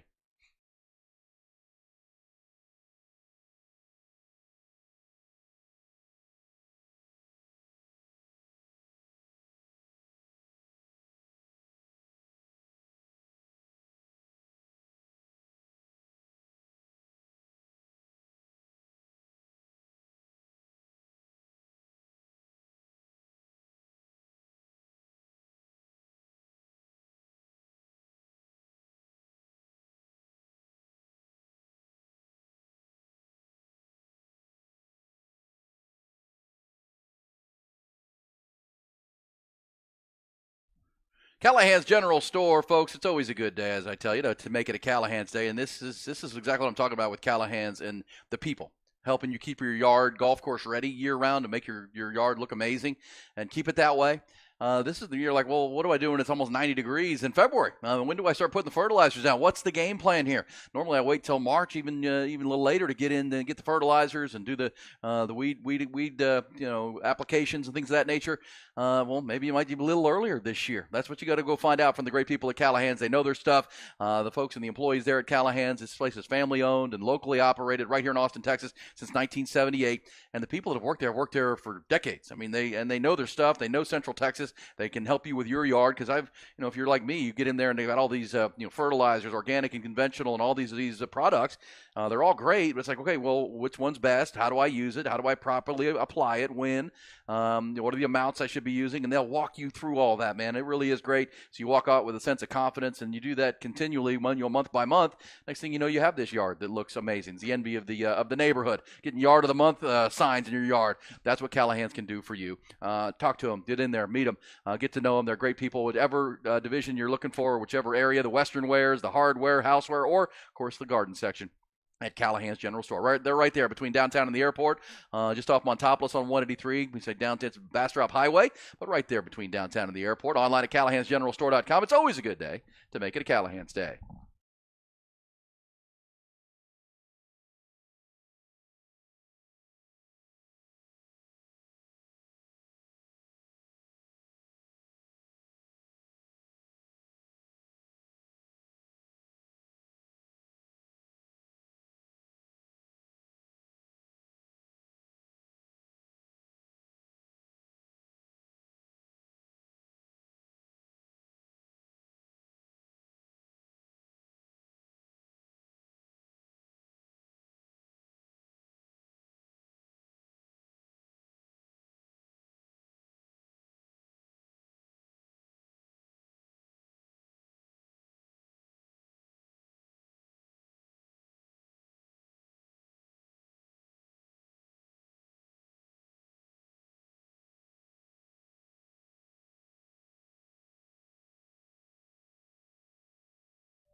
All right, it's time for some Who Said That audio and Who Said It. We'll try to figure that out and quiz ourselves. Yes, sir. Usually the audio relevant to a conversation we can have as well. But you said there is a great NIL deal that has come across the board, Rod.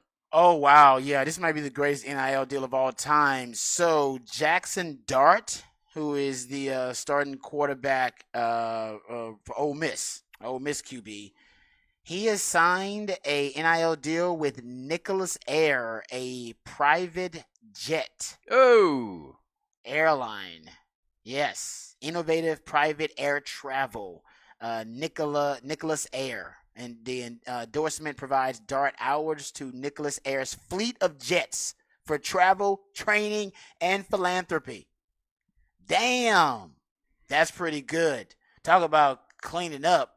Man, this dude's going to have so many. I mean, he's already got, I'm sure, fighting them off with a stick there, Ty, because Ole Miss, they got some good-looking women. And, of course, he's starting quarterback. But now you're talking about access to a private jet? Wow.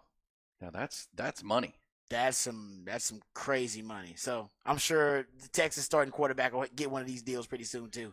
That's the one I want. That's the deal I want. Access to the PJ. Come on, man. Man, have y'all heard of a better NIL deal than that? No. That's pretty damn good. Man, how's the taxes work on that? I don't know. How do taxes work on the private plane? Because you got to pay taxes on all this stuff, right? Yeah. How does that work? I don't even know if I want to use it if the taxes are crazy. I'm kind of with you on that. You know what I mean? Because I think oh man, that's interesting. I wonder if you got to pay, because you got to pay for the fuel and all that stuff. I think that's like really expensive. I don't know. I'm not rich enough to have those problems. More money, more problems. Hey, look, man, write it into the deal. Write it into the deal. They can help you pay the taxes on it. Yeah. Yeah, you could. Like, you could. I'm like, yo, I mean, if we were doing this, you got the taxes covered. Well, I guess the individual has to pay their income tax. Yeah, you got to pay it. I don't know. I don't know how that works. I mean, that's you got to have a really good CPA in this NIL stuff, in this NIL space. If you're like a big time, feels like it, right? Yeah, if you got a lot of endorsements, you're a big time athlete in college sports. You better have a CPA that's on point. Seriously, and they're worth every penny. Yeah, there you go. Anyway, Ty, I sent you a couple of clips, and you can dial any of them up, and we can play. Who said that? Let's talk about it, big guy. How'd that 40-yard dash go for you? I'm going to be honest with you, bro. I was so big on being different from everyone. Everybody was wearing the long tights. I was like, you know what? I am not going out there and copying everybody. I'm going to wear the short tights. I didn't realize they was boxers, bro. Oh, my gosh. Well, it made you faster, man. So fast, you tripped over your feet. Oh, my goodness. Tripped over that third leg. Tripped over and just jumped out, man. That is so funny, man. It was there, man. I believe you said it right there in quotes, like my fell out. Bro, it's exactly what I said. I didn't even believe it. I was running. I'm looking at the 40, and all of a sudden I feel it. I feel it touch my leg, and I'm like, oh, I'm trying to catch it and take the dive. You know what I mean? Because I know little kids watching. Oh, my God. Put your away, Chris. I got to say, how blessed you are to even be able to describe it as though your fell out. Oh, my gosh. I don't even think I could describe that adjective for mine. I don't think it could fall anywhere. Like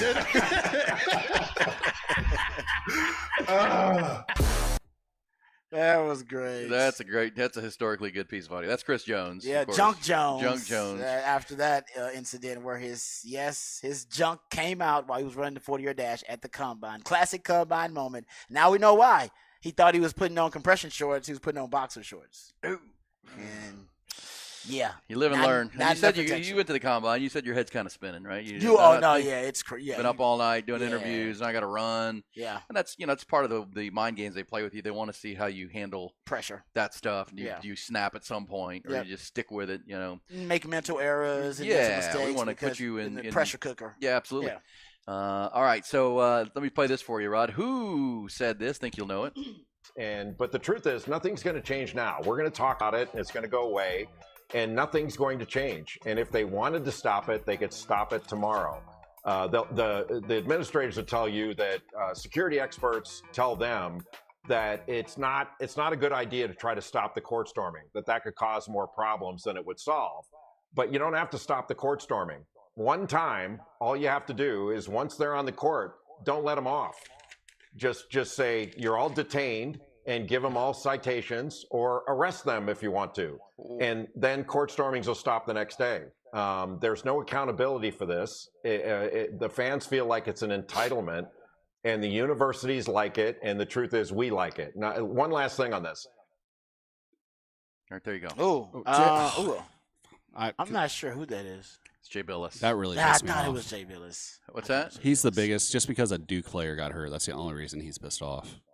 Well, their best player. But at the same time, look, I mean, the court. We also saw Caitlin Clark, who's the best player in women's basketball, get decked by Ohio State. That was a run flop. Across. That was a flop. No, what? Yeah, of course, it is a flop. I mean, if you're running off the court and someone slams into you, how do you know? How do you flop? What is that? I mean, you're running, they're running, and the Caitlin Clark one was pretty violent. She's running to the locker room trying to get out of there, and here comes big student, boom. Yeah. I mean, that's just a collision. Those are you got to do something. And look, it doesn't happen in the NBA. I mean, they don't storm. Well, they don't. Because you storm get arrested. They don't storm the court in the NBA. Yeah, I mean, it's first of all, they're storming courts and fields too much now. It's happening way too much. It's over the top. Yes, it used reserved for. Yes, very rare occasions where. Like if Texas Tech beats Texas tonight, they can't storm the court. Well, they do. Texas is unranked. Texas Tech allows the students on the court after every game. Yeah, but you got to wait till the student. You got to figure out a way to let the opposing team get out. Yeah, before countdown. they come down. You should do a countdown or something like that. Well, it's like Jay a few years ago when the Texas students rushed the court. It's like they don't understand that at Texas that's not something you do. Right. Agreed. Well, agreed. Now, now look, if you beat the number one team in the country, I get the fans you want the students close. You want the students to be fired up and be part of it. But there has to be, to Jay Billis's point, right? If you did a 30-second countdown, okay, if you guys, because you can tell the game. Oh, yeah. PA can jump on there and say, look, you can head to the court in 30 seconds, let the opposing team get out. And if you don't, you're going to get a citation. Yep. We're going to give you a ticket. You going to jail. Yeah. You came out early. I don't think That's we not can give going to everyone. stop anybody. Come on. Well, yeah, we might. I mean, It would people still streak, and you get arrested for that. Well, but you're not going to have a mob of people. There'll be a lot of sensible people saying, "Oh, I'm not going to jail. I'll wait 30 seconds, and then I'll run onto the court." Yeah. I mean, that's really all you have to do. But we'll see. I mean, the Filipowski thing was let's hope he's going to be okay. The Caitlin Clark one, man, that was a collision. I mean, and the students, they don't belong there. It's just you got two emotionally charged factors here. It's the crowd's emotionally charged because they're pumped up and they're excited, and the players who are usually on these losing teams, the opposing team, they're emotionally charged. They just lost, so they're upset. So I just think you got to find a way to make it a little bit safer. The countdown's not a bad idea. More actual police that are armed. Because I do think that would be a better idea. And I do look at ESPN can say what they want, and Jay Billis can say it on ESPN, but they like it. I mean, the TV networks like it because it looks cool. Yeah, it goes viral. I mean, now the collisions are not cool. That's all you got to do is get the team off and then storm. Then you can storm. And not a problem. Seems like it solves the issue. I know the opposing team needs to know too, man. Let's go. Y'all need to get the hell off the court. I will say my favorite high school football memory of all time is when we beat Allen, snapped their 57-game winning streak, and the entire stands rushed the field. That was part of probably one of the coolest feelings I had as a player in high school. That's cool. That is cool, and I don't want to eliminate that. I'm just saying you have to make it safer. That's true, but you can make the argument, Ty, that Westlake should never rush the field. Come on, Westlake. Hey, they snapped a 57-game winning. Westlake's when I was there, we'd only won one state title. We lost 6. That's true. So that's good for getting there, it was a big moment. No one expected us to win. Big underdogs. Lost 6. Straight up. To get there that many times is still an achievement. Hook 'em up rolls on into the fabulous fifth hour.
Willie sits around in his underwear.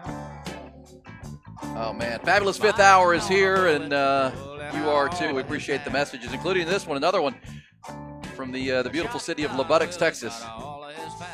Says, guys, I live in Lubbock, and they are lined up. We need to be ready for a crazy night in Lubbock. We need to shut them up.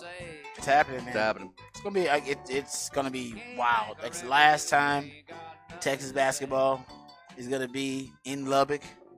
I mean, what are the sports before Texas officially switches to the SEC, which is gonna happen in July? July 1st. Big party planned for June 30th. On campus. So those sports are the last sports that are gonna travel. Baseball will be the last, but baseball plays Texas Tech as their first series next weekend, 2 weeks, and it's here. Yeah, so they don't have to go back to Lubbock. That's true. The women are done. The women are done, so this might be the last. Yeah, exactly. It's one of the last ones, man. I think it might be. I mean, maybe tennis. Yeah, you're right. Could be another. I'll have to look that up. But, let us know if you know. But maybe beach volleyball. We starting our beach volleyball team yet? Got down there at the 40 acres? What are we doing? Oh, yeah, it's coming. Oh, no. And CD says only female sport. They're only adding female sports from now on. It's Title IX. Yeah, they can't. They're not adding any other male sports. By the way, speaking of that, Charles Robinson, or Charles Baker, I should say, the president of the NCAA, has spoken based on the latest loss in court that they've had. That guy just got that gig, didn't he, not too long ago? He walked into a cauldron. I hope they're paying you a lot of money, man. The grief to dollars ratio. I mean, the new president of the NCAA. While speaking with reporters back on Friday, he expressed interest about the lawsuits. He said, "You're talking about 95% of colleges that probably spend somewhere between 40 and 40 million and 5 million on college sports, and they lose money." He says they don't have TV contracts. Nobody can look at their income statement or balance sheets and conclude that there will be a way for them to make money. And this is on the question of making the student athletes employees. Yes. Which would bankrupt most every athletic department once you get there.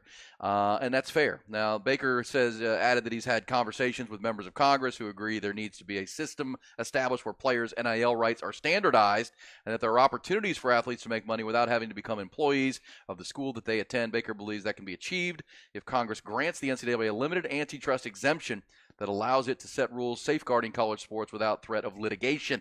So give us some litigation shield.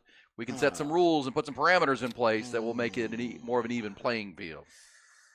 Do we trust the NCAA not to screw it up? And we're talking about the NCAA working with our federal government. But at the same time, something has to be done. And look, as we talked yesterday a lot, you can't make them.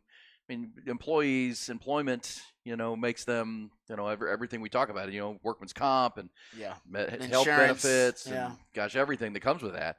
That's a slippery slope. Now, because in the NFL you unionize, in pro sports you can unionize.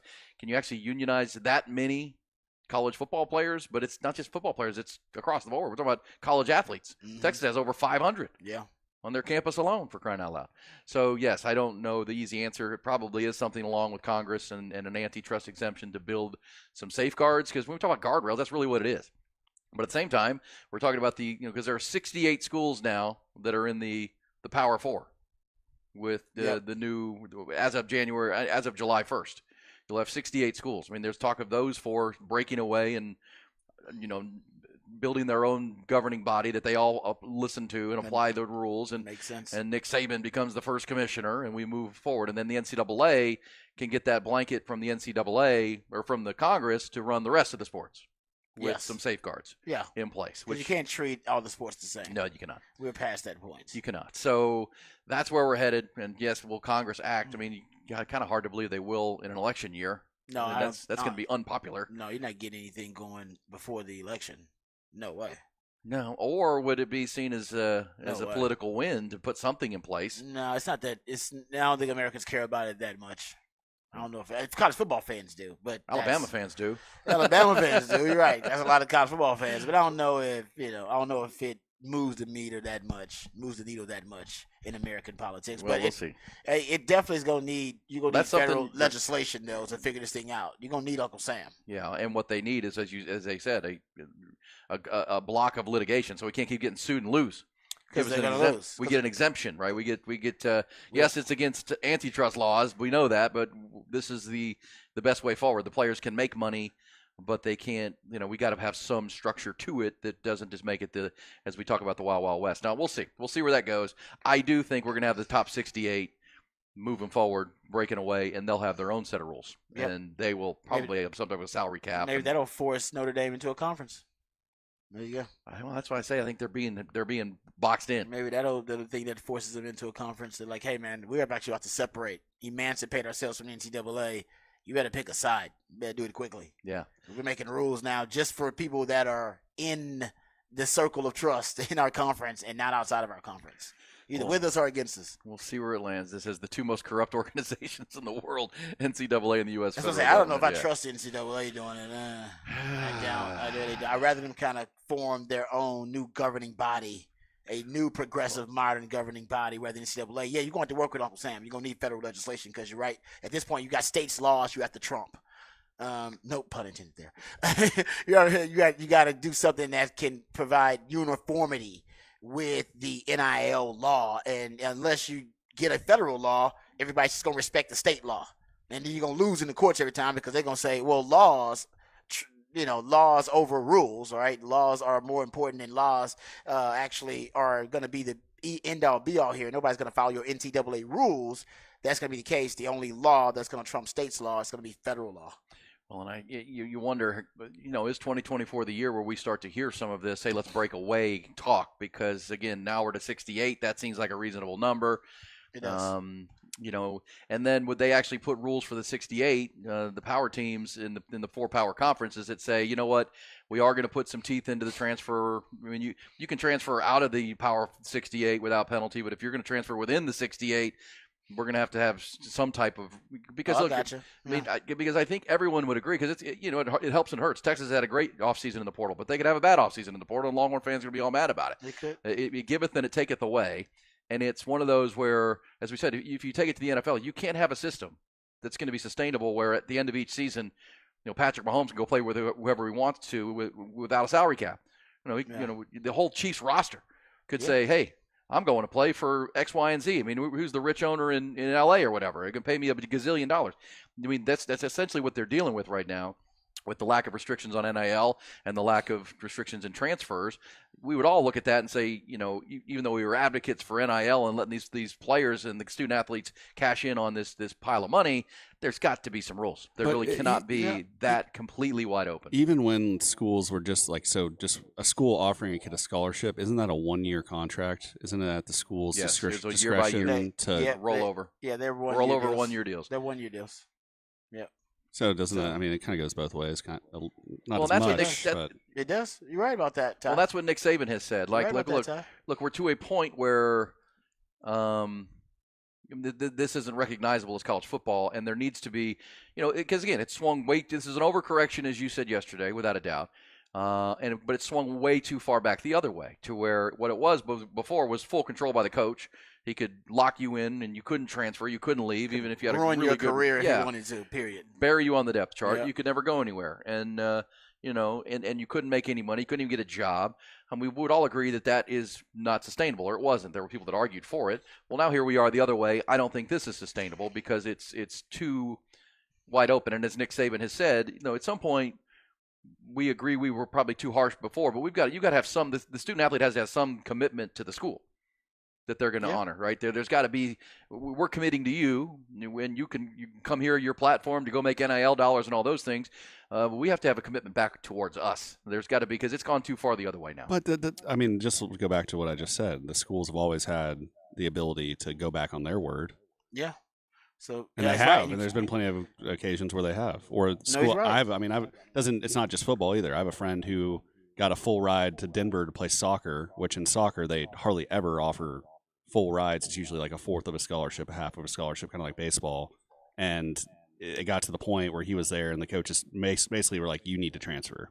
We need that scholarship available, a full scholarship." Yeah, that happens in football. That happens every spring when they talk about the coaches are meeting with the players. What do you think they're meeting with? What they're saying when there's meetings with the players? They're letting it be known, hey man, you're not really welcome here. You're not gonna play. All right, and honestly, we're going to make life tough on you. You probably want to go somewhere where you got a chance to play and where the coaches covet you and the coaches that want you to be there. They're letting them know they're going to make life uncomfortable for them, and most of those guys end up transferring. So the coaches, Ty's right, they want the 1-year deals because then they can they can overhaul the roster whenever they want to, and they can upgrade talent whenever they want to. So they're not going to give you a 4-year scholarship. They don't want to do that. Right. Well, and that's why I wonder, when you go to the 68, what are they going to agree to? Because as we said, rules are negotiated. And at this point, even in the schools of 68, you're going to have to negotiate with, at some level, the players who need to have some type of representation of what this is going to be. There's got to be common ground on this, because I think it's to y'all's point right there. That's fair. No, well, the school needs to commit to more than 1 year at a time. But at the same time, they don't want to get stuck with a bad player. My man Quan here texted me and said a few years ago they became 5-year guaranteed scholarships. Ooh. So really? I guess because of the I guess they changed it a few years ago. So shout out to my man. Thanks, Quan.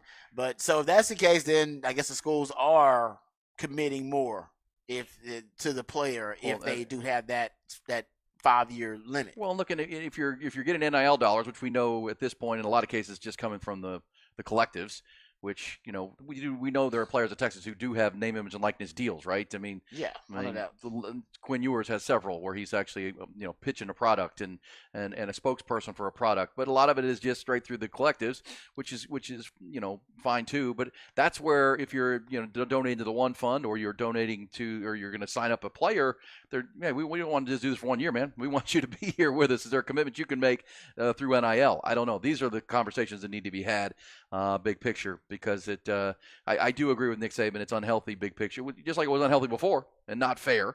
And I've argued for it for 25 years on radio.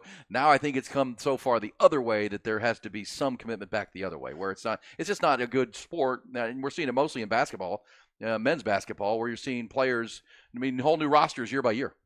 I don't think that's healthy for the sport. I don't think that's healthy for the game. No, I agree with you. I just at this point, I wonder how much of it will be worked out by the market itself stabilizing. I mean, like you just said, the transfer portal right now, the NCAA has decided they're not going to penalize players for transferring multiple times in transfer portal because they keep going to court and losing, and they're tired of the litigation.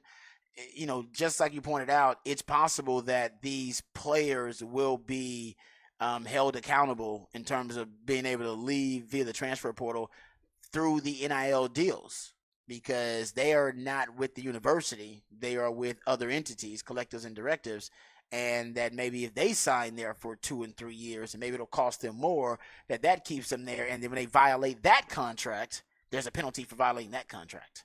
Yeah, and because that's a personal contract for you. You buy the contract, all right, well, you got to pay back this amount of money. If you leave after, and your representative signed this, like if you leave, transfer out, you got to pay back what we're giving you. Yeah, you owe us some back money. Yeah, and that's another kind of people talk about coaches leaving all the time, and that's fair. But coaches do, whether you think they have buyouts. I mean, there's a penalty. Yeah, there's a financial penalty for leaving, and someone's got to pay it. And a lot of times it's the coach, or it's the school covers it on the other end. But there is a financial penalty. Ask the Aggies about Jimbo Fisher. Yeah, I mean that was the termination. But then you have to get these contracts have to be above board. Then they do. They're actually right. They're gonna be a contract that I'm assuming will be litigated, and it could lead to a lawsuit if violated. That's right. Of the player. So, like I said, maybe that's the way. That seems harsh, but that's the free market. That's the market, right? You signed this contract. You were going to be our spokesperson doing X, Y, and Z, or you were taking money out of the collective, and we had an agreement. Yeah. Now, if it's one of those situations you guys just talked about, where a young guy goes into his exit meeting and the coach says, "Man, you got to get going. We need to improve this spot on the roster." Then there's got to be some wiggle room to that, because. Yeah. But we are seeing starters leave now. It used to be only backups at the transfer portal. Now we're seeing starting quarterbacks like, I'm good. I'm hitting the transfer portal. So it is a different era. But I'm with you. I think if you use the NIL contract as a way to incentivize players or disincentivize them for him to transfer portal, I think it may work. I mean, to a certain extent, some guys are just going to leave regardless. And then maybe there's a clause on the other end that allows the players to leave. But like you said, there's a buyout. There's a certain amount you got to pay back of the NIL money you gained. Or maybe that company is national. They go, no, we're good. We like you as a brand. Wherever you're going, just let us know. Yeah. And we'll pick it up over there. We got an office on the West Coast, an office on the East Coast. We can accommodate. Yeah. You could have big brands like that. I don't know, but I think that's where we're going. Because I don't know if the schools, because they don't have contracts with the players. The only contract they have with the players is the scholarship. Yep. And I don't know how you can enforce it if you're the school from leaving. And in terms of transfer portal. Good conversation, and it's just, and then this text hits the nail on the head. Good time to be a lawyer. That's absolutely true. You So damn the right. lawyer's Well, always and a fun. student athlete. And a student athlete. Oh man, and think about it. You're a student athlete right now, and it's the Wild Wild West. They actually can offer inducements now because of the federal injunction. They can sit down in your living room and say, "All right, we'll offer you $60,000. You can go. I just got $70,000 offered from this school over here. Think you can go to $80,000? You literally can sit in a living room and do that. Your mom and dad can negotiate that right now. Yeah. How about $80,000? All right, $80,000. Okay, let's get that. Can we get that? How you want that? All right, I don't know. Can we get that into an account here? Slide on a piece of paper here. I need it in that account right now. Bit crazy. Yeah, Like it is crazy. and that is to me that's the point. I mean that's unhealthy. That to the example of the NFL. I mean you can't have that. You can't have the season end and all of a sudden the highest bidder Yeah. is taking the best players. Now it'd be through an NIL deal, but they can talk money now in Yeah. recruiting. Sure, They used to couldn't 100%. talk money and when they were recruiting an athlete. It's All right. crazy. Yeah, we are in a wild time, and for sure we'll see if. And as this text says, I mean, with everything going on, if the Feds got involved in sports right now with the border issues and all the conversations going on an election year, it would be bad optics. There's no Exactly. question. They won't touch it for a You're while. really going to do this while everything else is going Yeah. on. You got- And then I can't see the first year of a presidency of the president. I can't see him touching that in the first year because it's just not a priority. We're going to have a lot of other Right. things going on in this country. So, guys, we're going to be here for about at least 2-3 years. We're going to be Feels stuck like right it. here. At least two. And man, like I said, student athletes are going to win. And honestly, the Texases of the world, this programs with all the sugar daddies, with the most resources, the rich are just going to get richer here. That is it. Even Paul Feinbaum said, "You're a Group of 5 program, you ain't got no shot in about 5 or 10 years." The separation of the have and have-nots is about to it is about to exponentially increase. That divide's going to be a Grand Canyon-sized gap. Yeah. 100%. So we'll see what can happen. That's why I say if the 68 do break away, they can then form their own rules. Yeah, they need it. And Yeah. that's where that could happen sooner than 2 years. That Yeah, could you're right. actually- Now that could that's actually then you can keep the players from transferring. You can go, hey, you gotta sit out a year if you transfer within these 68. Well, and look, I mean, Whatever. we just talked about the salary cap going through the roof in the NFL, and that's coming from the explosion of TV revenue and advertiser revenue, or the revenue coming in from the TV partners, went up $30 million. Well, look, I mean, Chip Kelly and others have argued that those 68 schools should be negotiating their TV deals together, collectively, Oh, yeah. and then that's where players can share in that too. I mean, players share in the TV revenue, and those are all wild new Would they ideas. have to become? Would they have to unionize and become employees to do that? That's what I want to know. Can they get a share without Well, that's the question. unionization? Can they unite without becoming employees? that is the question, right? Can they become a group without being a union and still get revenue share? Yeah. That's like I don't know. I guess you got to get a lawyer. Yeah, in for the to talk lawyer. about Lawyers that. always win. The lawyer would know. But yeah, that's a great. If you can do that, a revenue share without the unionization, that would be key. Because then I don't think because you wouldn't have to make them employees. I think they unionize. That's just right. Yeah, trouble. You're about to become employees. Well, and that goes back to this Charles Baker. If they separate the 68, could they afford to make them employees, at least in football, not the other you're right. sports, That's just in true. football? Yeah, because we don't know what that's worth. Right. That could be worth if the NFL is worth $17 billion annually. Yes. Because there's 32 teams. What is the top 60? Would you say 68 brands in college football consolidated? What is that worth? Yeah. Is it worth $20 billion? Like, Yeah, what who is it knows? worth? That's Who knows? the question, right? That's the value.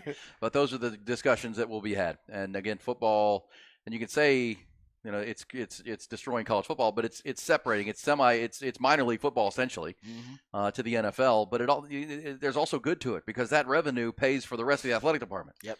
And we want that, right? You want 500 plus athletes at UT. You want all these sports, but to have robust sports, you got to have football. And to have football now with all the new rules, this new model is unsustainable until there's some boundaries put on it and agreed to that can then fund everything. Which the NCAA would still need to be in charge of the other sports, college football included, outside of the top 68. Would the Group of 5 athletic program still be able to afford the other sports if they truly separate from the top 68 or whatever the Power 4?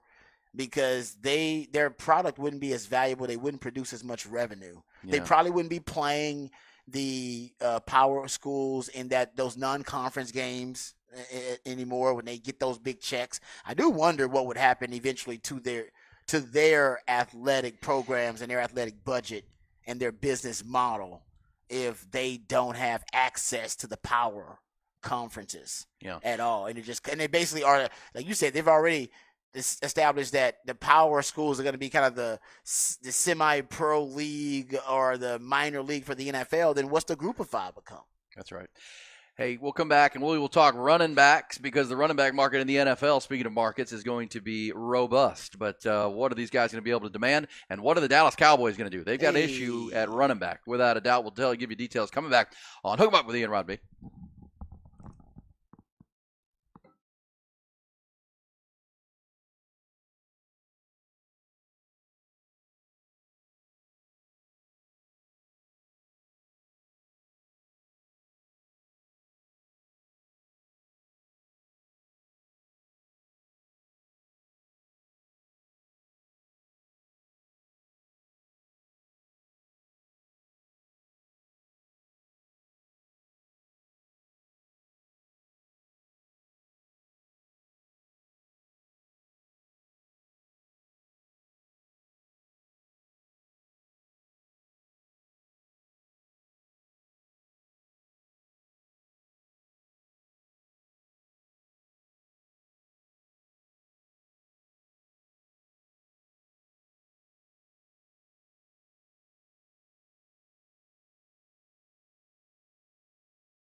Aaron Hogan, Rod Babers, Hook 'em Up, 1019 AM 1260, The Horn.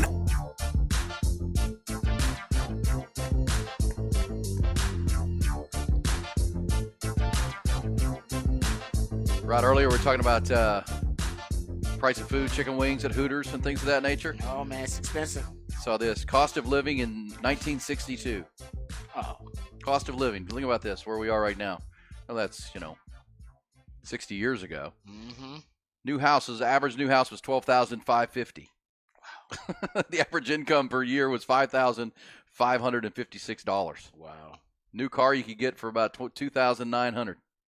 It's amazing. Tuition to Harvard University, Rod. To Harvard? How much is going to run me? $1,520 per year. Gallon of gasoline was 27 cents. The American dream has become much more expensive. Yes. Yeah, it was cheaper back then. God, looking at that, the escalation in tuition, I think, is the largest one, for crying out loud. Oh yeah, From $1,500 to what you got to pay to go to Harvard now? Are you kidding me? Yeah, but that's the case all over higher education. Yeah, it used to be cheap. I mean, some people telling me about the tuition rates at Texas back in the day. I was like, oh man, are you serious? Yeah. It was actually really cheap, like really affordable. But times they have changed. Yeah. Higher education save your money.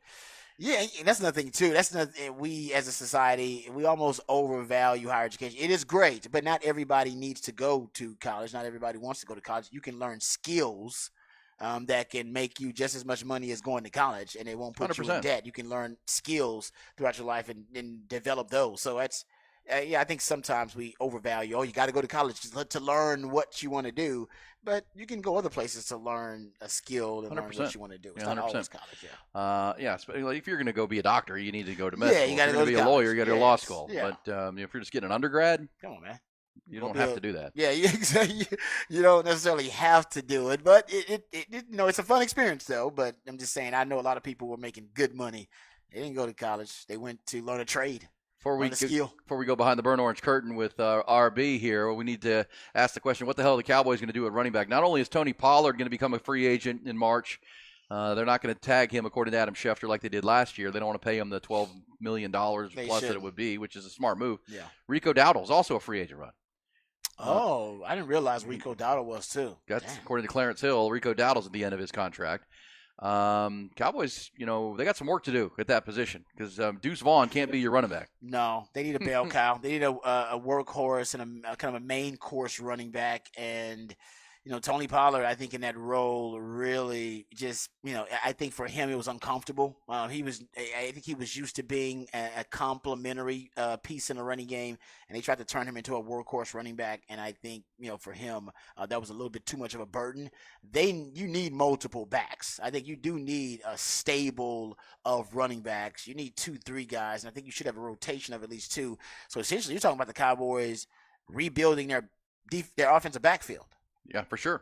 They're going to have to. And this offseason is a good offseason to do it in the free agent market, but in the draft, this is not a deep draft for running backs. Jay Brooks is the top running back on most people's boards, and Jonathan Brooks is coming off the injury, and he's not going to be drafted in the first round. No running back will. So, if the Texans also need a running back, but the Cowboys, they need one desperately. Yeah, and it feels like there's the link to Jonathan Brooks with the Cowboys is that their team surgeon, their team orthopedist, did his surgery and knows intimately his injury and what it looks like more than anyone else. He did the procedure. Yeah. So, and the Cowboys, there were some reports that the Cowboys have talked to him, and he feels really good about his full recovery and how quickly he can bounce back and be back a part of what they're doing. So, could you sign it? Because look, the good thing for the Cowboys is there are a ton of backs in the market. Running backs.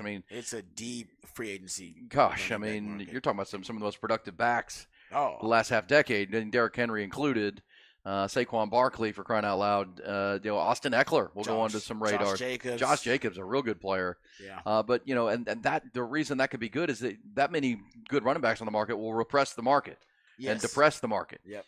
So you might be able to get a Josh Jacobs on a 2-year deal. Now the Cowboys have to clear some cap space, but if you could get one of these really good backs at a good value on a short-term deal, then you could draft Jonathan Brooks, right? That's true. You address that situation. Maybe re-sign Rico Dowdle, team-friendly contract kind of thing. Now you got 3 backs, a veteran, a rookie, and a guy like Dowdle who you trust if you needed to go to him. I like that. I like that, but and I like Jonathan Brooks a lot. It'd be one of those situations where the Cowboys getting a first-round value in the second round. Yeah, Jonathan Brooks. That would work out really well for the Cowboys. Cowboys do trust their training staff a lot. That's why they take chances with guys with medical issues or concerns. They have a lot of trust in that group, and it's proven to actually, I think, worked out for them. It's been to their benefit.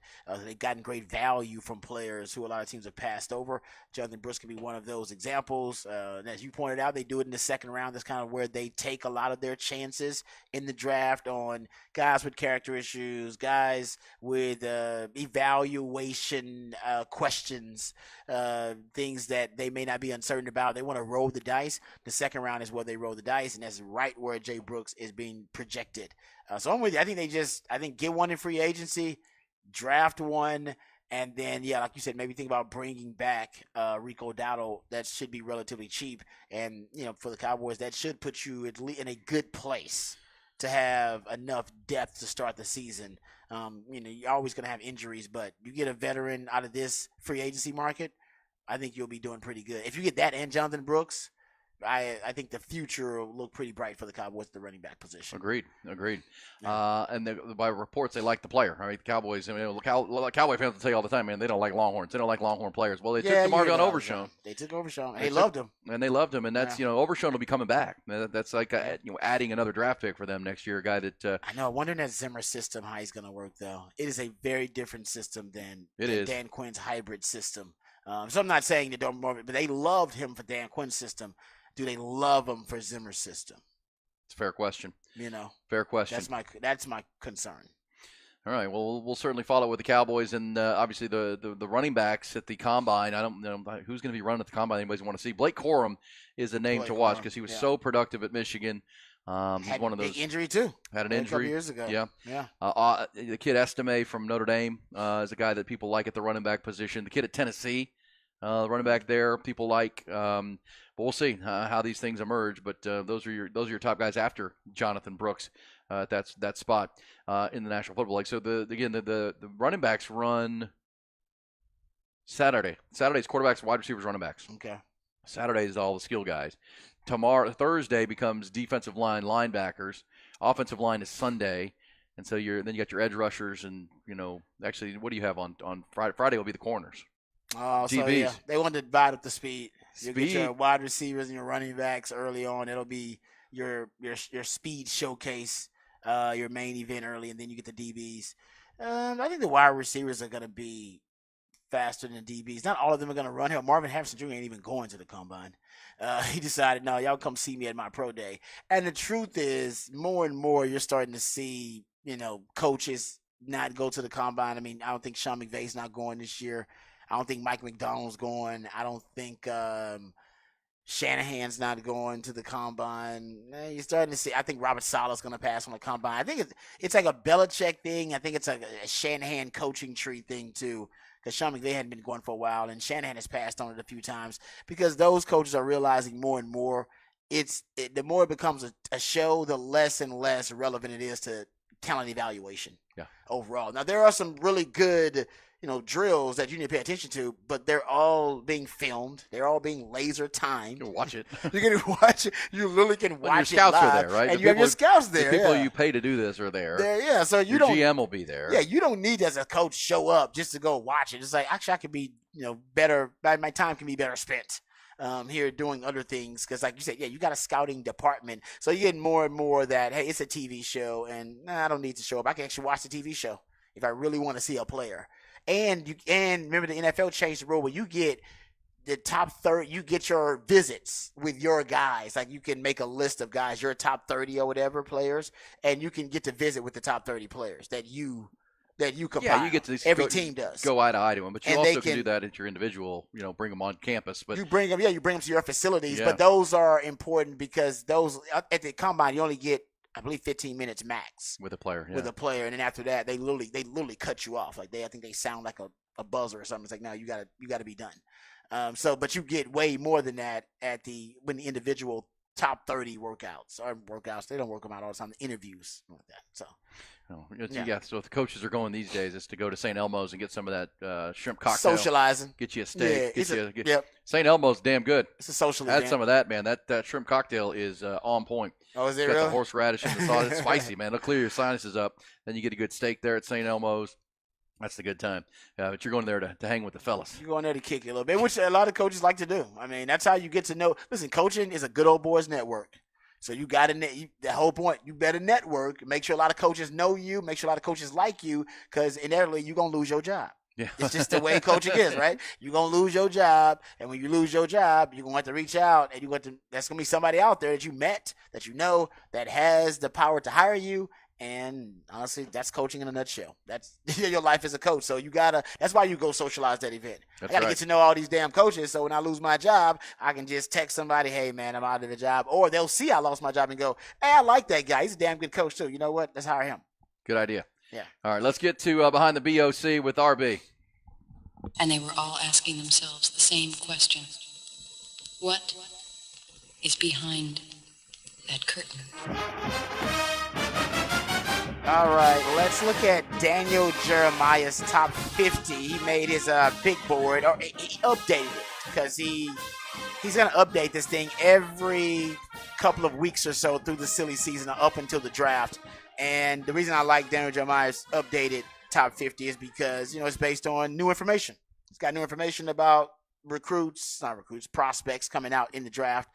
Then he decides, I'm going to update my top 50 prospects, which is his big board. This is a second one for him. And for the Longhorns, who are ranked in his big board, Byron Murphy is the first Longhorn ranked in his top 50. He's got Byron Murphy at 22nd overall. Byron Murphy is expected to put on quite a show at the NFL Combine. Remember, the list. I believe it's Dane Brugler's got a freak list of guys that he's willing to watch that he's really excited about watching at the combine. And Byron Murphy made that list. I mean, this is a guy that played running back at the high school level, played linebacker, switched to defensive line. He's got great feet.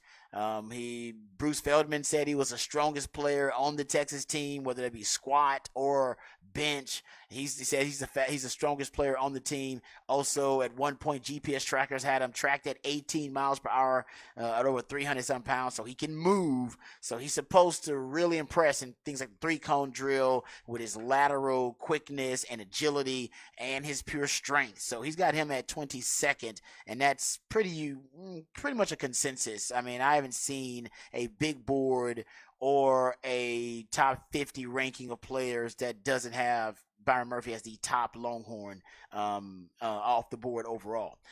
Next for the Longhorns, he's got A.D. Mitchell at 33rd in his top 50. He's got him right outside the first round. It's going to be all about the 40 that A.D. Mitchell runs. If he runs a 40, a 4.5, low 4.5 or a high 4.4, of anywhere in there, I think he's got a good chance to be drafted in the first round. If he runs a 4.4, I think he's going in the first round. If he doesn't, then teams will find a reason to kind of drop him in the draft, and his value may drop just because the wide receiver position is just so deep this year. They're expecting, and I believe Dane Brugler has 12 wide receivers among his, if you go look at it, in his top 50 overall. That's a lot of really good wide receivers that he's got in that group. The next Longhorn that he has in his top 50 is Xavier Worthy. Speaking of wide receivers, he's got Xavier Worthy. He's got Xavier Worthy squeezed right ahead of Ladd McConkey, the Georgia wide receivers. He got a lot of wide receivers on his top 50 list. Xavier Worthy's got it 41. If Xavier Worthy drops into that second round, I think a team might trade up to go get X-Man. I think X-Man could be that because he could be the perfect fit in a certain system just because of his speed and his ability to run precise routes. He's a guy you can put on the move, targets to motion. I don't know. I just feel like if he drops, I think a team could be eyeing X-Man, especially since he's been highly productive since he was a freshman.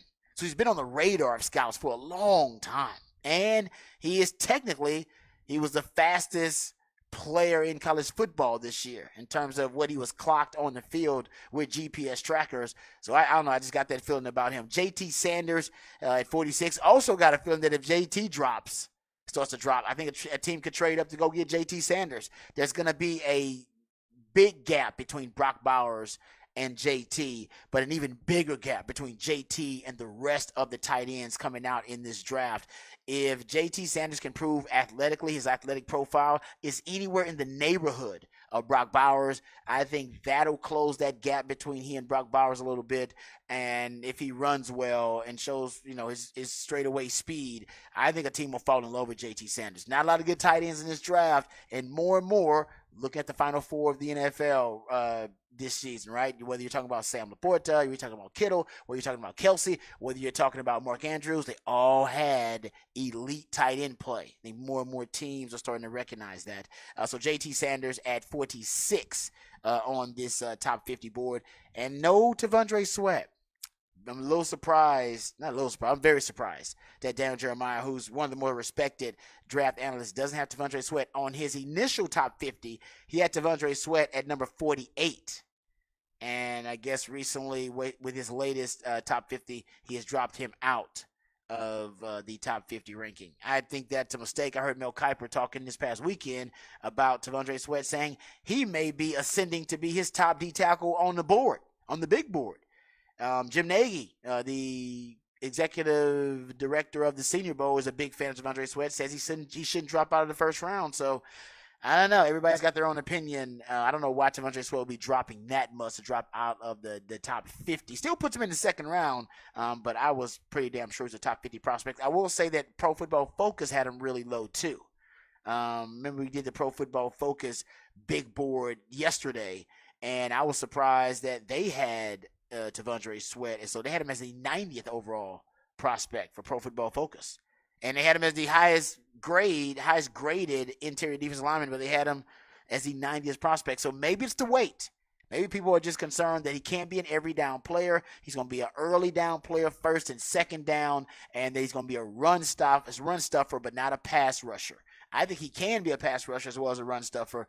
I think he also can be an every down player. But yeah, if he's 365 pounds and ballooning close to 370, it may be tough for him to be an every down player. I think they're hoping he weighs in at close to 350. If he does, it'll show them that he's not a guy that has to be concerned with his weight. If he can lose the weight, it will show a lot of self-discipline. Also show them that if possible, he can stay at a certain weight or perform at a certain weight, because they're going to see him do drills. If he's at 355 or 350, they want to see if he can maintain the strength with the bench press.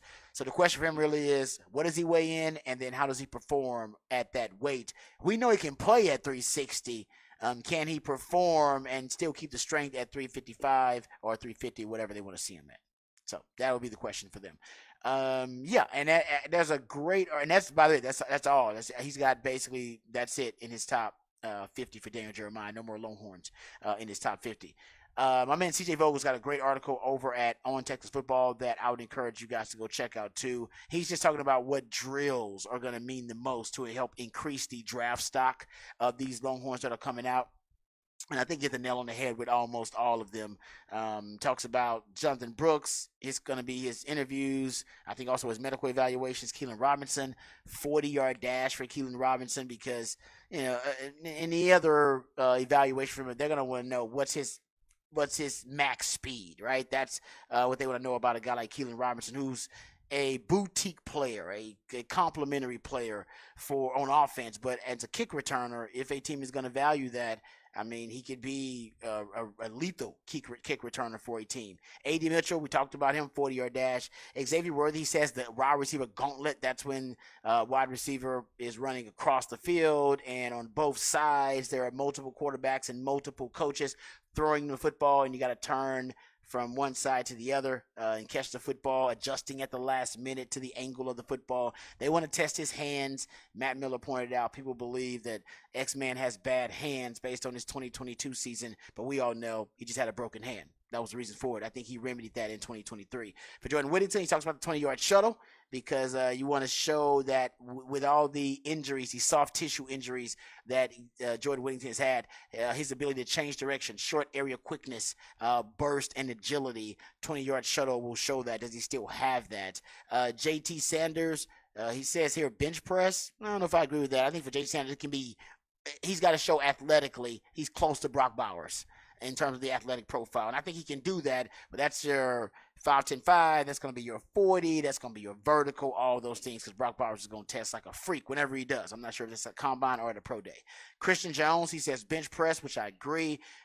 Christian Jones has one of the traits that a lot of scouts covet, which is arm length, and Christian Jones has really long arms and a freakish wingspan. When you have that freakish wingspan, they want to see your bench to see if with that wingspan, if you still have the power, and bench is tougher for guys with longer arms. And they want to see if you have that strength with that wingspan and that arm length. For T'Vondre Sweat, we talked about it. It's the way in. That's what he says here. For Byron Murphy, points out 3-cone drill. Could be. I think Byron Murphy is going to show out in a lot of these drills. For Jalen Ford, he talks about the 60-yard shuttle, because you have to drop in coverage, cover a lot of space, sideline to sideline. They want to see your entire athletic range as a linebacker. And with DB Ryan Watts, he points out the 10-yard split in the 40. May run a fast 40, a 4.5, somewhere around there. With his length and range of 6'3", that'll be impressive. But what they'll look at, the scouts, first thing they look at actually in your 40 is your 10-yard split, because rarely in football are you running 40 yards straight ahead without changing direction. That burst and explosion initially, that's what's going to make the difference for Ryan Watts. So there you go. That's CJ Vogel on TexasFootball.com. Go check it out. Good stuff right there. Speaking of good stuff, coming back, the general manager of the team with the number 1 pick in the draft, speaking this morning about potential trade talks. We'll get to that coming up on What's Poppin', Rod. Also, we'll be watching tonight, including a baseball game, basketball game. A lot to be popping tonight. It took them up with Ian Rod B.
All right, popping tonight. A lot to be popping about. You can be out at UFC Disch-Falk Field. Longhorns wrapping up that 8-game homestand to start their season. They're 6-1, looking to make it 7-1. St. John's, a 2-2 team out of the East Coast, to be in here.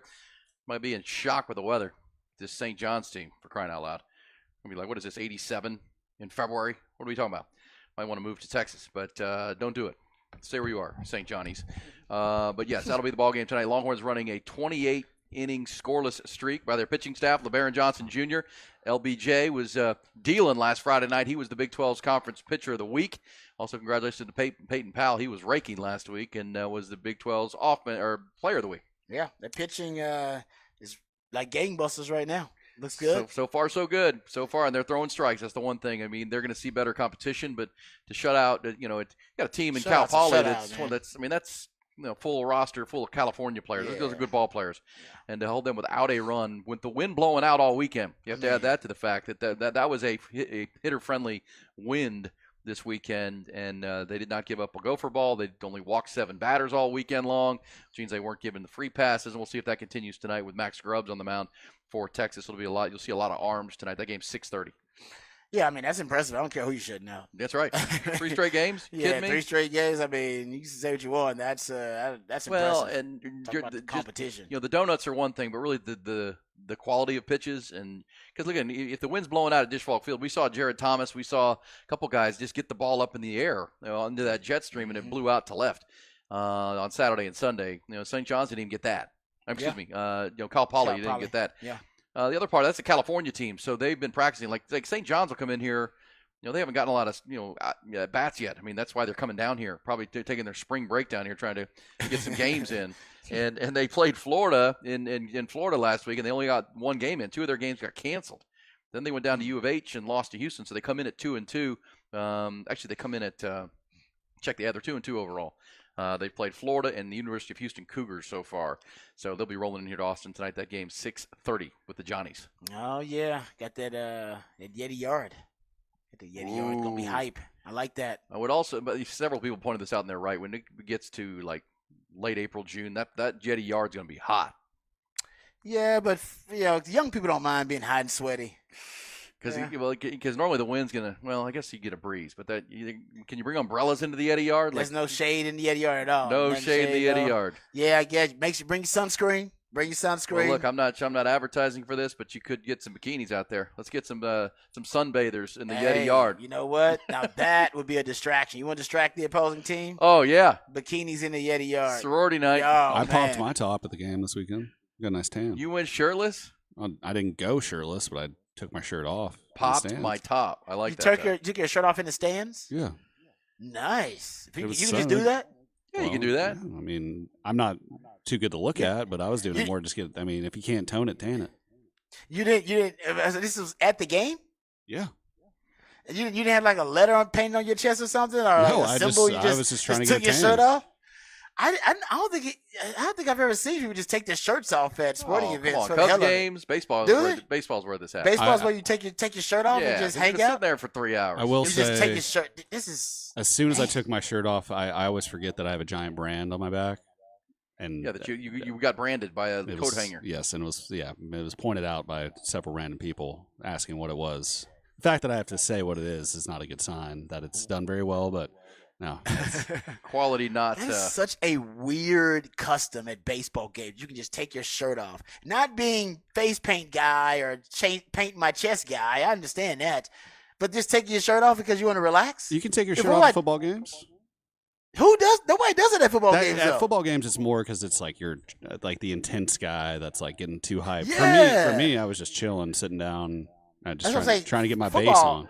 Football is usually the guy, like I said, he was over enthusiastic. I'm doing it for the team. Like he's got something painted on his chest or something. Baseball, you just take your shirt off and just hang out and just sit there because you couldn't cool off with shirtless. It's very strange. Yeah. Baseball's got weird customs, man. Well, it's just a relaxing game because it doesn't move very fast. You can sit there and have a beer. So yeah, pop your shirt off. Such a I can't say that I've ever done it, but you can. Actually, in college we did because we'd go out because when I went to St. Edwards, we'd go out to the ball games and you could sit in it's like a grass hill. You just lay there. And, yeah. It's also a summer event, right? Football is more fall winter. That's true. So you're less shirtless. Yeah, you don't need it because watch the Cubs game sometime. Half the people in the bleachers don't have a shirt on. Is it shirtless? It is such a weird thing, and the confidence people have to just take their shirts off. Good for y'all. I wish I had that kind of confidence. That's what I'm pushing for in the Eddie Yard. Get some of them bikinis. Yeah, well, I don't want the dude shirtless. I want ladies. No, yeah, exactly. So, yeah, I like that. Though. I like your bikini idea. That's a good idea. It's going to be we get to April and May. It'll be hot out in there. Yeah, hey, college girls, make this a tradition that there are always bikinis.